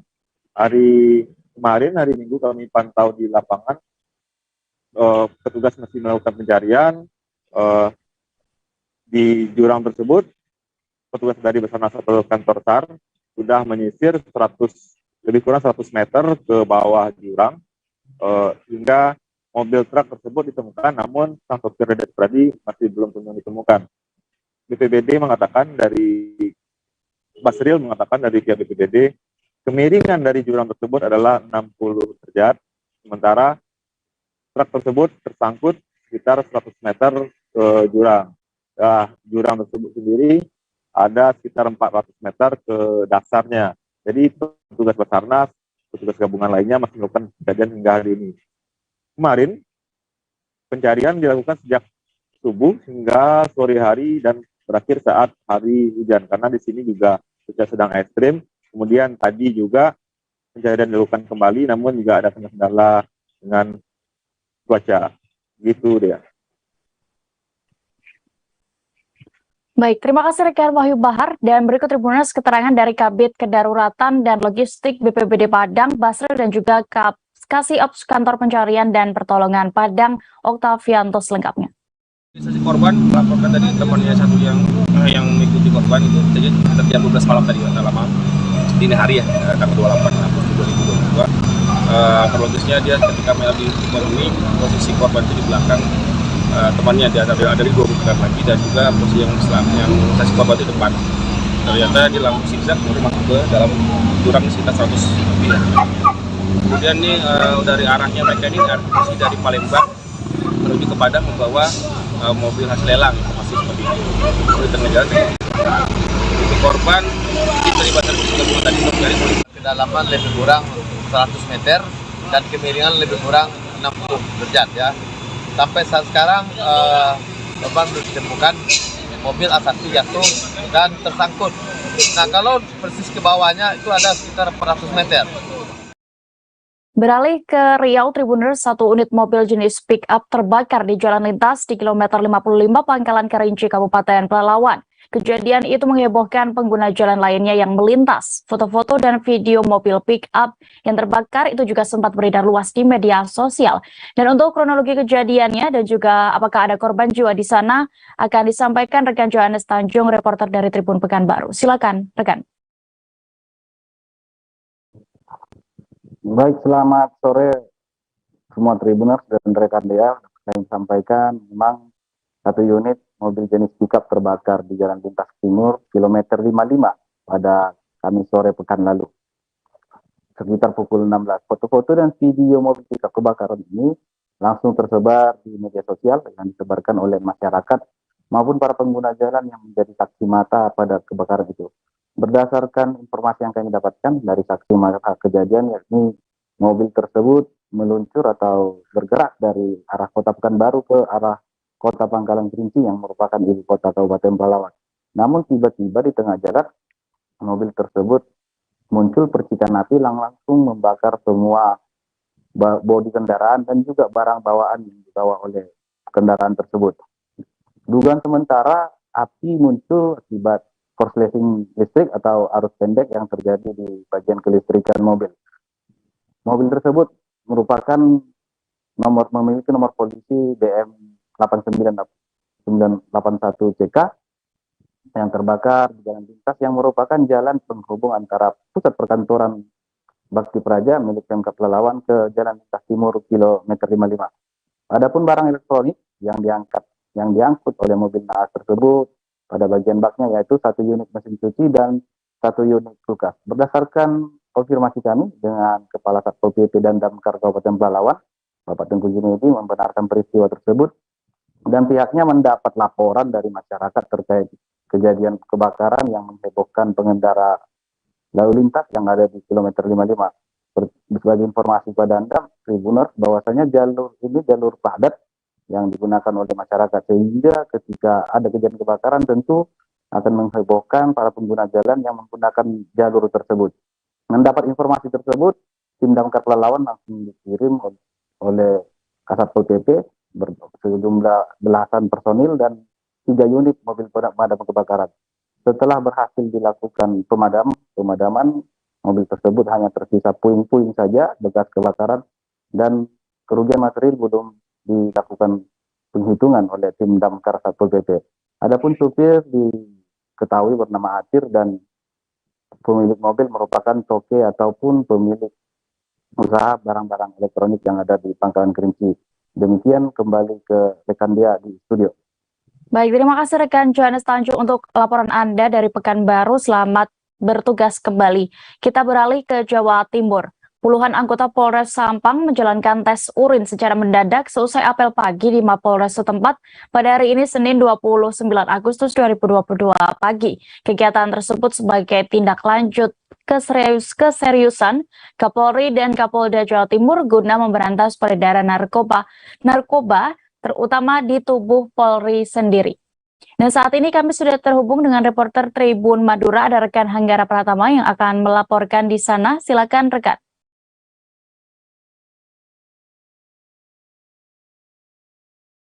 Baik, terima kasih rekan Dea. Dapat kami melaporkan bahwa dari kegiatan tes urin yang dilakukan secara mendadak di Mapolres Sampang Madura pada 29 Agustus 2022 pagi tadi, ada sekitar 50 personil Polres Sampang yang melakukan tes urin, mulai dari Kapolres, Wakapolres, seluruh PJU Polres Sampang dan Kapolsek jajaran Polres Sampang.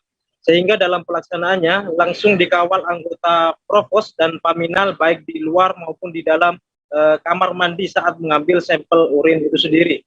Adapun hasilnya ada satu anggota berinisial ES Bintara Polres positif metamfetamin, sehingga atas teman ini menjadi atensi Kapolres Sampang.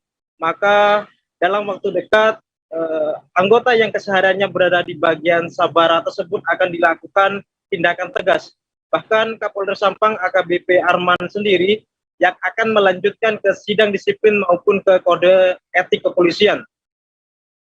Kemudian dalam pelaksanaannya, tes urin kali ini cukup berjalan dramatis mengingat Kapolres Sampang AKBP Arman sempat menunggu salah satu anggotanya yang kesulitan mengambil mengambil, maksud saya, sampel urin. Setelah sampai urin di Saklo dalam kurun waktu 30 menit, hasilnya negatif tapi terbilang samar seperti itu.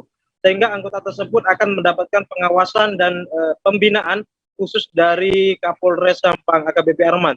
Selain itu terdapat satu anggota lainnya tidak hadir dalam pelaksanaan tes urin, sehingga membuat Provos Polres Sampang menjemput paksa dan Kapolres Sampang pastikan anggota tersebut mengikuti tes urin pada hari ini juga. Seperti itu rekan Dea. Baik, Tribuners, rekan Hanggara juga sudah mendapatkan keterangan dari Kapolres Sampang AKBP Arman terkait gelaran tes urin ini. Selengkapnya kami akan cek urin secara mendadak dan memastikan para anggota khususnya yang sudah kami berikan perhatian khusus dalam 2 bulan terakhir melakukan pembinaan. Hari ini kami lakukan pengecekan urin secara mendadak lagi kepada yang bersangkutan, termasuk para pejabat utama Polres Sampang, mulai dari Kapolres, Wakapolres, Kapolsek, dan pejabat utama Polres. Dan hasilnya dari 50 cek urin yang dilakukan, ada 1 anggota yang positif metamfetamin. Dan tentunya keseriusan dari Bapak Kapolri, Kapolda Jawa Timur, dan saya sendiri akan melanjutkan ke sidang terhadap yang bersangkutan yang positif metamfetamin tersebut.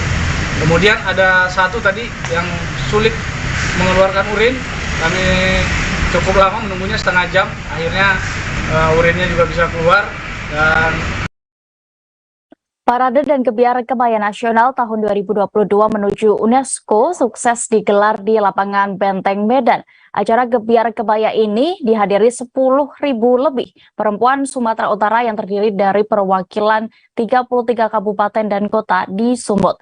Dan informasi terkait bagaimana terselenggaranya kegiatan ini, Tribuners, sudah ada rekan Diana, reporter dari Tribun Medan di sana yang bergabung bersama kami. Silakan rekan Diana.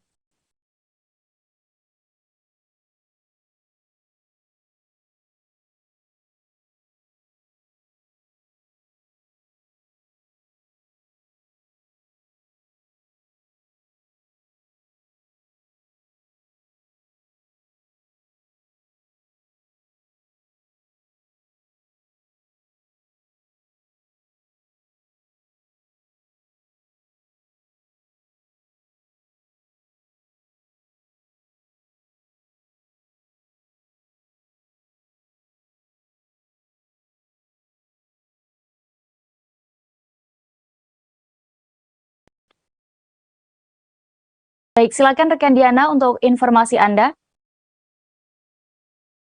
Aduh.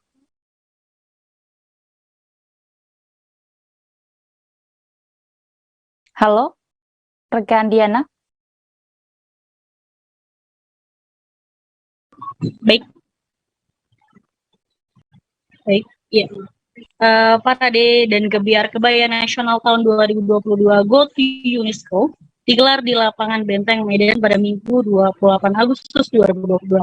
Acara ini dihadiri oleh hampir lebih dari 10.000 wanita Sumatera Utara yang terdiri dari perwakilan dari 33 kabupaten dan kota di Sumatera Utara. Kemudian juga ada ibu-ibu Bayangkara Sumut, Ibu Persid Kartika, Angkatan Laut Angkatan Udara Majelis Taklim Halimah Sumut, PPDP RKLA, dan kemudian seluruh organisasi wanita yang ada di Sumatera Utara, serta juga sejumlah mahasiswa juga ikut hadir dalam acara Gebiar kali ini.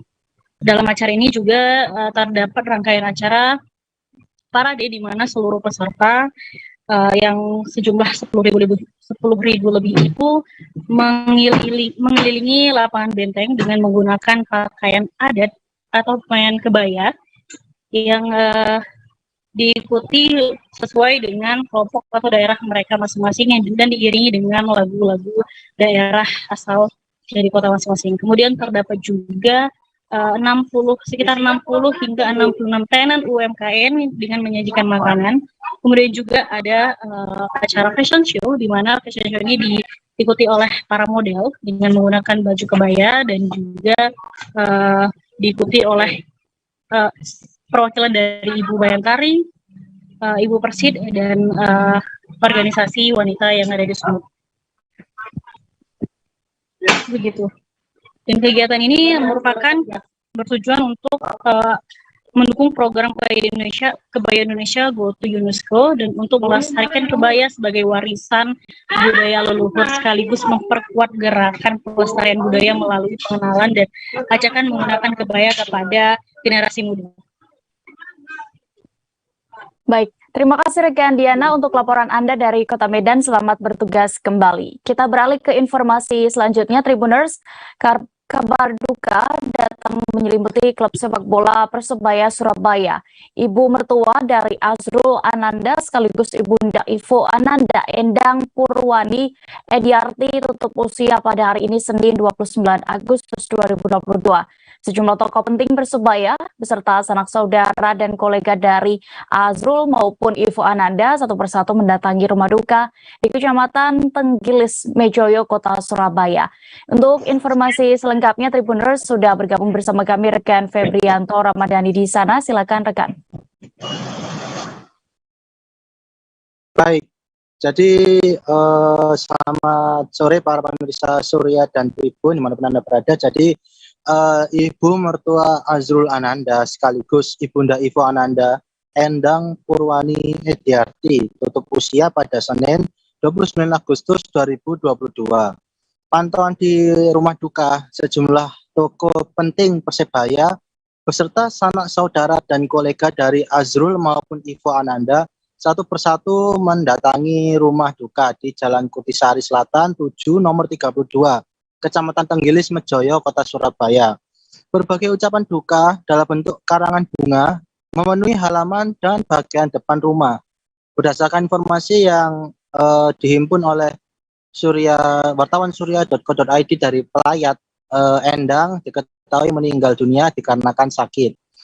Manajer Persebaya Yahya Al-Katiri mengatakan pihaknya menerima kabar almarhumah meninggal pada pukul 4.20 waktu Indonesia bagian Barat atau sekitar setengah 5 subuh.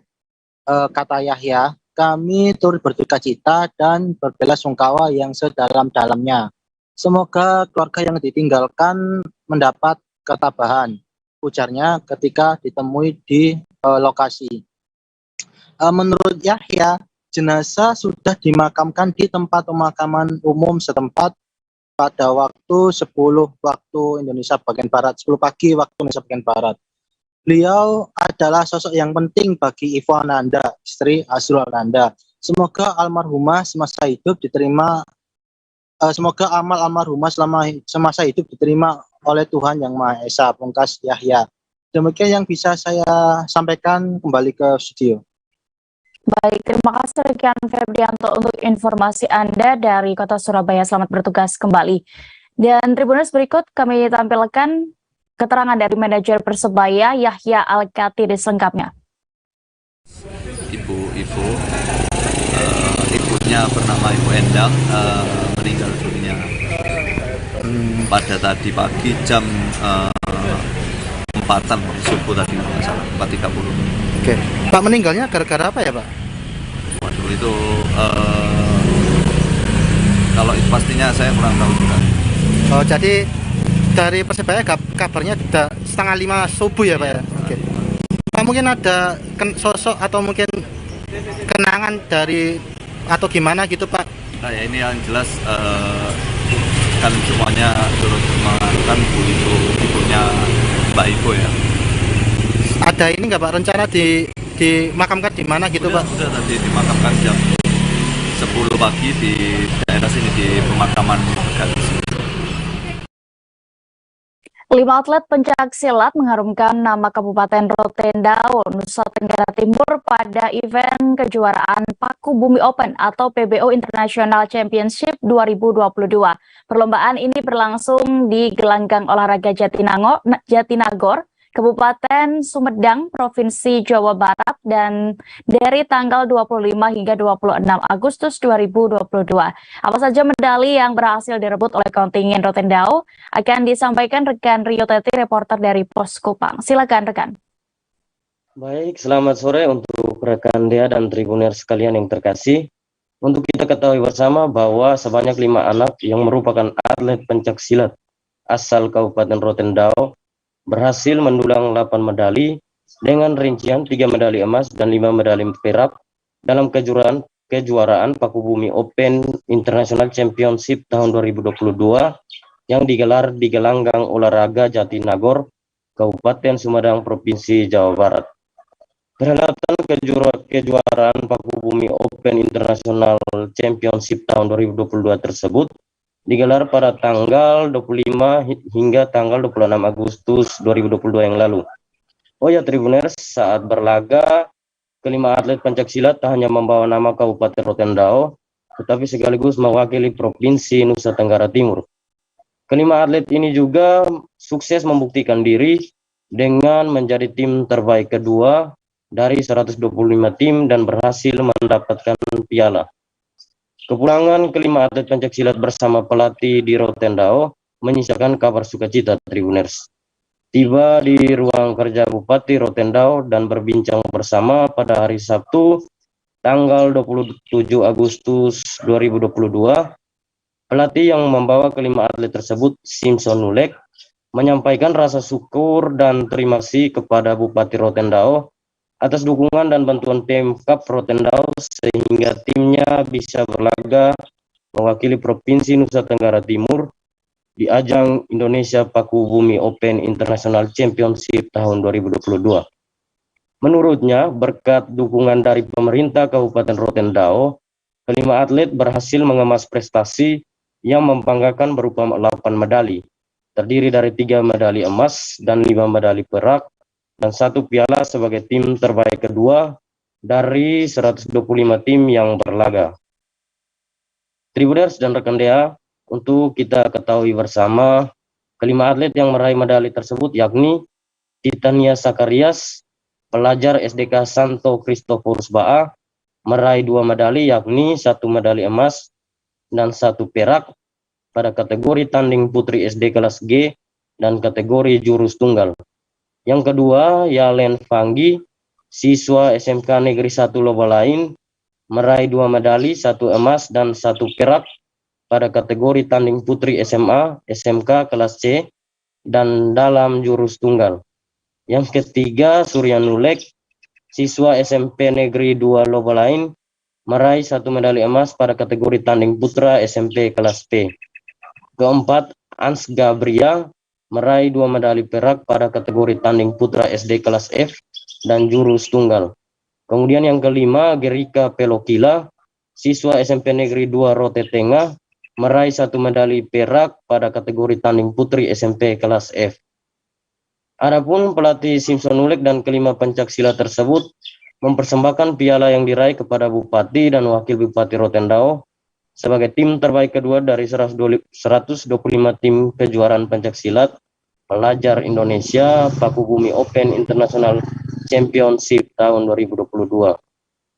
Simpson juga saat itu menerangkan bahwa hasil yang diraih merupakan bentuk ungkapan syukur dan tanda terima kasih atas dukungan Pemkab Rotendao sehingga mereka bisa membawa pulang raihan prestasi kepada pemerintah dan masyarakat Kabupaten Rotendao.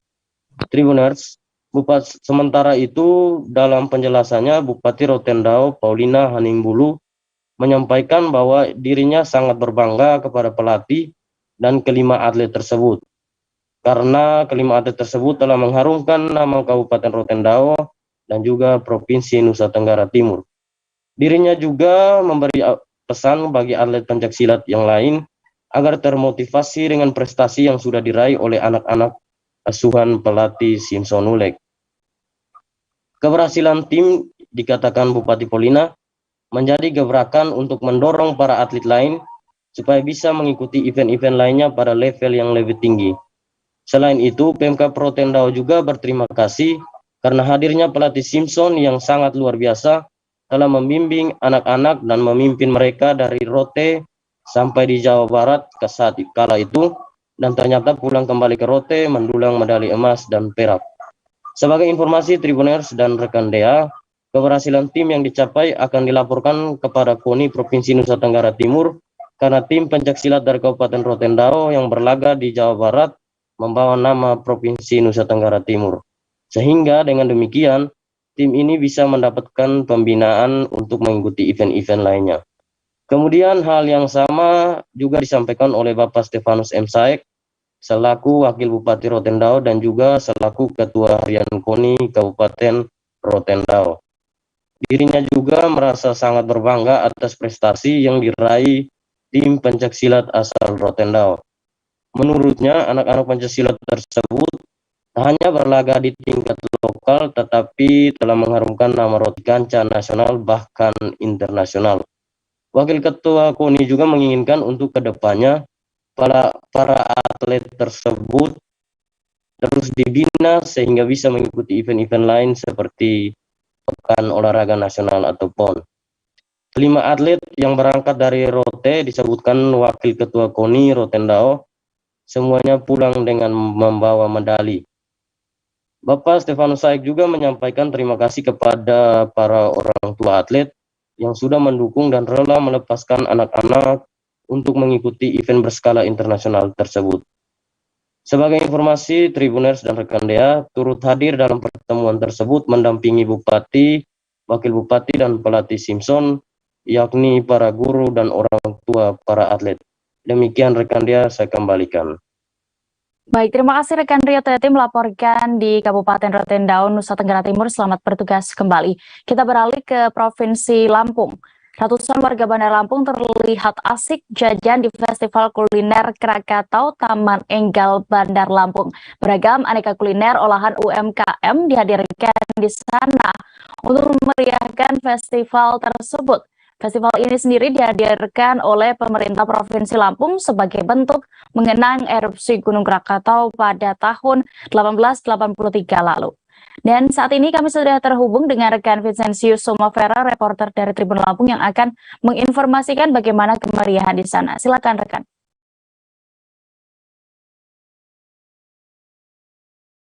Ya, selamat sore rekan ya, selamat sore para Tribuners. Iya benar sekali. Di Lampung sedang diadakan salah satu festival bernuansa penyajian kuliner di salah satu taman terbuka di Bandar Lampung. Nah, festival kuliner ini diambil sekaligus dalam rangka mengenang erupsi Gunung Krakatau yang terjadi 1883 lalu. Di mana festival kuliner ini juga menjadi bagian dari festival Krakatau Lampung masih berjalan. Dari yang kita amati, cukup ramai masyarakat yang mengantusiaskan diri dalam festival kuliner tersebut. Karena memang ragam-ragam yang dihadirkan dalam kuliner tersebut cukup variatif ya, diangkat dari hasil UMKM masyarakat setempat. Sehingga harganya pun cukup bersaing dibanding dengan harga-harga festival kuliner lainnya. Di situ juga selain bisa menikmati sajian kuliner yang dihadirkan oleh puluhan pelaku UMKM, juga ada semacam pertunjukan musik yang disisipkan dari pemerintah provinsi setempat untuk menghibur masyarakat yang datang. Rencananya memang festival kuliner Krakatau ini akan dihadirkan mulai dari 26 Agustus kemarin, akhir pekan lalu, hingga 4 September mendatang atau minggu depan. Demikian dia.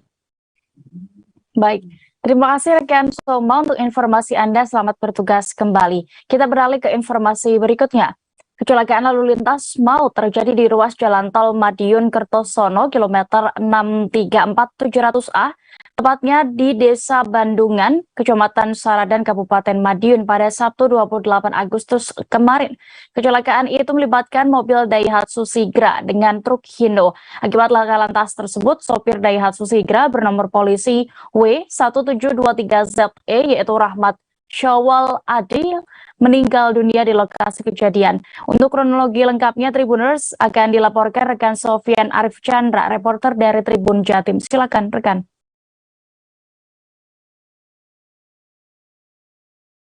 Ya, terima kasih rekan Dea. Selamat sore Tribuners. Ya, benar telah terjadi kecelakaan lalu lintas atau laka lantas di ruas jalan tol Madiun Kertosono KM 634700A di Desa Bandungan, Kecamatan Salatan, Kabupaten Madiun pada Sabtu tanggal 28 Agustus lalu.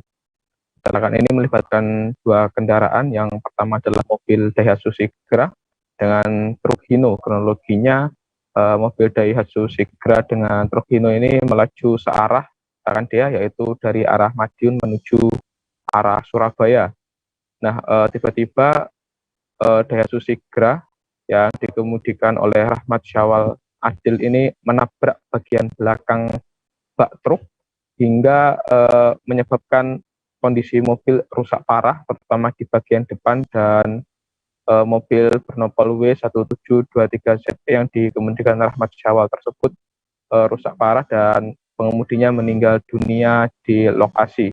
Dari pantauan, kerusakan ini terjadi di bagian depan, di kap mobil dan juga di kaca yang hancur berantakan. Sementara untuk truk nomor B9608BYW hanya mengalami kerusakan di bagian panel plat nomor belakang dan kaca di bak truk belakang. Sedangkan pengemudi truk yaitu Afrizal Arisandi tidak mengalami luka dan dalam kondisi sehat. Kami juga sempat menghimpun wawancara dengan Kanit Gakum Satlantas Polres Madiun, Bapak Ibda Roni Susanto, yang mengatakan dugaan terjadinya laka lantas ini terjadi karena pengendara Daihatsu Sigra yang mengantuk ataupun kelelahan karena telah menempuh perjalanan jauh dari Tangerang, Jawa Barat menuju Jawa Timur. Diduga pengendara ini mengantuk karena juga waktu kejadian pada pukul 5 dini hari, sehingga korban langsung meninggal dunia di lokasi setelah kecelakaan tersebut, dan korban langsung dilarikan ke rumah sakit terdekat untuk mendapatkan pemulasaraan jenazah. Itu rekan Dea yang dapat dilaporkan dari Kabupaten Madiun. Baik, terima kasih rekan Sofian Archandra untuk laporan Anda. Selamat bertugas kembali.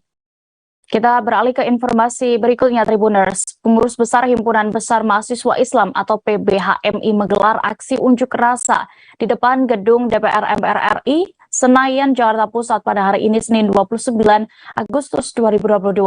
Aksi unjuk rasa dengan membawa sejumlah tuntutan, diantaranya ialah menolak rencana pemerintah menaikkan harga bahan bakar minyak atau BBM. Bagaimana berlangsungnya demonstrasi sore ini, Tribuners? Kami sudah terhubung dengan rekan Naufal Lanten, reporter dari Tribun News di lokasi. Silakan rekan. Ya, baik, Dea dan juga Tribuners, saat ini berlangsung aksi unjuk rasa oleh pengurus besar Himpunan Mahasiswa Islam Indonesia atau PBHMI. Yang bisa dilihat di belakang saya, masa aksi masih menggelar unjuk rasa, namun beberapa saat lalu Dea dan juga Tribuners, unjuk rasa sempat diwarnai kericuhan, baik dari antara masa aksi dengan aparat kepolisian.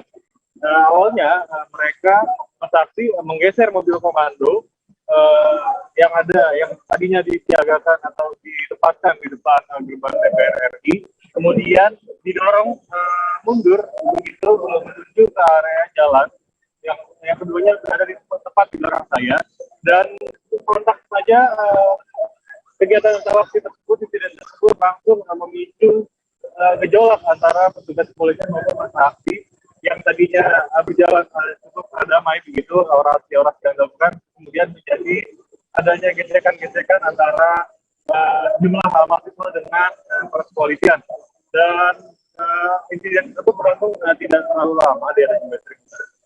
Saat ini para kedua pihak, baik dari demonstran maupun dari petugas kepolisian, masih sedang menenangkan begitu situasi aksi unjuk rasa di depan gedung DPR saat ini. Bisa terdengar suara-suara dari orator dari atas mobil komando yang meminta masa aksi agar tertib dan juga pihak kepolisian agar berlaku dengan baik begitu, maksudnya pada masa aksi. Nah, lanjut dia dan juga Tribun, aksi unjuk rasa ini membawa sejumlah tuntutan, yakni diantaranya ialah menolak rencana pemerintah menaikkan harga bahan bakar minyak atau BBM. Alasannya, menurut PBHMI, menaikkan harga BBM akan mengorbankan kondisi rakyat, utamanya adalah rakyat kelas menengah ke bawah. PBHMI juga meminta pemerintah mencabut kebijakan kenaikan tarif dasar listrik. Selain itu, PBHMI juga mendesak pemerintah memberantas mafia minyak dan gas atau mafia migas, serta pertambangan dengan tabungan penegakan hukum yang adil dari hulu ke hilir. Berdasarkan pengamatan kami di lapangan, mahasiswa PBHM ini tiba sekitar pukul 15.40 Indonesia bagian barat tadi. Mereka berjalan kaki dari arah Cawang menuju lewat jalan Gatot Subroto menuju gedung DPR RI ini. Ratusan massa aksi ini menggunakan atribut pengingat kepala berlogo HNI berwarna hitam dan hijau. Kemudian massa aksi juga membawa sebuah poster yang bertuliskan tolak kenaikan harga BBM. Kemudian juga tadi para orator silih berganti menghubungkan orasinya dari atas mobil pemandu. Nah, ada insiden menarik juga pada sekitar pukul 14.20 tadi, massa aksi yang membakar sebuah bus di depan gerbang gedung DPR ini. Gerbang tersebut juga sebelumnya setelah direntangkan sebuah kawasan duri, dan pada kawasan berduri tersebut diletakkan sebuah ban yang akhirnya dibakar oleh sejumlah massa aksi.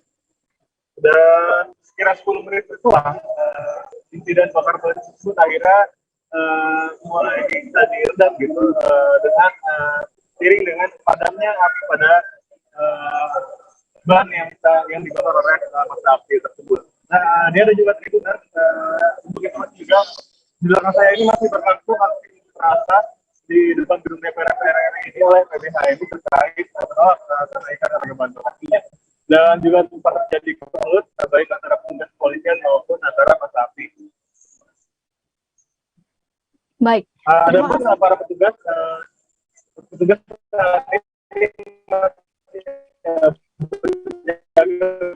mengamankan jalan yang ada juga. Halo, rekan Naufal. Ya.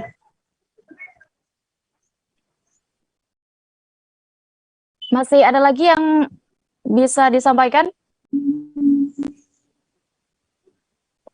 Baik, terima kasih rekan Naufal Lanten untuk laporan Anda. Selamat bertugas kembali. Kita beralih ke informasi berikutnya, Tribuners. Warga Jalan Kurnia, Kelurahan Landasan Ulin Utara, Kecamatan Lianganggang, beradu lomba panjat pohon pisang. Pohon pisang digantung terbalik dan di bagian atasnya dipasang hadiah-hadiah yang kemudian menarik menjadi rebutan peserta lomba.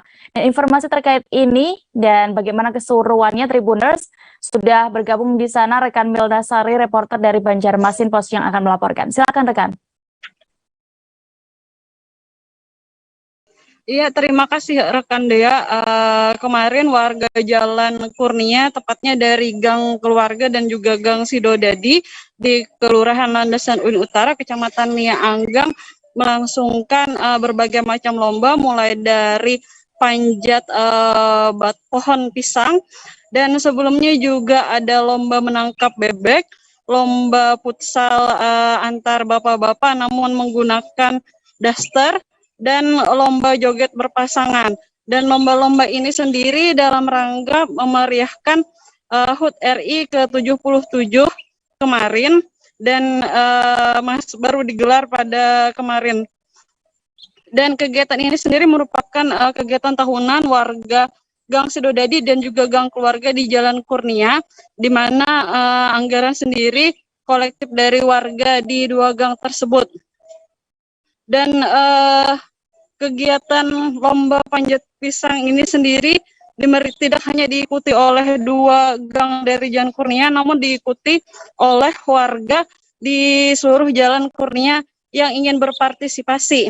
Dan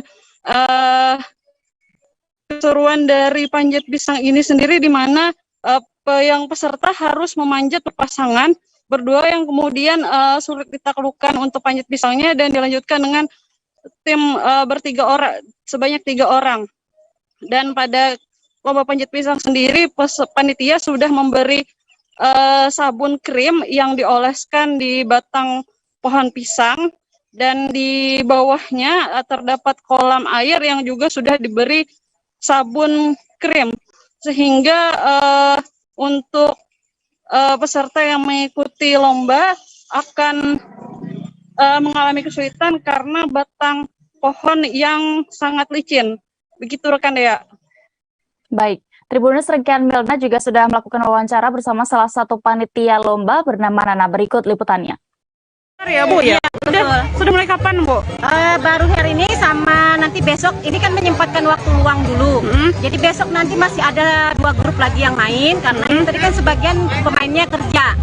Jadi besok masih ada 2 grup lagi tanding. Setelah itu nanti kami akan adakan final untuk pemilihan juara 1, 2, dan 3.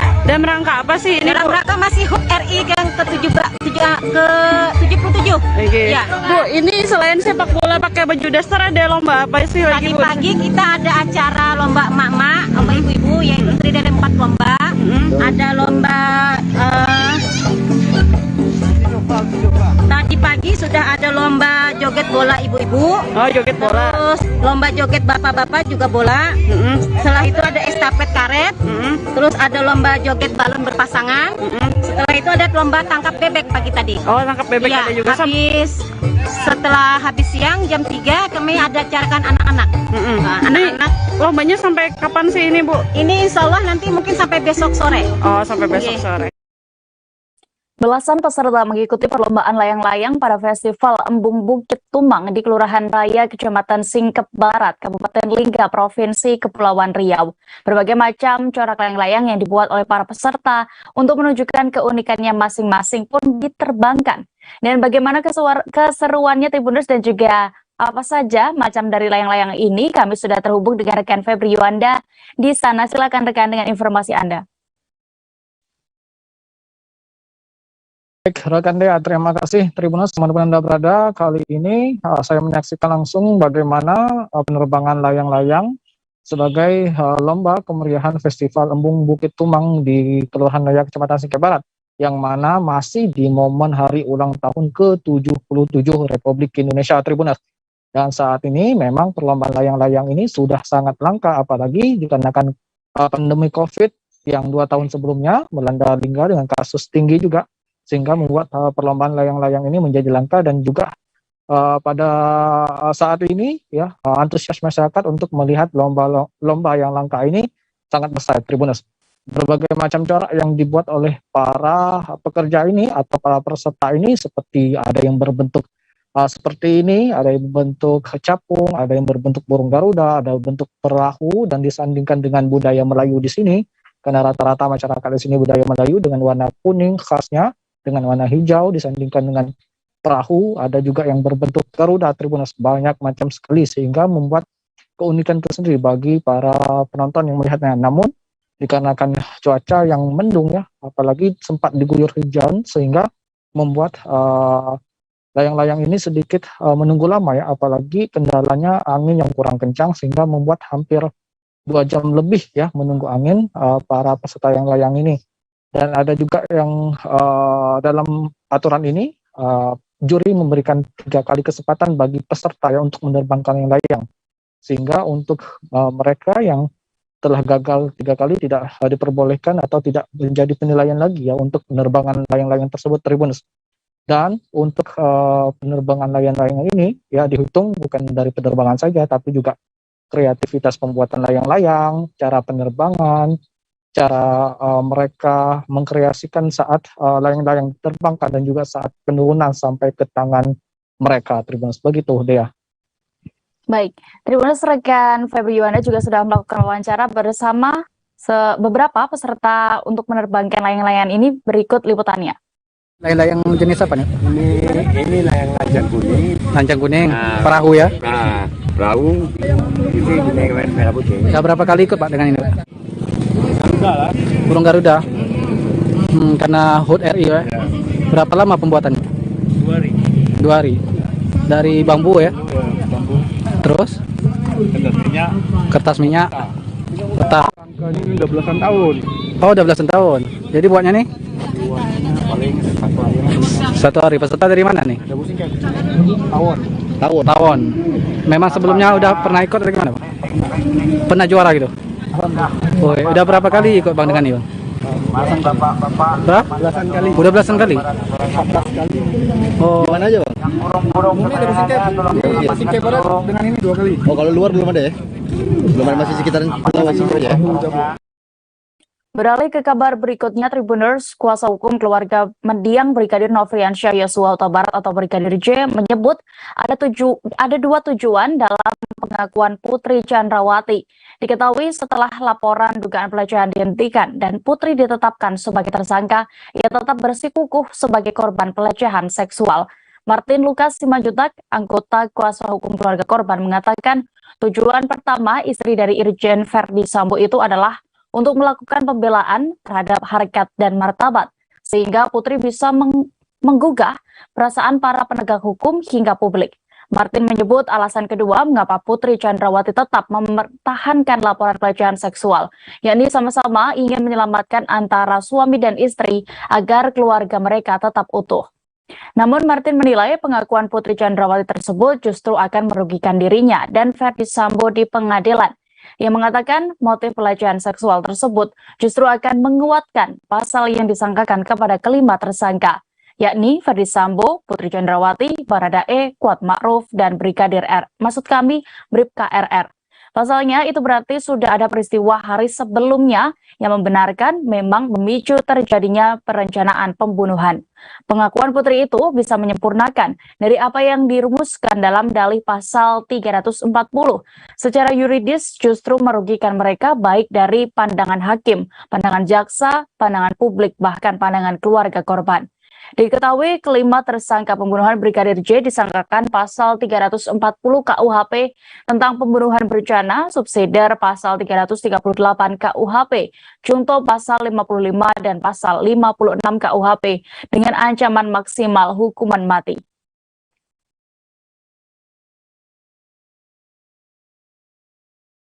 Pengacara keluarga Brigadir J telah melaporkan Verdi Sambo, Putri Chandrawati, dan Bribtu Martin Gade, anggota Polres Metro Jakarta Selatan terkait laporan palsu. Kini Kamarudin Simanjuntak akan melaporkan terkait pencurian barang berharga milik Brigadir Yosua. Kamarudin Kamarudin kembali mengungkap masih ada beberapa barang milik Brigadir Yosua yang hilang karena diduga dicuri. Mulai dari pencurian terhadap handphone, laptop, hingga pencurian rekening atau ATM beserta isinya pada tanggal 11 Juli 2022. Namun dalam pernyataannya, Kamarudin tidak menyebut siapa yang akan dilaporkan kali ini. Terpisah, Bibi Brigadir Yosua, Roslin Simanjuntak, juga mengatakan menyerahkan semuanya kepada kuasa hukum. Pasalnya memang barang-barang berharga tersebut sampai hari ini tidak diketahui keberadaannya. Roslin pun membenarkan masih ada 3 item milik keponakannya saat dicek belum juga dikembalikan. 3 item tersebut sudah dilaporkan kepada kuasa hukum dan menurutnya sampai hari ini ada beberapa yang sudah ada di tangan penyidik. Tetapi barang penting seperti handphone, laptop, dan ATM belum diketahui keberadaannya.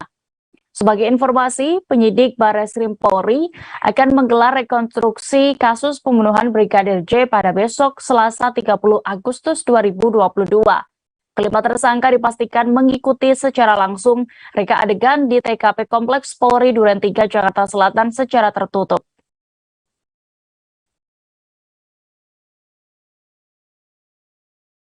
Masih terkait kabar yang sama, Tribuners, 5 tersangka kasus pembunuhan berencana terhadap Brigadir Nofriansyah Yosua Huta Barat alias Brigadir J akan melangsungkan rekonstruksi pada besok. Mereka akan memakai baju tahanan kecuali Putri Chandrawati. Informasi ini disampaikan oleh Direktur Tindak Pidana Umum Barreskrim Polri Brigjen Andirian Jayadi yang menjelaskan Putri Chandrawati besok tidak akan memakai baju tahanan lantaran belum ditahan kepolisian meski sudah berstatus tersangka, sehingga besok hanya ada 4 tersangka yang akan memakai baju tahanan. Keempat tersangka tersebut adalah Verdi Sambo, Barada Richard Eliezer alias Baradae, Bribka Riki Rizal, dan Kuat Ma'ruf. Seperti dalam pemberitaan yang ada, tim khusus bentukan Kapolri menjadwalkan rekonstruksi dalam kasus pembunuhan berencana terhadap Brigadir J pada Selasa 30 Agustus besok. Namun Brigjen Andirian mengatakan bahwa rekonstruksi akan dilakukan secara tertutup. Selain para tersangka, polisi juga akan menghadirkan jaksa penuntut umum atau JPU saat rekonstruksi. Komnas HAM dan Kompolnas juga disebut ikut menyaksikan sebagai pihak eksternal. Dedi memastikan kehadiran Komnas HAM dan Kompolnas dalam rekonstruksi tersebut terkait transparansi dan objektivitas. Terkait itu, Kapolri Jenderal Polisi Listio Sigit Prabowo juga berjanji jika rekonstruksi akan dilakukan secara transparan.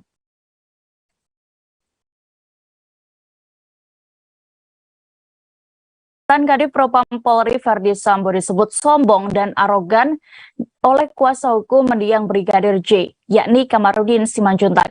Hal itu karena hingga kini Verdi belum meminta maaf kepada keluarga korban meski sudah mengakui bersalah dan menyesal atas perbuatannya. Meski sudah meminta maaf saat melakukan sidang kode etik, namun permintaan maaf itu tidak ditujukan kepada keluarga Brigadir J. Padahal Verdi Sambo telah melakukan pembunuhan terhadap anak seseorang. Menurut Kamarudin, itu merupakan sikap sombong dan arogan. Verdi Sambo dinilai masih merasa hebat. Padahal Kamarudin mengklaim dirinya akan membantu Verdi Sambo jika ada iktikat baik untuk meminta maaf kepada keluarga Brigadir J. Namun hingga kini permintaan maaf itu belum sama sekali keluar dari mulut Verdi Sambo.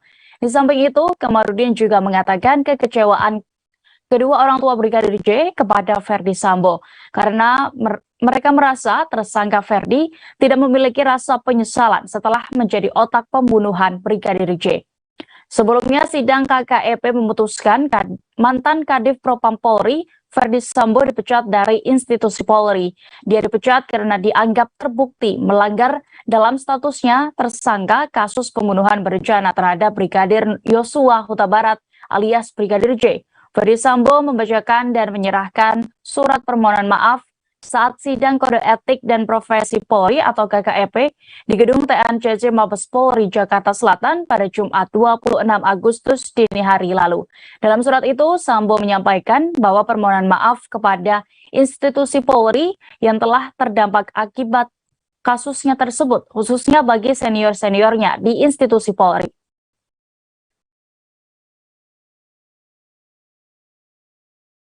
Beralih ke informasi selanjutnya, wacana Presiden 3 periode kembali mencuat menjelang pemilihan umum 2024 mendatang. Sempat memarahi menteri yang bicara soal isu tersebut, kini Jokowi berubah sikap dengan mengizinkan gaungan wacana Presiden 3 periode. Pernyataan itu disampaikan Presiden Joko Widodo pada 28 Agustus 2022 kemarin di Kota Bandung di hadapan para relawannya. Alasannya, mengemukakan wacana jabatan 3 periode untuk seorang presiden merupakan bagian dari kehidupan berdemokrasi. Bagi Jokowi, wacana-wacana perpanjangan masa jabatan presiden tak berbeda dengan desakan publik agar presiden diganti atau mengundurkan diri. Namun dirinya akan tetap patuh kepada konstitusi yang ada. Jokowi juga menyatakan, selain pada konstitusi, dirinya akan taat pada kehendak rakyat. Kalimat yang sama kemudian ia ulang sama persis sekali lagi. Namun justru para pendukungnya semakin kuat mendesaknya maju lagi sebagai calon presiden. Sebagai informasi, Presiden Jokowi tercatat sudah berulang kali menanggapi wacana perpanjangan masa jabatan presiden. Tanggapan penolakan pertama disampaikannya pada akhir 2019 silam saat berbincang dengan wartawan kepresidenan di Istana Merdeka. Wacana ini muncul setelah dihembuskan oleh para elit partai politik saat itu. Selain perpanjangan periode jabatan, juga muncul usulan lain yakni masa jabatan menjadi 8 tahun dalam satu periode. Tahun 2021, isu ini kembali muncul melalui pernyataan mantan Ketua MPR Amin Rais yang mengatakan ada skenario pengubahan ketentuan Undang-Undang Dasar 1945 soal masa jabatan presiden. Jokowi kembali menegaskan dirinya tak memiliki niat untuk menjadi presiden 3 periode. Awal tahun ini, isu ini juga kembali bergulir setelah dihembuskan oleh Ketua Umum PKB Muhaimin Iskandar. Kala itu, Cak Imin mengusulkan agar pemilu ditunda karena mempertimbangkan pandemi COVID-19 dan dampak ekonomi nasional.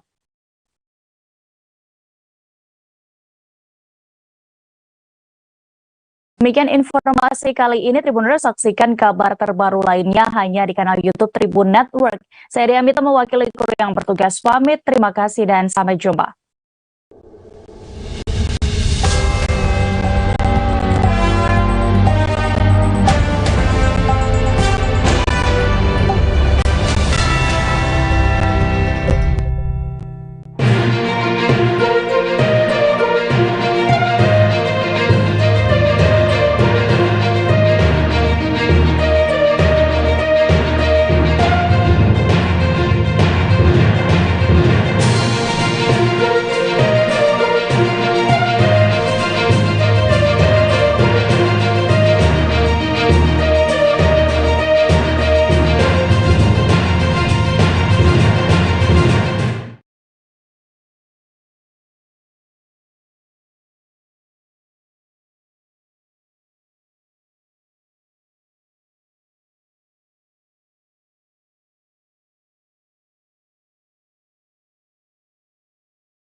Halo, selamat malam. Ketemu lagi di Bincang Kecantikan. Nah, biasanya kan kalau di Bincang Kecantikan saya kan selalu menghadirkan narasumber dokter. Nah, kali ini beda. Saya menghadirkan makeup artis atau orang sering sebutnya itu MUA.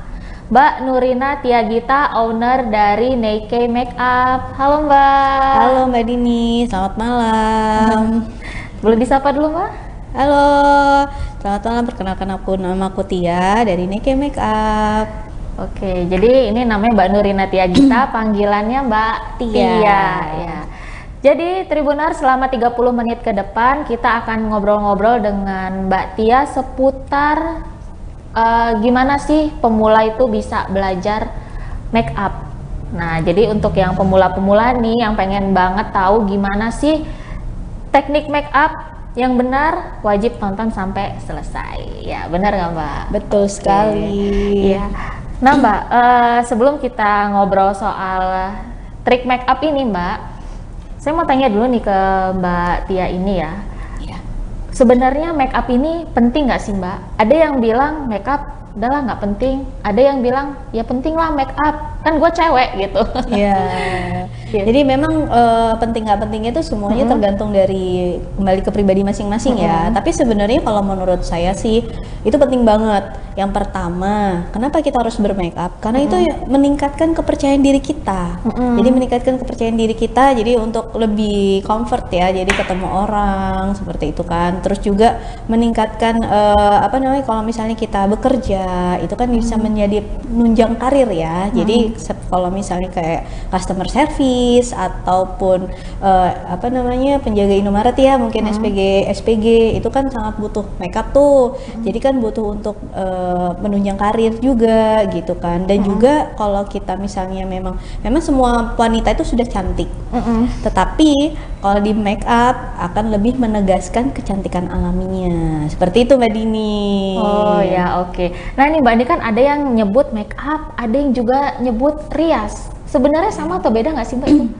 Kalau rias dan make up sebenarnya pada dasarnya sama. Cuma kalau untuk perias dan MUA itu berbedanya jauh. Nah, kalau mungkin bisa dijelasin dikit nggak apa-apa ya Mbak ya.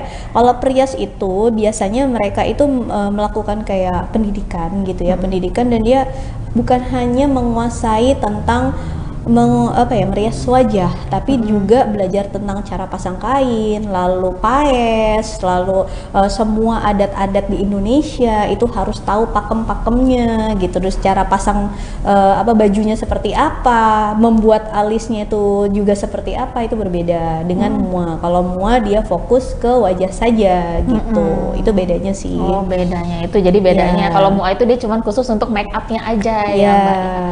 Dan kalau setahu aku Mbak, itu make up itu sebenarnya tuh macam-macam ya Mbak ya namanya ya. Banyak alirannya gitu. Ada yang bold, ada yang flawless gitu. Sebenarnya sih intinya dua sih, tinggal dikembangkan aja sih sebenarnya gitu.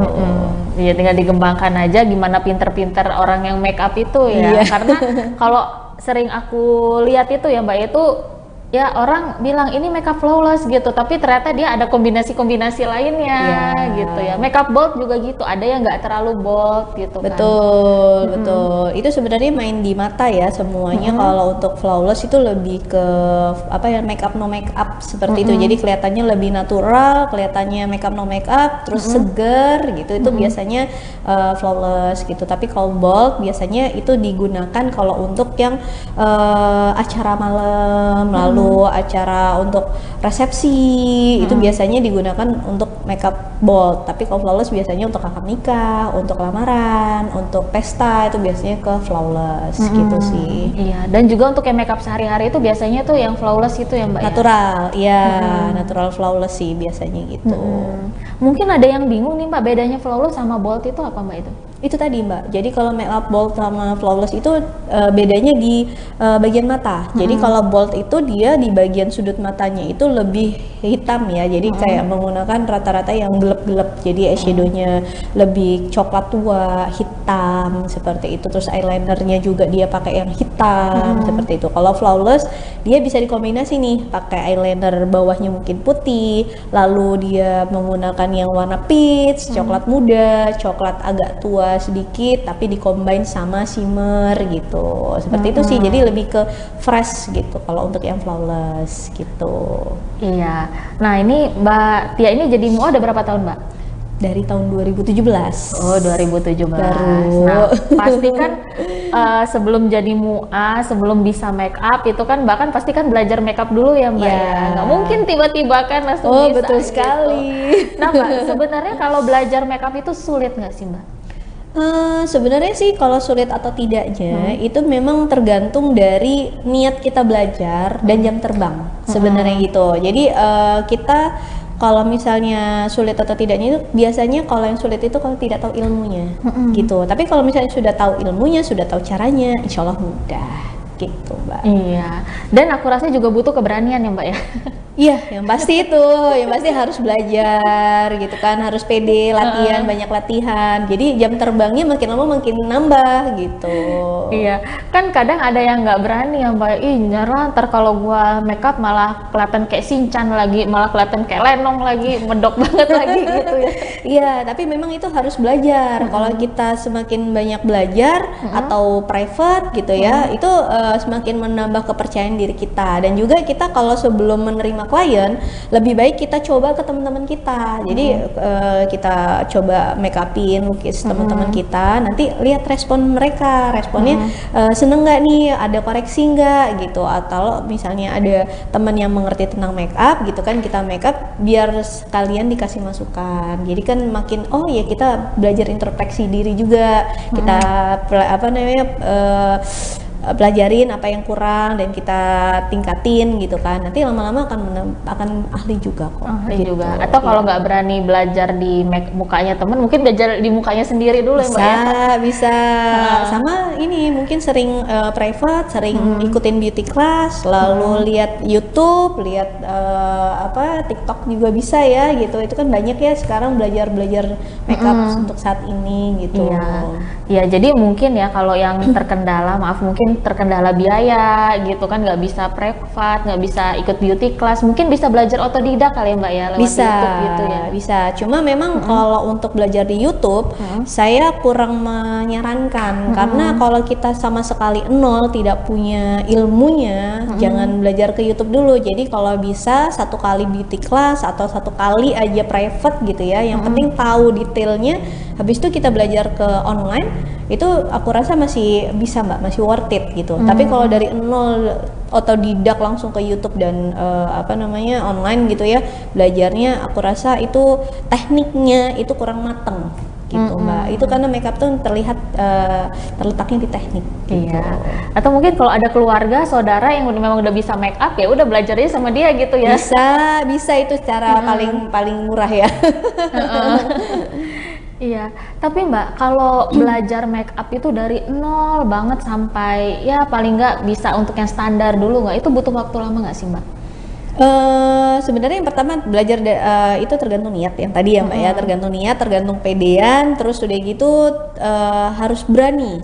Itu relatif, ada yang memang mereka sudah berani nih untuk terjun, biasanya butuh 6 bulan, ada ya itu paling cepat ya 6 bulan, karena kan kita belajar, kita latihan sebelum menerima klien atau menerima job, kan kita harus tes dulu, jangan sampai nanti kita pada saat sudah menerima klien komplain gitu kan. Tapi kalau saya kemarin sekitar 1 tahun sih, baru 1 tahun dari belajar, saya untuk coba-coba latihan gitu ya, baru bisa dilepas oleh guru saya untuk ya udah boleh menerima job gitu. 1 tahun. 1 tahun. Iya. Lama ya. Iya, karena itu tadi tak menghindari komplain, menghindari komplain, karena kan kalau misalnya foundationnya salah milih warna atau sebenarnya make upin orang itu lebih susah Mbak daripada make upin diri sendiri gitu sih. Tapi ada juga mua yang bisa make upin orang tapi nggak bisa make upin diri sendiri itu juga ada gitu. Iya, kalau make upin orang pertama kali itu biasanya ada tegang-tegang dulu, takut-takut dulu gitu ya, Mbak, ya. Biasanya gemeteran Gemeteran gitu kan, takut alisnya nggak sama gitu. Bener itu Biasa sih Mbak ya, kalau orang belajar makeup itu yang paling dikhawatirkan pertama kali itu alis. Ya betul. Karena alis itu juga kalau aku ya itu bisa sampai 5 produk pakai untuk khusus alis saja dan itu tidak langsung jadi. Jadi pertama buat bingkainya, habis itu nanti saya tinggalin ngerjain yang lain, saya arsir lagi, saya tinggalin lagi, nanti pakai diisi, terus nanti disikat-sikat, terus nanti dikoreksi, banyak. Pokoknya alis itu yang paling banyak menggunakan alat makeupnya lah gitu. Iya, sampai pernah nih ya ada salah seorang mua yang bilang ya, alis itu bukan saudara kembar ya, kalau beda-beda dikit ya nggak apa-apa gitu. betul kayak kakak adik ya. Bener banget. Iya. Nah Mbak, tapi nih Mbak, kalau kita baru aja belajar makeup Mbak ya, itu warna-warna makeup apa sih Mbak yang aman untuk pemula ini Mbak? Ya, jadi kalau untuk kita yang belajar makeup kan itu kan kita pasti minim ya, maksudnya belum terbiasa ngeblending gitu ya, blending kuas untuk di eyeshadow. Nah, mungkin aku saranin untuk lebih amannya itu menggunakan warna-warna yang aman tuh seperti peach, pink, terus krem, coklat muda, dan kalau coklat tua mungkin agak yang muda sedikit. Jadi begitu di blendingnya tidak rata, mungkin tidak terlalu kelihatan gitu. Jadi jangan main yang warna-warna gelap, warna-warna terang. Jadi kalau warna terang begitu blendingnya kurang mateng, kelihatan banget gitu, kelihatan nggak bagusnya gitu loh Mbak. Tapi kalau warna-warna soft, pink, peach, coklat muda gitu, itu masih aman lah, worth it lah. Iya, mungkin warna yang Mbak sebutkan tuh ada yang di depan Mbak ini? Ada, ini. Nah, ini dia. Nah, ini warna krem, ini kan warna peach ya, terus ini warna agak pink-pink gitu. Kelihatan nggak ya? Nah, ini kamera yang Mbak. Oh, ini. Ya, ini warna peach, coklat muda. Ini warna-warna yang aman gitu. Nah, kalau yang di ini biasanya untuk yang di sudut-sudut mata seperti itu sih. Iya. Gitu. Terus lipstiknya juga ada yang warna aman itu ya Mbak ya? Kalau warna aman kalau lipstick itu tergantung selera gitu kan. Nah, seleranya ada yang suka nude, ada yang suka misalnya Mbak saya kalau nude kayaknya kepucetan gitu kan. Kalau pucet saya pengennya terang, bisa pakai merah. Terus kalau misalnya Mbak saya kalau merah nggak pede, tapi kalau nude kayaknya terlalu pucet, jadi semuanya pink gitu. Jadi tergantung selera Mbak gitu. Oke. Iya, tapi kan tadi kan Mbak kan bilang kan kalau makeup itu kan dia ada dua kan, ada flawless dan ada bold. Apakah kalau pemula itu lebih aman yang flawless dulu ya kalian Mbak ya? Iya, kalau untuk pemula, lalu untuk yang sehari-hari gitu ya, aku saranin sih memang flawless. Tapi kalau misalnya kita mau ada kayak acara gala dinner gitu kan, atau resepsi, tapi bukan sebagai kondangan ya, tapi sebagai pengantinnya, nah itu aku saranin bold, nggak masalah gitu, boleh-boleh aja. Iya. Nah nih Mbak, mungkin boleh dikasih tahu Mbak, tahapan-tahapan make up itu apa aja Mbak, dari yang awal sampai selesai gitu? Oh boleh. Jadi yang pertama pastinya itu kita harus membersihkan muka kita dari bekas-bekas make up ya. Terus habis dibersihkan kita semprot pakai primer gitu kan. Setelah pakai primer kita sudah disemprot, tunggu agak kering, baru kita kasih primernya. Jadi serum boleh, atau pelembab juga boleh, untuk base juga boleh, untuk mengkondisikan kulit kita menjadi seperti squishy, jadi kenyal gitu loh. Jadi untuk siap untuk sebagai kanvas untuk di make up. Karena apa? Karena base ini atau persiapan kulit ini menentukan tahan atau tidaknya makeup ini sampai dengan sore gitu. Nanti setelah semua udah selesai, baru nanti bisa kita beri kalau misalnya ada noda-noda kita kasih concealer dulu, atau kalau misalnya ada kantong mata kita bisa pakai color correction dulu, baru pakai concealer, baru pakai foundation seperti itu. Nanti setelah foundation baru menggunakan kayak cream blush atau kontur dalam gitu kan untuk memancungkan hidung ya Mbak ya. Terus udah gitu pakai bedak tabur, habis bedak tabur bedak padat, habis bedak padat baru eyeshadow, habis eyeshadow bulu mata, habis bulu mata blush on, kontur luar, terus pakai bronzer, pakai shimmer, terus lipstick deh, seperti itu sih. Eyeliner, maskara udah pasti. Oke, iya.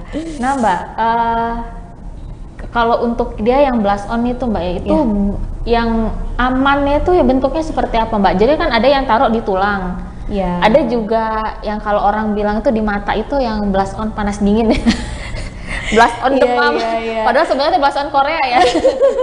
Memang sekarang itu kan banyak yang inovatif gitu ya, untuk bisa memberikan suatu suasana yang berbeda dengan makeup yang lain. Tapi sebenarnya sih kalau yang aman itu pada saat kita pakai blush on itu dalam posisi tersenyum, jadi kita kelihatan ini tulangnya seperti apa. Terus kita mau ya kalau untuk di bawah mata atau di sampai ke nyebrang hidung itu sebenarnya kombinasi, dan itu selera masing-masing kita mau yang seperti apa blush on gitu sih. Ya jadi kalau yang dia kalau panas dingin tuh dia bener-bener di bawah mata sini Mbak ya? Iya, itu juga ada yang kayak gitu. Tapi itu biasanya hanya orang-orang yang mungkin yang seleranya mau Korea-Korea gitu kan ya. Gitu. Itu yang blush on panas dingin itu tuh memang awalnya tuh dia ngikutin tren Korea ya Mbak ya? Iya, karena kan memang drakor banyak masuk kan ke Indonesia. Nah itu biasalah namanya Indonesia kan, apa yang tren, nah itu diikutin gitu kan. Padahal sebenarnya belum tentu cocok sama kita gitu sih. Iya, aku pernah lihat sih ada orang yang dia nekat gitu kan pakai blush on panas dingin gitu, jadinya aneh, mukanya maaf kamu kayak abis di Iya, jadi memang harus make up itu juga harus menyesuaikan kontur muka kita juga ya. Jadi jangan sampai over atau mungkin nggak pantas sama muka kita gitu. Jadi jadinya kita pengen cantik malah jadi nggak cantik gitu kan. Jadi aneh itu tadi kata Mbak Dini kan. Iya. Nah kalau untuk alis Mbak, ini pakai alis ini warna-warna apa Mbak? Kalau aku sih saranin pakai coklat tua ya. Jadi kenapa coklat tua? Karena kalau coklat tua itu pada saat oksidasi dia nggak terlalu berubah warna. Jadi dia sesuai dengan alis natural. Kita kan namanya makeup. Kalau aku ya alirannya flawless Mbak. Jadi sebisa mungkin bagaimana semuanya itu natural sesuai dengan yang ada gitu loh. Jadi makanya aku saranin pakai coklat tua. Ada kan yang memang pengennya warna hitam gitu kan. Tapi kalau hitam, kalau saran aku, kalau hitam tuh biasanya dipakai untuk kayak orang Arab, orang India yang memang alisnya tuh tebel, bulu alisnya tuh tebel banget. Nah itu aku saranin untuk yang hitam. Tapi kalau untuk yang orang Indonesia yang bulu alisnya nggak terlalu tebel gitu ya, aku saranin warnanya coklat. Tapi coklatnya itu juga harus dilihat karena sekarang itu banyak pensil alis yang pada saat oksidasi 4 jam kemudian itu berubah jadi merah. Itu ada gitu. Bisa karena dia oksidasi itu bercampur dengan keringat, bercampur dengan ya minyak tubuh kita gitu. Kayak gitu makanya jadi berubahnya jadi warna merah. Seperti itu. Itu gimana Mbak taunya itu alis itu nggak bakal oksidasi apa dari merah apa gimana gitu?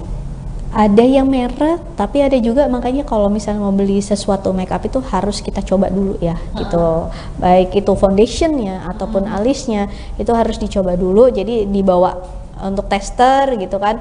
Untuk testernya itu kita lebih baik di tester terus kita bawa jalan-jalan dulu gitu. Kalau di mall kan biasanya ada testernya. Nah ada testernya kan, kita coba dulu foundation, kita coba jalan-jalan dulu kurang lebih ya sekitar 4 jam biar tahu nih kira-kira berubah warna apa enggak. Nah itu oksidasi itu tadi Mbak gitu.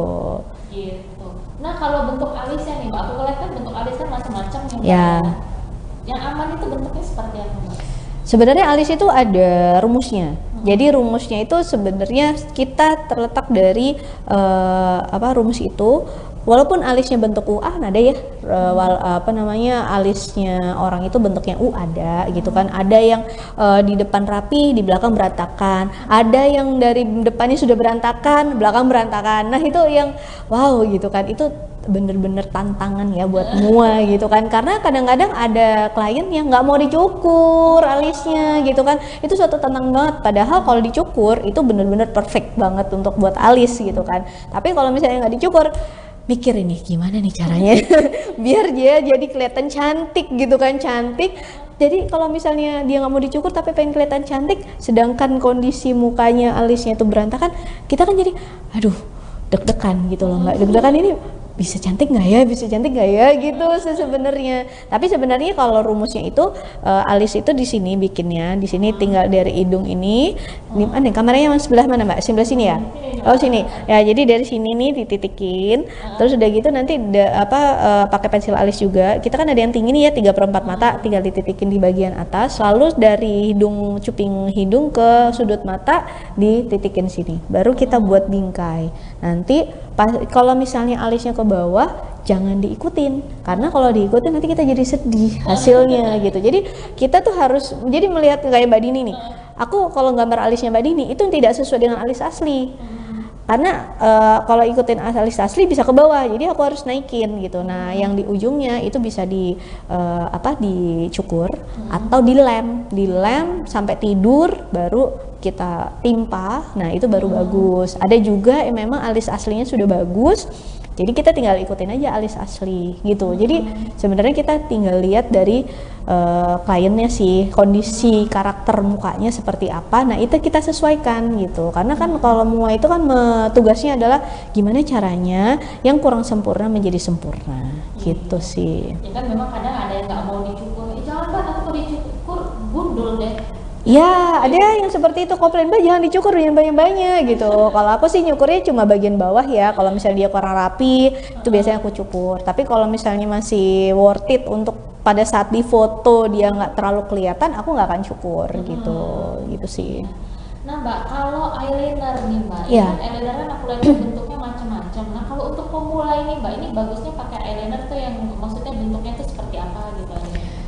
Eyeliner itu bener-bener PR banget, karena dulu aku belajar untuk pakai sendiri-sendiri itu sering keculek beneran. Itu belajar itu beneran dari diri sendiri, itu bener-bener keculek gitu kan, masuk aduh pokoknya udah bener-bener yang wow amazing gitu kan. Tapi kalau aku kan sekarang ada yang pensil, ada yang bentuknya cair ya, jadi bentuk cair, ada yang bentuk spidol gitu kan, terus ada yang bentuk krim, macam-macam sekarang ya udah banyak bentuknya. Cuma kalau untuk pemula aku saranin pakai spidol aja gitu. Kalau pakai pensil, kalau pensil tuh nanti kalau nggak bisa gitu kan cara pakainya, dia begitu wudhu melebar hitam-hitam, iya itu kan pakai pensil. Tapi kalau pakai spidol gitu ada yang melebar juga, ada yang enggak gitu kan. Tapi kalau aku saranin sih pakai yang spidol, jadi bisa buat latihan itu enak. Jadi tinggal berjem satu mata digambar gitu kan, apalagi kan kalau spidol ujungnya lancip ya, jadi nggak terlalu sakit buat mata. Tapi kalau pensil ditajemin digambar di sini kan sakit ya Mbak. Nah itulah, jadi gitulah, kalau aku sih saranin spidol aja sih. Dan bentuknya mungkin mulai dari yang biasa aja kali dulu Mbak, nggak usah yang terlalu apa sih orang bilangnya mata kucing gitu ya. Oh iya, nggak usah yang mata kucing itu nanti jam terbang kok. Sebanyak-banyak latihan. Nah ini kan ada juga istilah namanya kan ada eyeliner atas, ada juga eyeliner yang bawah. Ya. Perlu nggak sih Mbak sebenarnya bagian bawah itu? Kalau eyeliner bawah itu harus pakai pensil. Jangan pakai spidol, jangan pakai cair. Karena kalau eyeliner bawah biasanya kan kita gambar ya, itu bakal masuk ke dalam. Jadi kalau aku saranin pakai pensil. Nah, kalau harus atau enggaknya itu kembali lagi selera. Kalau misalnya matanya sipit, aku saranin memang pakai eyeliner hitam, tapi diginiin ya matanya, diginiin terus baru dipasang. Kenapa? Itu untuk membuat efek jadi matanya kelihatan besar gitu. Tapi kalau matanya besar, aku saranin pakai warna putih. Karena kalau putih dia membuat matanya jadi agak mengecil gitu dan lebih fresh. Apalagi kalau matanya ngantuk ya, maksudnya udah lelah, pakai yang putih itu lebih fresh gitu sih. Gitu. Tapi eyeliner bawah itu nggak mesti ya Mbak, itu pilihan selera gitu. Gitu sih. Nah kalau kita sudah pakai eyeliner, masih perlu nggak sih Mbak pakai apa sih? Maskara. Perlu, karena maskara itu untuk bulu mata, kalau eyeliner itu untuk garis matanya ya. Jadi perlu kalau maskara itu untuk melentikan atau menegaskan bulu mata kita. Biasanya kan kalau habis pakai foundation, bedak itu kan kena bedak ya, jadi putih semua kan bulu mata kita gitu kan. Nah maskara itu untuk menghitamkan, seperti itu sih. Iya kan ada juga nih Mbak orang yang suka pakai bulu mata palsu. Ya. Iya, itu sebenarnya kalau bulu mata palsu itu perlu nggak sih Mbak di makeup flawless ini?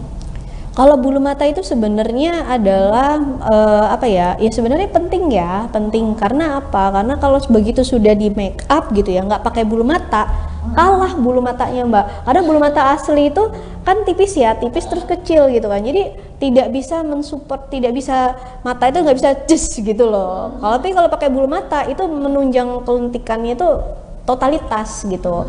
Nah sekarang sih kalau bulu mata ya, kalau misalnya ada yang nggak pengen bulu mata yang lem-lem susah gitu ya, sekarang tuh ada bulu mata yang magnet, jadi tinggal ditempel di bawah sama di atas, spread, udah selesai. Ada simple. Jadi bulu matanya magnet, jadi ada dua gitu, atas sama bawah, tinggal dijepit di apa namanya bulu mata asli itu, udah selesai. Jadi udah nggak perlu pakai lem-lem, kan kadang-kadang orang kan susah ngelemnya gitu kan, nggak kelihatan gitu kan, tinggal pakai magnet aja, simple. Simple banget ya, biasa kan orang repot dan nempel-nempel begitu. Iya bener, cuma kalau naik motor hati-hati pakai bulu mata magnet, hilang. Resikonya itu dia terbang. Iya. Nah, tapi nih kalau kita udah pakai bulu mata itu sebenarnya masih perlu nggak sih maskara itu? Bulu itu tadi Mbak, untuk mewarnai bulu mata asli, karena kan kalau habis kena pakai foundation bedak itu kan biasanya putih-putih ya. Nah maskara itu untuk menghitamkan yang putih-putih tadi sih gitu, sama untuk menegaskan bulu mata bawah. Kalau misalnya kan kalau untuk makeup pesta engagement gitu kan, itu kan nggak perlu pakai bulu mata bawah tuh. Nah kita supportnya pakai eyeliner maskara bawah, jadi bulu mata bawah itu kita maskarain, jadi seolah-olah menggunakan bulu mata bawah gitu, jadi lebih kelihatan gitu matanya.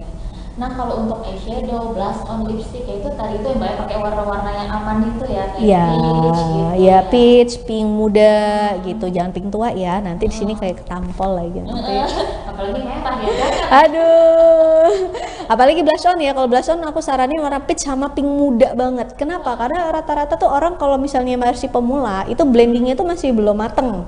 Nah kalau blending belum mateng itu jadi kayak garis gitu aja kan, terus dia nggak ngeblend gitu Mbak. Jadi aku saranin kalau bisa warna pink muda atau peach aja deh, itu lebih aman gitu. Iya. Nah nih Mbak, satu lagi nih Mbak yang sering jadi pertanyaan orang-orang ya, kalau kita make up itu kita masih bisa pakai skincare nggak sih? Kalau pakai skincare itu tahapannya itu gimana gitu? Ya, kalau skincare memang ada skincare yang ramah ya sama make up, ada juga yang tidak ramah sama make up.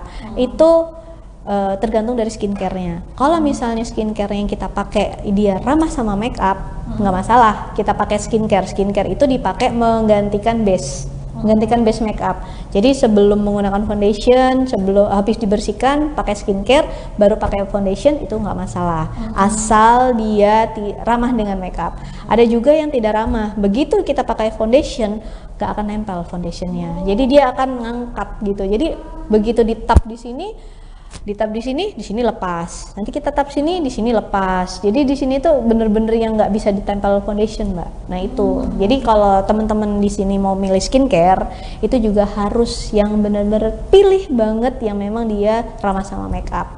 Gitu. Pantesan nih Mbak ya, kadang ada beberapa MUA itu ya, aku nggak tahu sih Mbak dia juga iya atau enggak.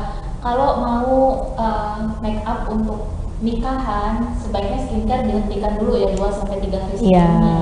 Kalau aku justru sebulan. Sebulan ya? Iya, aku pasti tanya dulu sama klien, kakak pakai skincare apa nih gitu kan. Kalau aku sudah, kan ada nih skincare yang memang sudah aku blacklist gitu kan. Jadi kalau udah pakai skincare itu, Kak stop sebulan gitu. Tapi kalau misalnya skincare yang menurut aku ramah nih, udah pernah gitu kan aku pakai, ternyata malah ngeblend sama makeup, ya aku nggak akan melarang dia untuk berhenti skincare gitu. Jadi tergantung skincare-nya. Jadi skincare-nya apa? Karena pernah make upin wedding, ternyata dia menggunakan skincare yang aku blacklist tadi gitu kan. Jadi ya ampun Mbak, foundation yang harusnya cuma setengah jam atau 15 menit lama. Habis itu habis pakai bedak lepas lagi. Jadi kita ngedit lagi, ngedit ya, bukan ngedit ya, maksudnya retouch lagi gitu kan. Terus udah gitu nanti setengah jam kemudian kena keringat, hilang lagi. Waduh, retouchnya tuh capek gitu loh. Itu yang bikin kita kalau bisa makanya MUA tuh lebih baik jangan pakai skincare gitu kan. Karena apa? Itu tadi capek ngeretouch ya Mbak. Nanti dibilangnya makeup kita jelek, padahal sebenarnya dari kondisi-kondisi tadi yang eksternal. Iya. Jadi resikonya itu Mbak ya, makeupnya cepet luntur ya. bukan luntur sih, lepas ya Mbak. Foundationnya itu lepas kena yang harusnya nggak apa-apa, itu bisa crack gitulah ceritanya. Jadi bisa crack, bisa kayak pecah gitu ya Mbak. Betul, iya. Nah Mbak, ini kan sekarang ini kan cuaca kan nggak tentu ya Mbak, kadang panas, kadang hujan gitu. Nah itu kan salah satu resikonya itu adalah makeup itu bisa cepat luntur. Iya. Benar nggak? Gitu. Apalagi udah panas kan, kering gitu, keringat-keringat. Gitu kan. Bukan deh. Nah itu ada tips nggak sih Mbak dari Mbak Tia itu supaya makeup kita itu bisa tahan lama dikit lah gitu? Sebenarnya makeup itu akan tahan lama kalau misalnya step by stepnya sudah betul. Jadi step by stepnya sudah betul, tidak ada yang kebalik-balikan. Biasanya ada yang kebalik-balik tuh, oh aku pakainya yang kayak blush cream itu setelah pakai bedak, baru aku pakai blush cream. Wah ya sudah, wassalamualaikum itu gitu kan. Itu bisa tidak bisa menahan makeup itu jadi lebih lama. Tapi kalau misalnya menggunakannya sesuai dengan step by stepnya, insya Allah aman. Dan kalau misalnya teman-teman keringetan, itu jangan dilap pakai tisu, tapi siap dikipas saja, dikipas sampai kering keringatnya, itu aman. Terus kalau misalnya dia berminyak, itu menggunakan kertas oil ya, tahu ya Mbak ya, yang sering beli di tut gitu. Nah itu ada kan kertas minyak, itu kalau berminyak tinggal ditempel, itu aman. Jadi jauhkan dari tisu. Terus kalau misalnya dari gesekan-gesekan, karena kalau udah gesekan itu memang tidak bisa menahan make up. Aku pernah tuh kejadian yang bikin aku sedih banget ya. Jadi ada pengantin itu udah kuanti-wanti, tapi ternyata keluarganya itu karena ini saat cucu pertama gitu ya, jadi nenek ciumnya pakai ini Mbak, digesek ke jilbab. Jadi begitu selesai retouch itu foundationnya crack semua. Tidak. Itulah, jadi maksudnya kalau misalnya udah bermakeup tuh jangan sampai kena gesekan ya tisu atau apalagi yang benda-benda lain tuh, kalau bisa jangan gitu. Iya. Nah, Mbak, ini kan sudah pertengahan tahun ya. Tapi kan yang aku tahu tuh sih kalau tren makeup itu bukan berlakunya di awal tahun aja. Iya. Kayak pakaian gitu, kayaknya hampir tiap bulan tuh ada aja trennya itu ya. Iya. Nah itu kalau yang di pertengahan tahun ini Mbak, itu makeup apa sih Mbak yang lagi tren? Sebenarnya sih pasti flawless ya, flawless natural, juicy. Kalau dibilang itu juicy look gitu, juicy look. Jadi juicy look itu kayak misalnya orang-orang tuh sekarang lebih kelihatan yang seger. Jadi sering menggunakan shimmer, terus dari gitu lipstick itu kayak menggunakan lip gloss. Jadi kelihatan seperti kayak makan gorengan gitu loh Mbak. Jadi kelihatannya seger gitu loh. Jadi sekarang tuh lebih trennya tuh ke juicy look gitu, lebih natural. Jadi alis itu nggak usah yang jangan tebel-tebel, jadi cuma digosok-gosok, disikat-sikat gitu kan, jadi kayak tegap gitu loh gitu, seperti itu. Lebih ke natural sih sebenarnya, juicy look. Juicy look, iya. Kali ini ada istilah baru lagi, ada namanya juicy look gitu ya. Aku yang pernah kayaknya aku berapa kali ngobrol sama Mua itu baru ini dengar juicy look.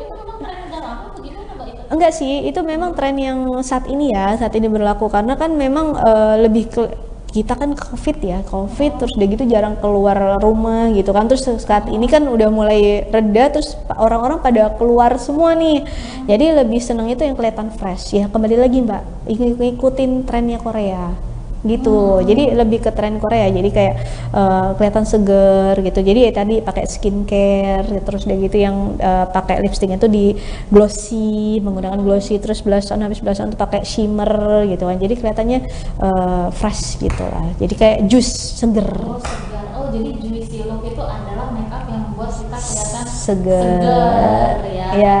Gitu, yang lebih kelihatan agak bling, kan ada bling-blingnya dikit nah, apa ya? Betul. Ya. Jadi kuncinya juicy look itu dia ada di lipstiknya pakai yang glossy ya, shimmer, betul. Terus alisnya jangan yang, kan biasanya ada alis yang tebel banget ya, ini enggak, jadi cuma disikat-sikat aja, terus ditidurin. Biasanya orang-orang tuh kalau pakainya yang kayak feathers gitu ya, feathers.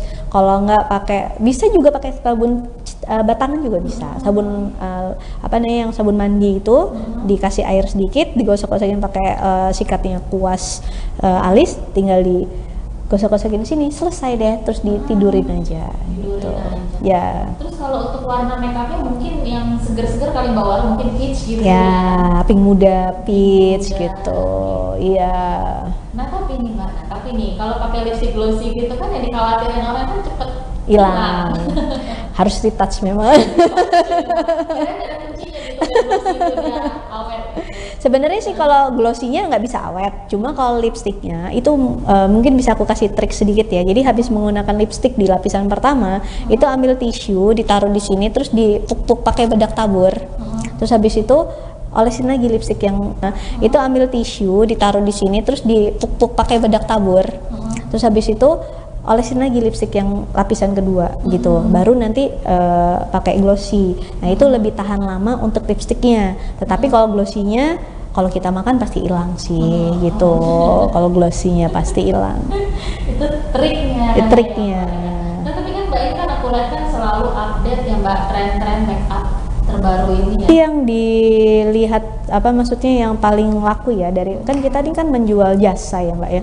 Jasa itu kita harus selalu update nih, kira-kira apa ya yang laku di pasaran. Oh ternyata yang laku tuh masih tetap flawless, ya udah kita tinggal flawless aja, kita ngikutin apa yang diinginkan oleh klien. Karena kalau kita tidak mengikuti tren yang saat ini gitu kan, ya kita tenggelam gitu kan. Jadi kita harus update terus nih apa yang disukain sama klien. Kan kita kadang-kadang ada yang booking gitu kan, Mbak aku minta jangan terlalu ini ya, jangan terlalu ngedok banget gitu, aku pengennya yang kelihatan fresh gitu kan. Ada yang minta aku pengennya yang makeup no makeup. Jadi kita harus mengikuti apa yang diinginkan klien kalau pengen laku terus gitu. Oke, iya. Jadi Mbak ini tetap mengikuti tren tapi juga tetap mengikuti apa maunya klien. Iya, karena kan kalau klien itu yang pede, kalau klien pede, makeup kita tuh jadi kelihatan lebih bagus gitu. Gitu sih sebenarnya kuncinya. Oke Mbak, udah cukup panjang ya obrolan kita. Sebelum saya tutup mungkin ada yang mau Mbak sampaikan? Yang pasti kalau misalnya kalian pengen belajar makeup, aku saranin untuk beauty class, dan kebetulan aku sering Mbak mengadakan beauty class gitu kan. Mungkin bisa follow Neke Makeup ya untuk IG-nya. Nanti kapan-kapan kalau misalnya ada jadwal beauty class bisa aku share di situ. Jadi memang kalau beauty class itu enaknya kita bisa diajarin teknik gitu, seperti itu sih. Iya, atau kalau mau privat sama Mbak juga nggak apa-apa ya? Boleh, bisa juga. Kalau privat lebih banyak ilmu yang aku bisa sharing gitu, gitu. Jadi mungkin ngobrol bisa lebih bebas. Betul, iya, betul. Minimal 10 orang, 15 orang gitu kan. Jadi terpecah ya ilmunya. Iya. Baik Mbak Tia, terima kasih banyak ya Mbak. Sama-sama Mbak Dini. Datang ke Tribun. Dari mana tadi Mbak? Dari rumah. Oh dari rumah ya? Iya. Nggak jauh ya di Marotta ya? Enggak sih, di Antasarian. Terima kasih banyak ya Mbak. Sama-sama. Di sini boleh. Siap. Ya, Tribuners, tadi obrolan kita bareng dengan Mbak Tia. Sampai jumpa lagi di Bincang Kecantikan berikutnya. Selamat malam. Malam.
Selamat malam Tribuners, jumpa lagi bersama dengan saya Mutiara dalam tayangan berita terkini Lampung di Tribun Lampung. Kami akan menyajikan informasi menarik dan terkini untuk Anda dari berbagai daerah di Provinsi Lampung. Dan inilah berita terkini selengkapnya.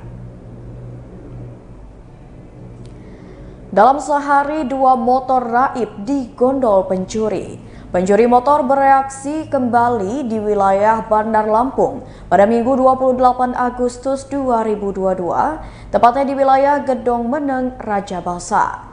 Kali ini, pencuri motor menggasak Honda Beat berwarna silver dengan nomor polisi BE2885AEF milik Nurhesti Santika, warga Tanjung Senang, Bandar Lampung.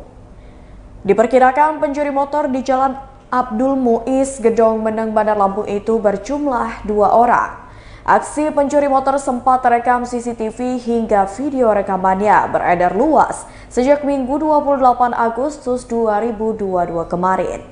Video yang beredar dengan durasi 1 menit 25 detik tersebut memperlihatkan 2 pria mengincar motor yang diparkir. Pelaku pemetik motor mengenakan jaket hoodie biru navy dengan bermasker dan bertopi. Sedangkan pelaku lainnya menunggu di atas motor Honda Beat merah putih dan menggunakan helm bogo warna merah hitam dengan mengenakan baju krim. Korban Nurhesti Santika merupakan guru private yang baru pertama mengajar tambahan pada anak Pak Hasan Basri di Jalan Abdul Muiz, Gedong Meneng. Akibat kejadian tersebut, ia langsung melaporkan kejadian ke Polsek Kedaton. Sementara itu, aksi pencuri motor juga terjadi pada Minggu 28 Agustus 2022 pagi di Jalan Tengku Cikditiro, Kemiling. Kali ini, pencuri motor menggondol Honda Vario yang terparkir di depan kios jasa pencucian pakaian atau laundry di Kemiling, Bandar Lampung. Kepala Polsek Kemiling Ibda Agus Serianto membenarkan terkait aksi pencuri motor Honda Vario itu. Selain itu, Ibda Agus menambahkan korbannya merupakan karyawan dari tempat laundry. Korban memarkirkan motor tepat di depannya tak sadar saat pelaku beraksi menggondol motor miliknya. Lebih lanjut, Agus mengatakan korban telah melaporkan kejadian tersebut ke Polsek Kemiling pada Minggu 28 Agustus 2022 siang. Menyikapi hal tersebut, personil Polsek Kemiling juga telah melakukan olah TKP. Dari rekaman CCTV, pelaku berjumlah 2 orang berhasil menggasak motor korban sekira pukul 9 waktu Indonesia Barat. Pelaku tiba berboncengan menggunakan motor Honda Beat Street berwarna hitam. Kedua pelaku menggunakan jaket sweater dengan wajah tertutup helm dan masker. Kemudian 1 orang pelaku turun dan menyasar motor Honda Vario merah yang terparkir di depan outlet laundry.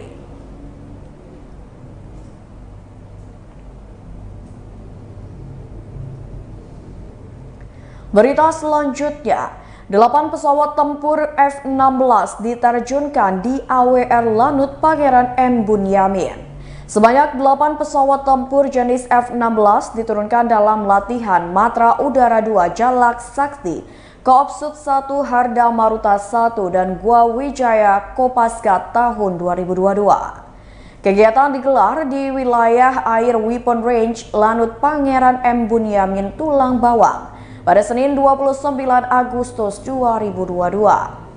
Selain 8 pesawat tempur, pada latihan ini juga diturunkan 5 pesawat angkut C-130 Hercules dan CN-295, 1 pesawat intai strategis Boeing 737 serta 4 helikopter. Lalu sebanyak 808 personil juga dikerahkan dalam kegiatan ini, baik dari unsur Satuan Wing 1 dan Sat Bravo Komando Pasukan Gerak Cepat atau Kopasgat. Selain itu juga melibatkan armada udara yang tersebar di Lanut Sri Mulyono Herlambang 8 F-16, 1 SA-330 atau Standby SAR dan 1 B-737-200 Intai. Kemudian dari Bandara Raden Intan 2 Lampung, 2 NAS 332 dan 1 IC 725 serta Lanut Halim Perdana Kusuma 3 C-130 HSL 100 dan 2 CN 295. Pangkoopsut 1 Marsda TNI Teddy Rizal Hadi menuturkan, kegiatan latihan ini sebagai uji kesiapan dan interoperability dalam konsep operasi udara gabungan, operasi militer perang, dan proses pengambilan keputusan militer. Menurutnya, beberapa alutsista digunakan pada kegiatan latihan ini. Salah satunya adalah pesawat tempur F-16. Ia menjelaskan latihan digelar untuk meningkatkan dan menguji kemampuan satuan jajaran Kopsub 1 dalam merencanakan dan melaksanakan strategi operasi udara secara tepat guna dan berhasil, guna menghadapi kemungkinan kontingensi yang akan terjadi di wilayah tugasnya. Selain itu, juga untuk mewujudkan kesiapsiagaan operasional dan melatih interoperability Wing 1 dan Sat Bravo 90 Kopaskat. Pada kegiatan ini hadir pula Kepala Staf Angkatan Udara Marsikal TNI Fajar Prasetyo, Pangkoops Sutnas Marsdia TNI Andiawan Martonope, Asops Kasau Marsda TNI M Khairil Lubis, dan Kapus Laik Lambang Jau Marsda TNI Samsul Rizal, serta Kopasgat Marsa TNI Tasmin Hasan dan Kadis Penau Marsma TNI Indan Gila.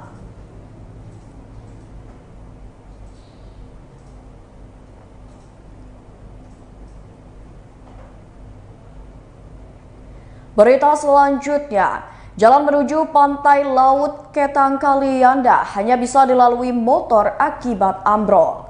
Jalan utama menuju daerah wisata Laut Ketang Kalianda ambrol di Jalan Sinar Laut, Kelurahan Waiurang, Kecamatan Kalianda, Lampung Selatan pada Minggu 28 Agustus 2022. Laut Ketang sendiri merupakan jajaran beberapa pantai yang ada di Kalianda, yakni Pantai Kedu, Pantai Keduwarna, Pantai Batu Ramai, dan jalan yang ambrol sedalam kurang lebih 1 meter.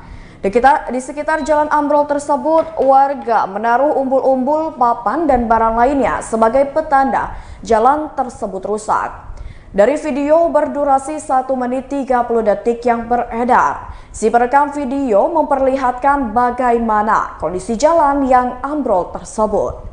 Di dalam videonya, si perekam memberitahu pengunjung atau wisatawan Pantai Keduwarna untuk sementara tidak bisa dilewati oleh kendaraan roda 4. Ia menyarankan pengunjung yang membawa mobil tidak memilih jalan dari arah Candi Girang atau Sinar Laut.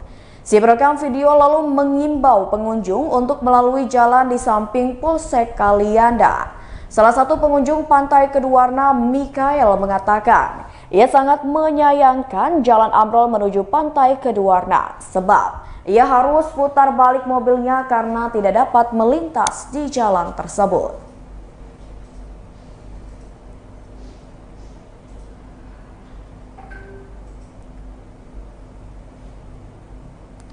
Berita selanjutnya, cerita kepulangan Paskibra asal Lampung Shelintan dan Randy Rafael.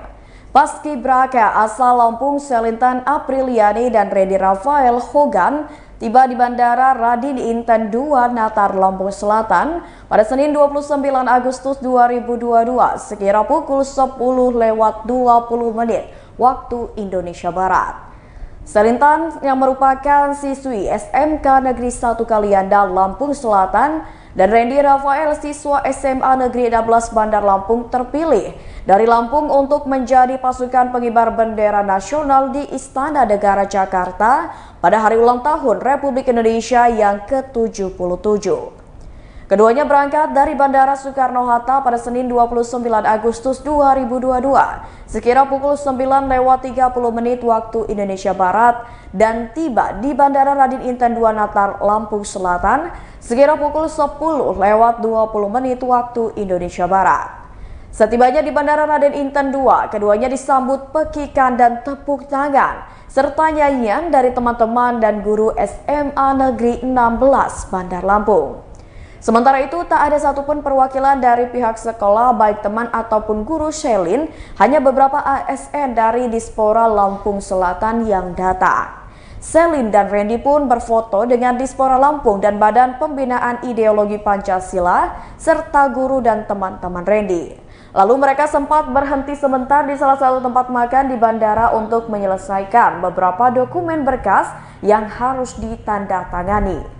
Kemudian pada pukul 11 waktu Indonesia Barat, Shelin berangkat menuju Dusun 1 Sido Luhur, Desa Sido Asri, Kecamatan Candipuro, Lampung Selatan.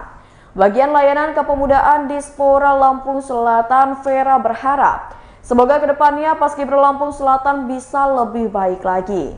Ia pun berharap semoga tahun depan ada lagi perwakilan dari Paskibra Lampung Selatan yang diundang ke Istana Negara untuk menjadi Paskibra Nasional.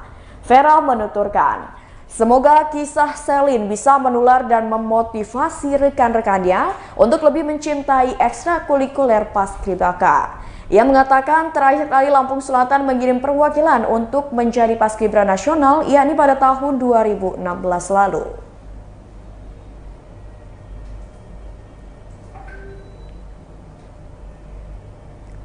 Berita selanjutnya, amankan kisru tapal batas adat, Polres Lampura terjunkan 106 personil.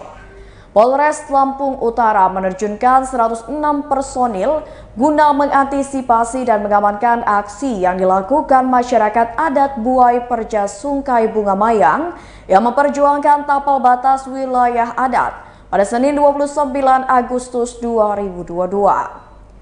Kapolres Lampung Utara AKBP Kurniawan Ismail mengatakan, pengamanan ini dilakukan untuk mengantisipasi agar tidak terjadi kericuhan antar masyarakat.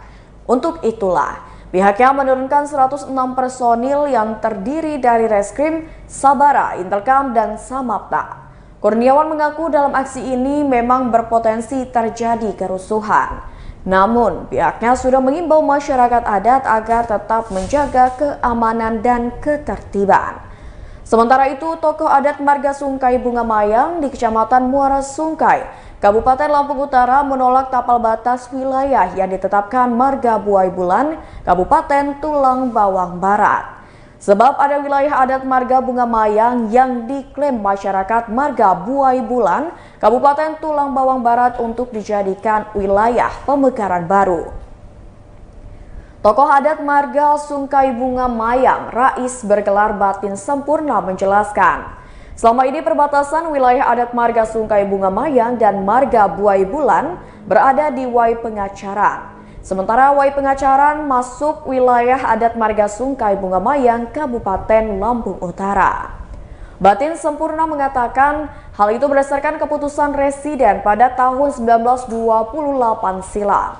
Kemudian pada tahun 1963 yang kembali menetapkan batas wilayah tetap berada di Wai Pengacaran.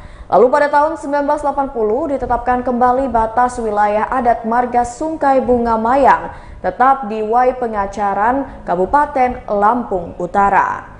Namun saat ini, tiba-tiba Kabupaten Tulang Bawang Barat, khususnya Marga Buai Bulan, mengklaim kalau batas wilayahnya melampaui Wai Pengacaran, baik secara pemerintahan maupun secara adat.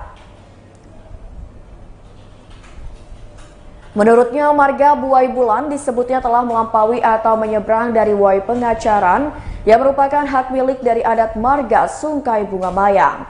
Oleh sebab itu, ia selaku tokoh adat Marga Sungkai Bunga Mayang berharap pemerintah daerah dapat menyelesaikan batas wilayah tersebut. Penyelesaian harus sesuai dengan keputusan Residen tahun 1928, 1963, dan 1980 yang menyatakan batas wilayah Marga Sungkai Bunga Mayang tetap di Wai Pengacaran.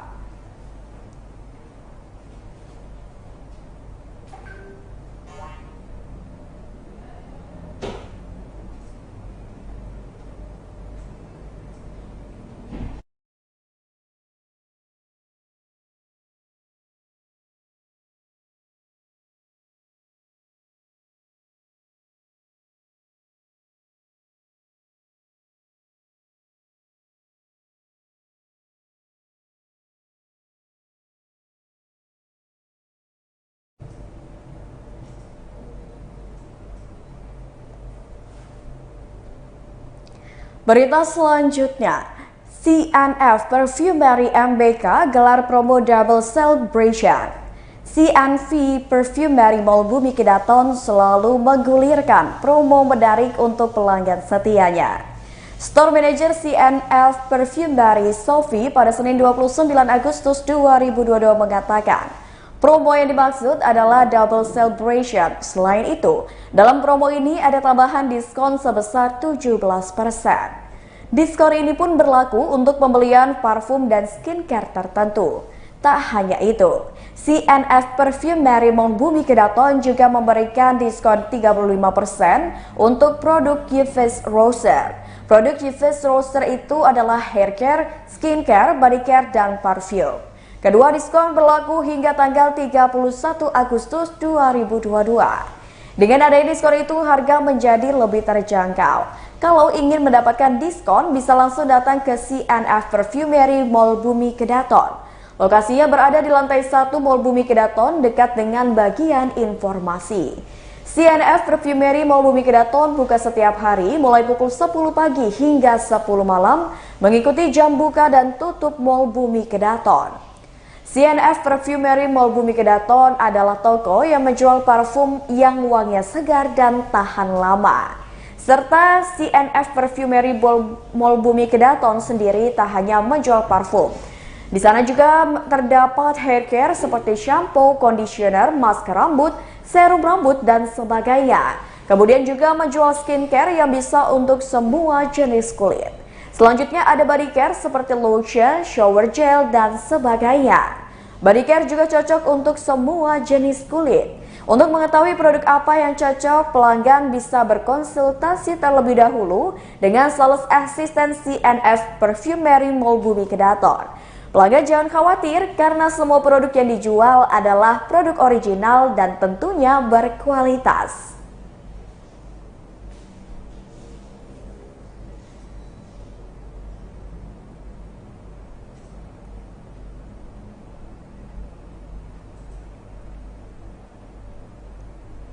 Baiklah Tribuners, itulah berita terkini Lampung bersama dengan saya Mutiara. Jangan lupa untuk terus saksikan YouTube Tribun Lampung News Video, Facebook Tribun Lampung, Instagram @Tribun Lampung, dan TikTok @Tribun Lampung untuk informasi terupdate lainnya.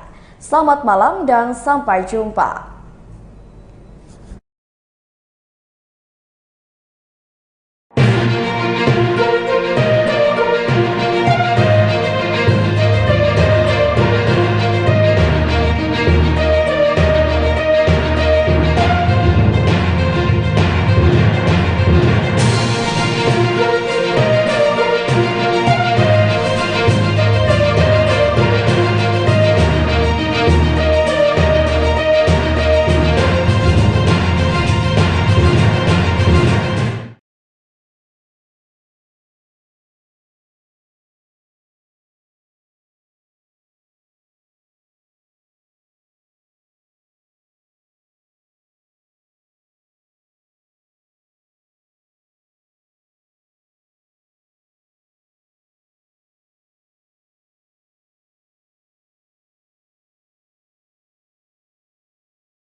Halo Tribuners, wisata Lampung kali ini lagi ada di Pekor Wai Halim, Bandar Lampung nih. Sore-sore gini enaknya emang jalan-jalan cari angin segar ya. Jalan-jalan sore emang paling tepat nih kalau menuju ke Pekor Wai Halim. Di sini selain bisa jalan-jalan, tapi juga bisa jajan loh.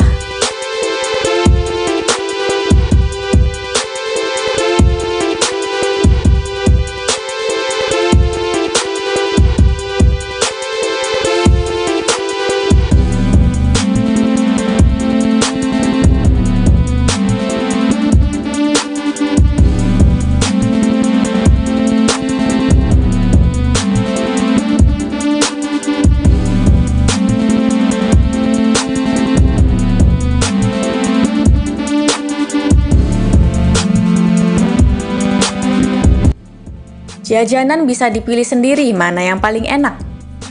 Tapi kadang saking banyaknya pilihan malah bikin bingung ya. Duh, yang mana ya? Tapi tenang saja, kali ini Tribuners akan diarahkan langsung ke beberapa jajanan rekomendasi versi wisata Lampung.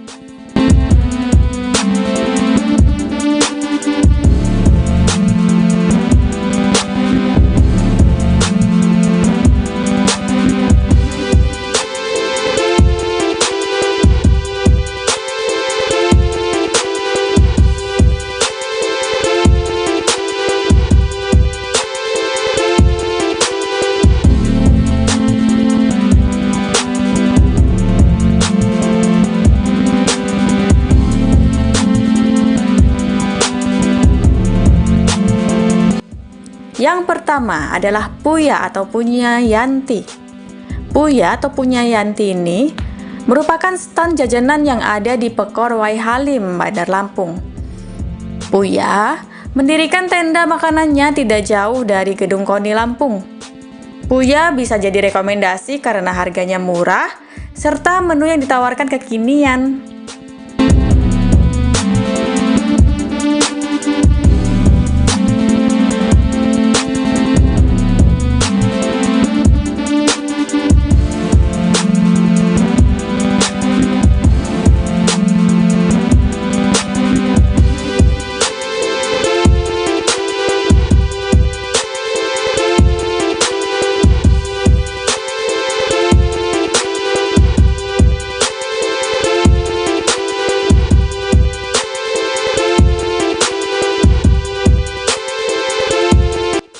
Menu yang ditawarkan berupa minuman segar dan makanan ringan.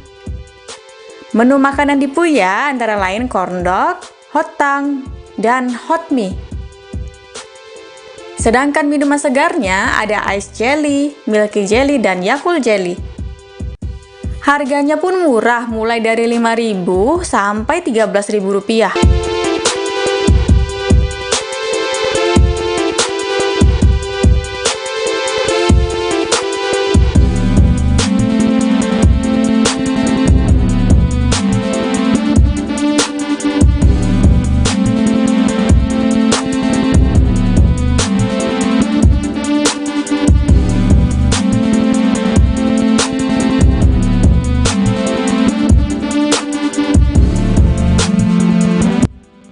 Minuman ice jelly fruit punch bisa jadi pilihan yang tepat untuk pelepas dahaga loh.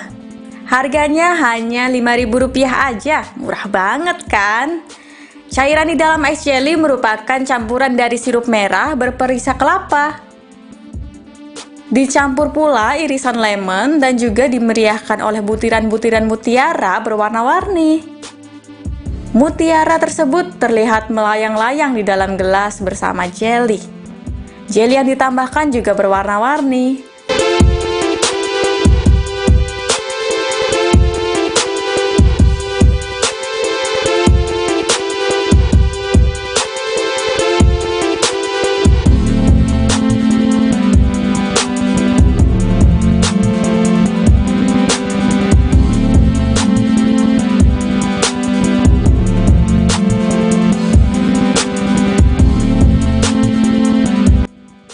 Jelly-jelly tersebut nampak berbentuk lucu seperti buah-buahan, bunga mawar, dan lain-lain.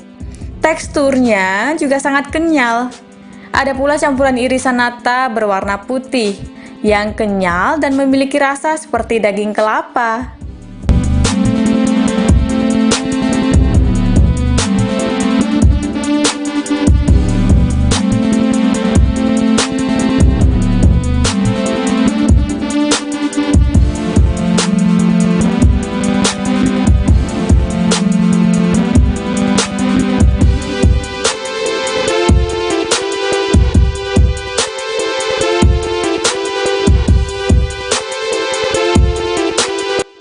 Monik, selaku pemilik Puya, sudah berjualan di Pekor sejak setahun yang lalu.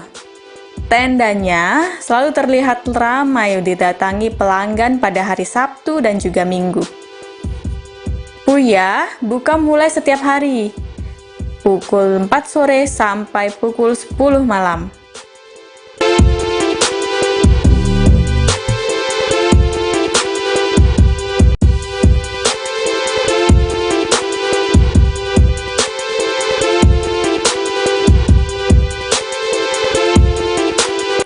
Selanjutnya ada tenda Aselole. Tenda Aselole ini terletak pada bagian paling ujung Pekor Waihalim, tidak jauh dari arena skateboard. Namun, tenda Aselole juga bisa ditemukan di sebelah gedung Stadion Sumpah Pemuda.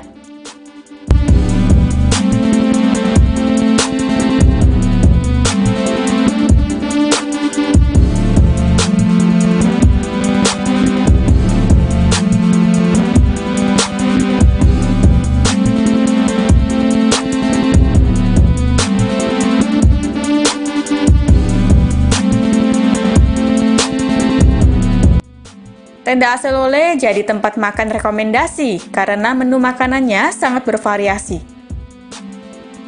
Kuliner yang dijajakan meliputi nasi goreng, ayam bakar, ayam goreng, lalu ada pecel lele, kue tiaw, cumi goreng, seblak, burger, udang goreng, dan lain-lain. Selain makanan, pasti ada juga menu minuman. Menu minuman di tenda Aselole seperti varian boba keju, Thai tea, Fanta susu, dan minuman rasa lainnya.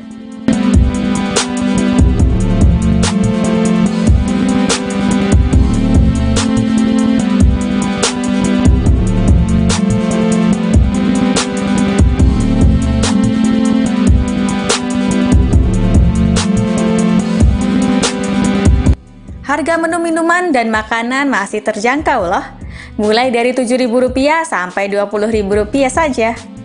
Menu rekomendasi di tenda Aselole yakni ada nasi goreng dan juga seblak. Kedua menu tersebut merupakan yang paling laris di sana.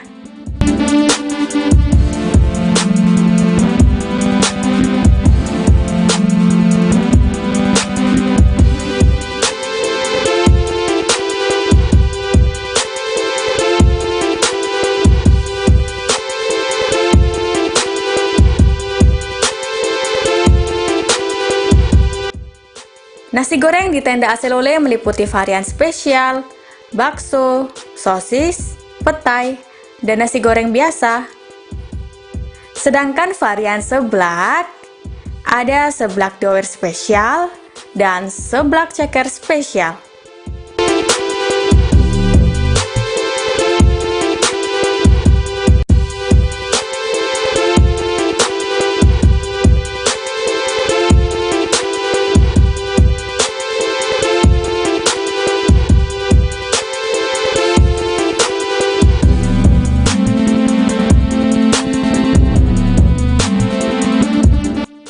Rasa seblak di tenda Aselole terasa sangat nikmat, sebab kuahnya kental dengan campuran telur di dalamnya. Seblak spesial memiliki campuran lengkap berupa sosis, bakso, cikua, dumpling kari, dan juga dumpling keju, mie, dan juga sedikit sawi.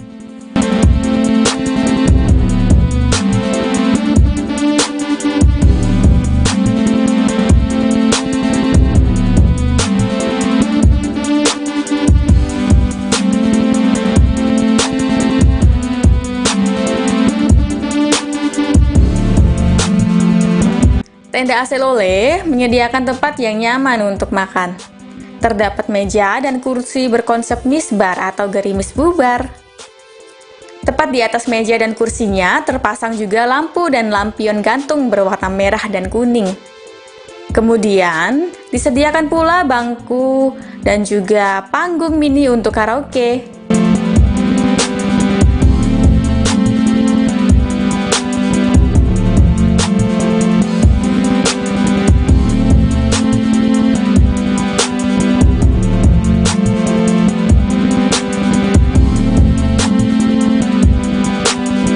Jam operasional tenda AC Lole ini sama dengan lainnya, mulai dari pukul 4 sore sampai pukul 10 malam.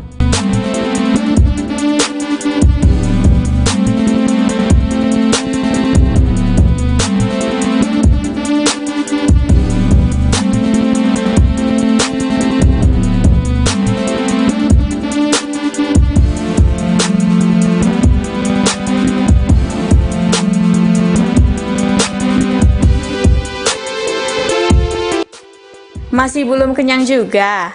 Lanjut satu lagi, ada pisang crispy di tenan pancake. Tenan pancake ini adalah baby pancake. Letaknya ada di deretan seberang tenda AC Lole.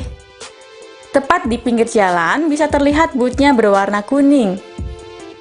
Baby pancake ini menjajakan kuliner pisang crispy dan juga pancake aneka rasa.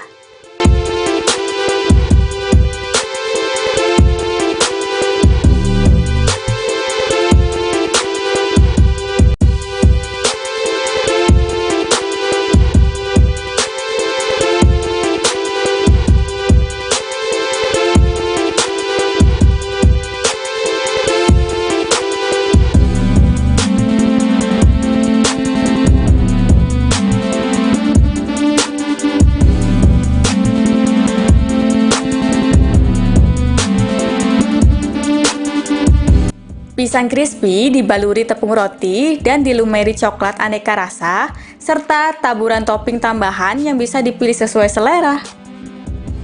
Teksturnya empuk di dalam, renyah di luar. Rasa manisnya juga menyenangkan. Satu porsi pisang crispy ini dibanderol harga Rp15.000 saja. Bisa dinikmati berdua atau sendiri juga boleh. Pisang crispy ini mampu membuat perut merasa kenyang.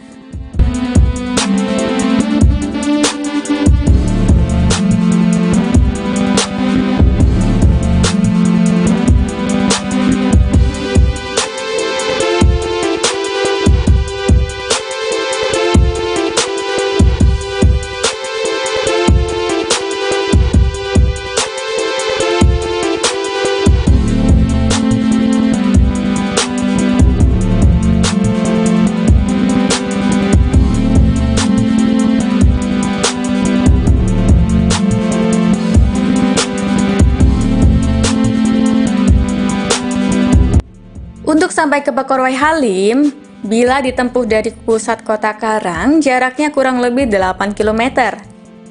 Dari kota Karang, coba untuk pergi ke Jalan Jenderal Ahmad Yani, lalu menuju ke Jalan Kartini. Di Jalan Kartini, terus saja mengikuti jalan sampai sejauh 4 km. Lalu, belok kanan saat sudah berada di bawah jembatan layang depan SPBU. Kemudian, belok kanan memasuki Jalan Sultan Agung, terus lurus sampai kurang lebih 2,5 km. Lalu, belok kiri ke Jalan Sumpah Pemuda. Maka, akan langsung terlihat deretan jajanan pinggir jalan. Jajanan tersebut menandakan bila kita telah sampai di tujuan. Kemudian, terus saja lurus hingga masuk ke dalam portal karcis parkir kendaraan.